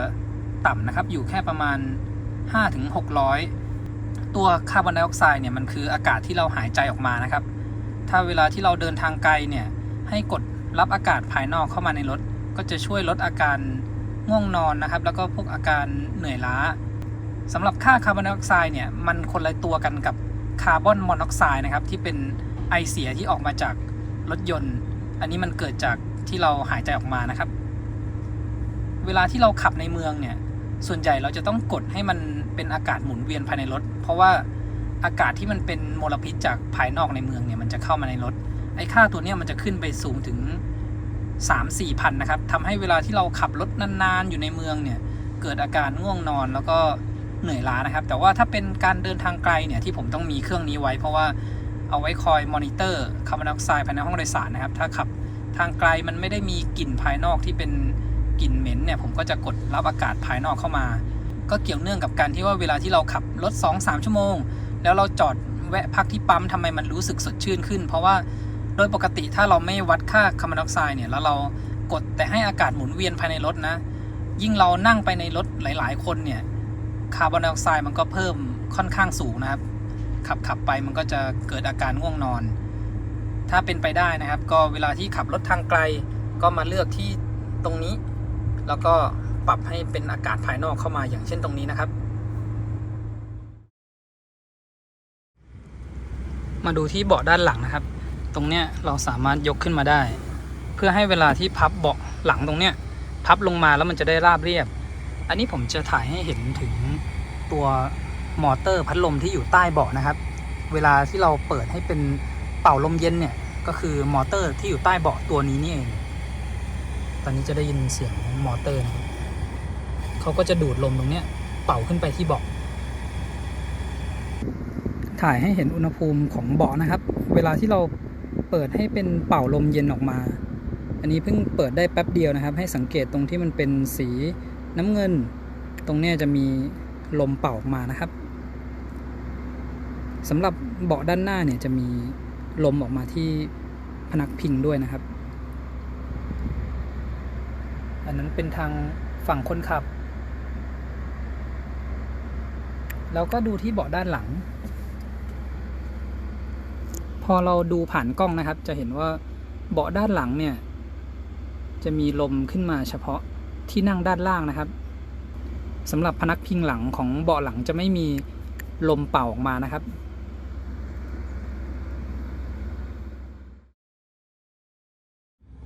ที่ด้านหลังนะครับถ้าเราเปิดขึ้นมาตรงนี้จะมีลำโพงซับวูฟเวอร์แล้วก็อุปกรณ์สำหรับเวลาที่ยางรั่วรวมถึงไม้สามเหลี่ยมฉุกเฉินนะครับแล้วก็เสื้อกั๊กฉุกเฉินด้านหลังเวลาที่เราพับเบาะลงไปแล้วนะครับก็จะได้แบบราบเรียบเลยถ้าวัดเฉพาะพื้นที่จากตรงแผ่นนี้นะครับปลายนี้ถึงสุดเนี่ยประมาณ106เซนติเมตรแล้วก็จากปลายสุดนู้นมาชนที่ตรงนี้130ส่วนแนวทะแยงเนี่ยประมาณ160เซนนะครับถ้าจะเอาไว้ทำแคมปิ้งนอนเนี่ยคนตัวสูงๆก็อาจจะไม่ค่อยเหมาะนะครับเพราะว่าขาเนี่ยจะเลยต้องแบบอาจจะเป็นเด็กหรือว่าเราต้องเสริมตรงนี้ให้มันสูงขึ้นมานะครับเพื่อที่หัวจะได้ไม่ไปโดนตรงเบาะที่เราพับตั้งขึ้นไปทางด้านนั้นนะครับแต่ถ้าเป็นการพับเบาะเพื่อให้ขนของได้เนี่ยมันก็ราบเรียบแล้วก็ด้วยความที่เป็นทรงสี่เหลี่ยมก็อาจจะขนของที่สูงได้อยู่นะครับใส่กล่องแล้วก็ซ้อนๆกันเนี่ยก็ขนได้เยอะอยู่ถัดมาดูที่โหมดอัจฉริยะนะครับตรงนี้ก็จะมีงีบหลับลักสัตว์เลี้ยงลากจูงงีบหลับก็อาจจะเวลาที่เราไปแคมป์โหมดนะครับเลือกเป็นอันนี้ก็ได้เขาก็จะมีอธิบายบอกนะครับในแต่ละโหมดเนี่ยจะมีข้อมูลอธิบายบอกว่าโหมดเนี่ยจะมีการทำอะไรบ้างอย่างเช่นโหมดนี้ก็จะบอกว่าล็อกประตูปรับเอนเบาะราบก็จะปรับเบาะเรานอนลงปิดกระจกปิดหลังคายกที่รองน่องปิดม่านข้างบนนะครับปิดไฟด้านนอกเนี่ยเขาอธิบายไว้หมดเลยแล้วก็กดเข้าโหมด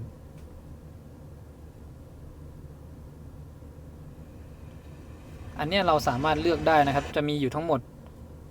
3สภาพแวดล้อมนะครับที่เป็นเสียงออกมาเนี่ยอยู่บนทุ่งหญ้าอันนี้ก็เป็นเสียงนกนะครับมีเสียงนกแล้วก็ทะเลถ้าเริ่มเราก็กดเริ่มพักผ่อนได้เลยเบาะคนขับก็จะปรับเอนนอนลงนะครับ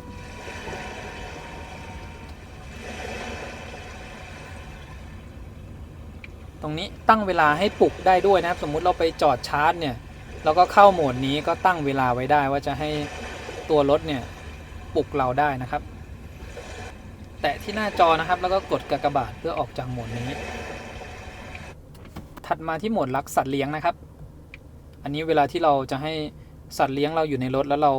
ไปทำธุระก็สามารถเปิดแอร์ทิ้งไว้ได้โดยที่เรากดล็อกรถแล้วแอร์ในรถยังเปิดอยู่ถ้าเราไม่เข้าโหมดนี้นะครับตัวรถเนี่ยจะ ปิดระบบทุกอย่างลงเลยเขาก็จะมีบอกนะครับว่าแบตเตอรี่ต้องมากกว่า 20% แล้วก็รถต้องออนอยู่ด้วยโอเคเราลองดูที่โหมดนี้อันนี้ก็ยืนยันอีกทีนะครับหน้าจอรถก็จะขึ้นโชว์อย่างนี้อยู่ตลอดเวลาที่อยู่ในโหมดรักสัตว์เลี้ยงนะครับถัดมาที่โหมดลากจูงนะครับอันนี้ก็เอาไว้เผื่อเราต้องการจะขยับรถนะครับโดยที่ไม่ได้ติดเครื่องขึ้นมาเนี่ยเข้าโหมดนี้รถจะเข้าเกียร์ว่างนะครับก็ต้องทำตามที่เขาบอกนี้นะครับไม่ได้เสียบสายชาร์จรถอยู่ในเกียร์ P แล้วก็ต้องกดแป้นเบรกค้างไว้อันนี้ผมจะกดให้ดูเนี่ยเราไม่ได้กดแป้นเบรกค้างไว้มันก็เลยเปิดใช้งานไม่ได้นะครับ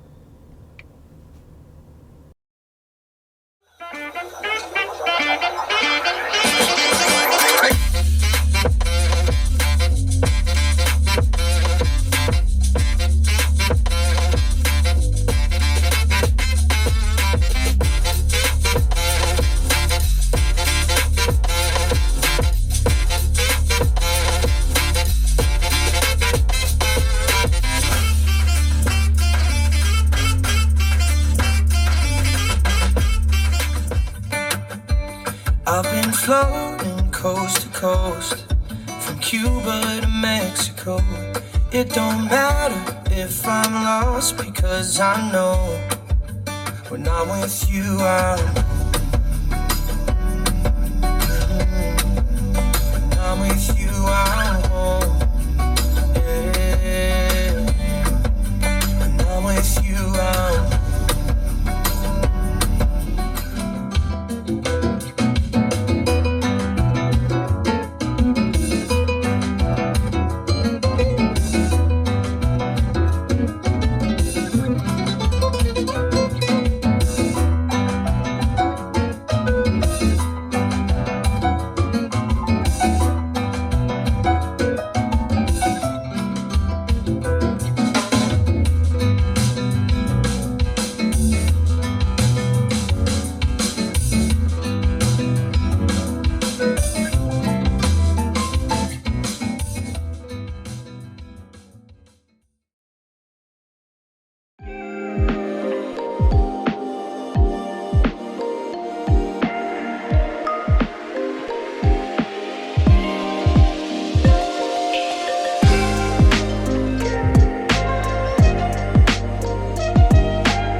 สรุปหลังจากที่เราได้ใช้งาน Jeku 6 EV คันนี้นะครับต้องบอกว่าตั้งแต่วันแรกที่ผมได้ไปลอง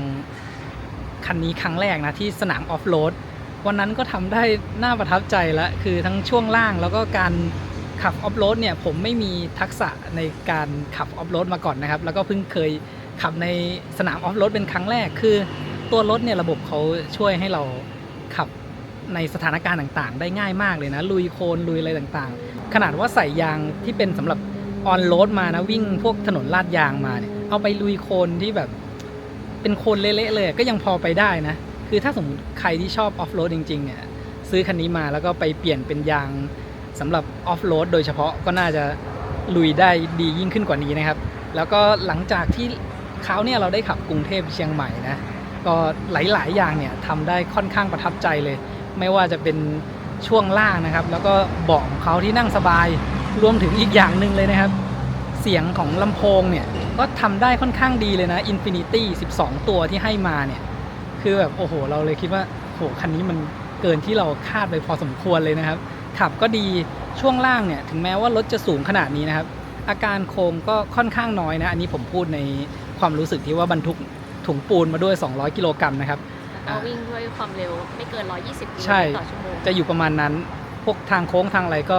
ถือว่าโอเคแต่ว่าถ้าขับแบบน้ำหนักน้อยกว่านี้เบาๆเช่นขับคนเดียวอาจจะมีอาการโค้งที่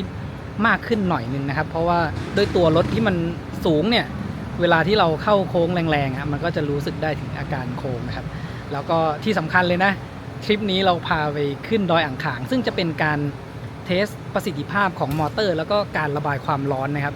ก็ถือว่าผ่านนะครับไม่ติดปัญหาอะไรเลยผ่านฉลุยใช่ผ่านฉลุยแปลว่าเราสามารถเอาคันนี้ไปขึ้นเขาขึ้นดอยโดยไม่ต้องห่วงได้เลยนะครับเสียดายว่าคราวเนี่ยมันไม่สามารถ connect car scanner เพื่อดูอุณหภูมิมอเตอร์ได้ถ้าเราเห็นในอุณหภูมิของมอเตอร์เนี่ยว่ามันน้อยหรือมากก็จะยิ่งบอกได้ง่ายกว่านี้นะว่าถ้าไปลุยออฟโรดหนักๆเนี่ยมันจะเป็นยังไงเพราะว่าบางทีเราไปออฟโรดมันก็จะต้องมีตอนที่เราต้องเร่งเพื่อ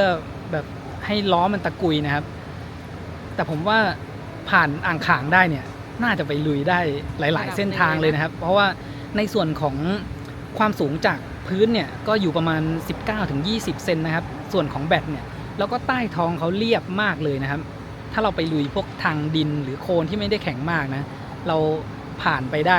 สบายๆนะไม่ต้องห่วงเรื่องที่มันจะไปกระแทกมากสักเท่าไหร่นะครับเพราะว่าถ้าในรถน้ำมันที่ถ้าเทียบกับความสูงเท่ากันก็ได้อันนั้นมันก็จะมีทั้งพวกเพลาหรืออะไรที่อยู่ด้านใต้นะครับที่ไปถูพื้นได้อันนี้คือแบบเรียบตลอดเลยนะครับตั้งแต่หน้ายันหลังเนี่ยแล้วก็ในส่วนของแอร์นะแอร์ก็ทำได้ค่อนข้างดีนะครับเราทั้งขับอยู่แบบกลางแดดก็เย็นดีนะครับในตัวรถของเขาเนี่ยสามารถตั้งค่าได้ด้วยนะครับถ้าอุณหภูมิภายในห้องโดยสารเนี่ยสูงถึง40องศาก็ให้แอร์เนี่ยทำงานเพื่อปรับอากาศภายในห้องโดยสารก่อนที่เราจะมาขึ้นรถได้นะครับที่สำคัญก็ยังมีทั้งแคมป์โหมดมีโหมดสำหรับสัตว์เลี้ยงด้วยนะครับเวลาที่เราอาจจะให้น้องหมาเนี่ยอยู่ในรถก็เลือกไว้ได้นะมันก็จะคล้ายๆกับTesla เลยนะครับหน้าจอก็จะมีข้อความโชว์ขึ้นมาบอกว่าเดี๋ยวเจ้านายจะกลับมานะเอาไว้เผื่อแบบว่าคนมาเห็นหน้าจอแล้วก็เห็นเราเอาแบบสัตว์เลี้ยงไว้ในรถอาจจะนึกว่าเราลืมไปหรือเปล่าแต่เขาก็จะเปิดแอร์ระบายอากาศให้กับสัตว์เลี้ยงของเราด้วยนะครับแล้วก็สิ่งที่คนอาจจะกังวลในเรื่องนี้ที่มันวิ่งได้น้อยนะครับส่วนหนึ่งก็คือด้วยทรงของรถนะครับแล้วก็อย่างที่เราทดลองให้ดูเนี่ยเราบรรทุกน้ำหนักมาด้วยมันเลยอาจจะกินไฟมากสักหน่อยแต่ก็อย่างที่ได้ทดลองให้ดูนะครับขึ้นอยู่กับการขับขี่ของเราด้วยคันนี้สเปคเคมมาที่418กิโลเมตรถ้าเราขับใช้ความเร็วประมาณ80-90ชิวๆนะมันก็ทำได้ใกล้เคียงนะแม้ว่าจะบรรทุกน้ำหนักมาด้วยนะครับแต่ถ้าขับเร็วๆแบบ120-130ขึ้นไปเนี่ยอาจจะเหลือสักประมาณ200กลางๆนะครับสำหรับระยะทางที่ผมบอกไปเมื่อกี้นะครับว่าเช่น400กิโลเมตรหรือ300ปลายๆเนี่ยตามที่เราได้เทสให้ดูเนี่ยอันนั้นคือวิ่งจนแบตเกลี้ยงเลยนะครับแต่ว่าที่เราขับจากกรุงเทพไปเชียงใหม่จะเห็นว่าผมจะแวะชาร์จสักประมาณแบต30หรือไม่ก็20หรือ 10% ก็ได้นะครับถ้าเราดูแล้วระยะทางที่เราจะวิ่งไปข้างหน้าเนี่ยมีสถานีชาร์จรองรับพออันนั้นเราก็วิ่งให้แบตเหลือน้อยได้ชาร์จสักถึงประมาณ77หรือ 80% นะครับที่จะใช้เวลาชาร์จไม่นานเพราะว่ากำลังไฟเนี่ยมันยังสูงอยู่แต่หลังจากพ้น80%ไปแล้วเนี่ยจะเห็นว่ากำลังไฟในการชาร์จ มันลงค่อนข้างต่ำถ้าเราชาร์จจนเต็ม 100% ก็อาจจะใช้เวลาถึง1ชั่วโมงได้นะครับจากแบตประมาณ 10-20% เนี่ยเราใช้เวลาชาร์จเอาแค่20หรือ 30% ถึง 80เนี่ยมันจะใช้เวลาชาร์จอยู่สักประมาณ28ถึง30กว่านาทีนะครับทำให้การเดินทางอาจจะไม่ต้องรอชาร์จนานมากทีนี้ในส่วนของเบาะนั่งผู้โดยสารนะครับต้องถามผู้โดยสารดูว่าเป็นยังไงบ้างนะ หลังจากที่ได้นั่งกรุงเทพเชียงใหม่นะคะแล้วก็นี่ก็ขากลับจากเชียงใหม่ด้วยเบาะผู้โดยสารด้านข้างเนี่ยก็ถือว่าสามารถปรับให้นั่งได้ค่อนข้างสบายนะคะก็ยังไม่ได้มีอาการเรื่องของปวดหลังสำหรับเบาะผู้โดยสารด้านหน้านะคะเขาจะมีที่รองตรงน่องมาให้ด้วยนะคะคล้ายๆกับเหมือนเวลาเรานั่งในเครื่องบิน business class หรือว่าเป็นรถบัสนะคะที่เป็น VIP ที่มันจะมีแบบส่วนนอกเหนือจากรองก้นแล้วเนี่ยก็จะมีส่วนที่เป็นรองน่องด้วยนะคะแต่เนื่องจากเชงตัวเล็กนะคะคือถ้าใช้ตัวที่รองน่องอันนี้มันจะเมื่อยง่ายเพราะว่าเท้าเชงเนี่ยจะไม่ติดพื้นอันนี้ก็สามารถที่จะกดเพื่อเก็บลงไปได้นะคะก็ทำให้การเดินทางที่ผ่านมา2วันนี้เชงก็นั่งมาได้ค่อนข้างโอเคอยู่นะคะเพราะว่าที่สำคัญนะมีเบาะนวดนะครับคู่หน้าเนี่ยในรุ่น All Wheel Drive นะครับแล้วก็มีเบาะลมนะครับที่เป่าลมเย็นออกมาเนี่ยทั้งหมดทั้ง4ที่นั่งเลยนะครับคนขับผู้โดยสารหน้าแล้วก็ผู้โดยสารด้านหลังอีก2ที่นั่งซึ่งอันนี้ก็ถือว่าน่าประทับใจนะคะที่ให้เบาะลมเย็นมาสำหรับผู้โดยสารด้านหลังเลยในราคาร้านต้นๆอันนี้ก็หวังว่าอนาคตก็จะเป็นสแตนดาร์ดสำหรับรถแบรนด์อื่นๆด้วยนะคะแล้วก็อีกเรื่องหนึ่งที่ไม่พูดถึงไม่ได้เลยนะคะก็เรื่องของรูปลักษณ์ของคันนี้นะคะดีไซน์ภายนอกเนี่ยที่มีความโดดเด่นขนาดเราใช้เป็นสีดำนะก็เวลาที่จอดในปั๊มเนี่ยใครขับผ่านไปผ่านมาก็ยังต้องเหลียวมองนะเพราะว่าทรงมันไอคอนิกนะแบบมีสไตล์คล้ายๆจี๊ปดูแล้วมันมีความแบบบึกบึนสมบุกสมบันเท่เลยแหละแล้วก็ภายในเองเนี่ยก็ตกแต่งมาได้ให้ความรู้สึกที่มันสมบุกสมบันดีเฟอร์นิเจอร์ข้างในก็รู้สึกว่ามีความแน่นนะไม่ได้โล้นไม่ได้โล่งแล้วก็ตัว Ambient Light เนี่ยดีไซน์ก็ทำมาสวยเลยนะคะมีทั้งการใช้ไฟซ่อนต่างๆสามารถให้เล่นสามารถที่จะเลือกสีได้ถึง64สีแล้วก็สามารถที่จะทำให้แบบกระพริบก็ได้หรือว่าเล่นตามจังหวะดนตรีหรือว่าเป็นไฟสีนิ่งๆแบบหรือว่าเปิดเป็นสว่างตลอดนะคะซึ่งอันนี้เราก็เลือกแบบนั้นเพราะว่ามันจะได้ไม่แยงตานะแล้วก็ความสว่างของ Ambient Light ที่เซตมาก็โอเคนะคะเพราะช่วงที่เราขับในทางมืดๆเนี่ยก็ไม่ได้มีอาการแยงตาใช่รวมถึงจอที่เราสามารถเอาแสงลงได้เกือบสนิทเลยนะก็ไม่ได้มีปัญหาเรื่องแยงตานะครับก็สรุปโดยรวมนะครับหลายๆอย่างเนี่ยทำได้ประทับใจเลยทีเดียวก็จะมี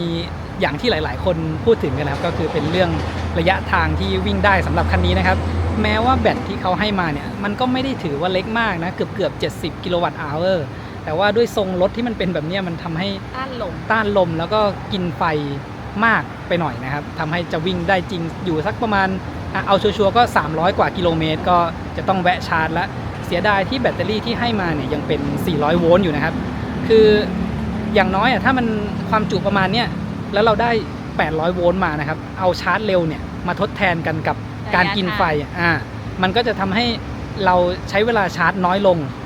ไม่ต้องชาร์จนานนะครับอย่างเช่นเราแวะชาร์จ30นาทีถ้าเป็นแบต800โวลต์แล้วชาร์จได้มากกว่า100กิโลวัตต์ขึ้นไปเนี่ยเราอาจจะย่นเวลาเหลือสักประมาณ20นาทีมันก็จะลดเวลาลงไปได้พอสมควรเลยนะครับสำหรับใครที่ในชีวิตประจำวันนะคะการเดินทางระหว่างวันเนี่ยไม่เกิน300กิโลเมตรอยู่แล้วไปกลับ100-200กิโลส่วนใหญ่จะชาร์จที่บ้านเรื่องนี้ก็อาจจะไม่ใช่ปัญหานะคะใช่เพราะว่าถ้าเราวิ่งสมมติอยู่ในกรุงเทพเนี่ยวิ่งสัก50-60กิโลนี่อาจจะวิ่งได้สัก3-4 วันหรือ5วันแล้วเราค่อยเสียบชาร์จก็ยังได้ถ้าที่บ้านเราติดตั้งวอลชาร์จเรียบร้อยนะครับขอบคุณทุกคนนะคะที่ร่วมติดตามการเดินทางของพวกเรามาจนถึงจุดนี้นะคะฝากให้กำลังใจพวกเราด้วยการกดไลค์คลิปนี้กดติดตามช่อง CG Go นะคะและถ้าใครสนใจเป็นสมาชิกช่อง CG Go นะคะสามารถดูรายละเอียดได้ที่ YouTube ช่องของพวกเรานะคะแล้วเจอกันคลิปหน้าค่ะบ๊ายบายขอบคุณครับ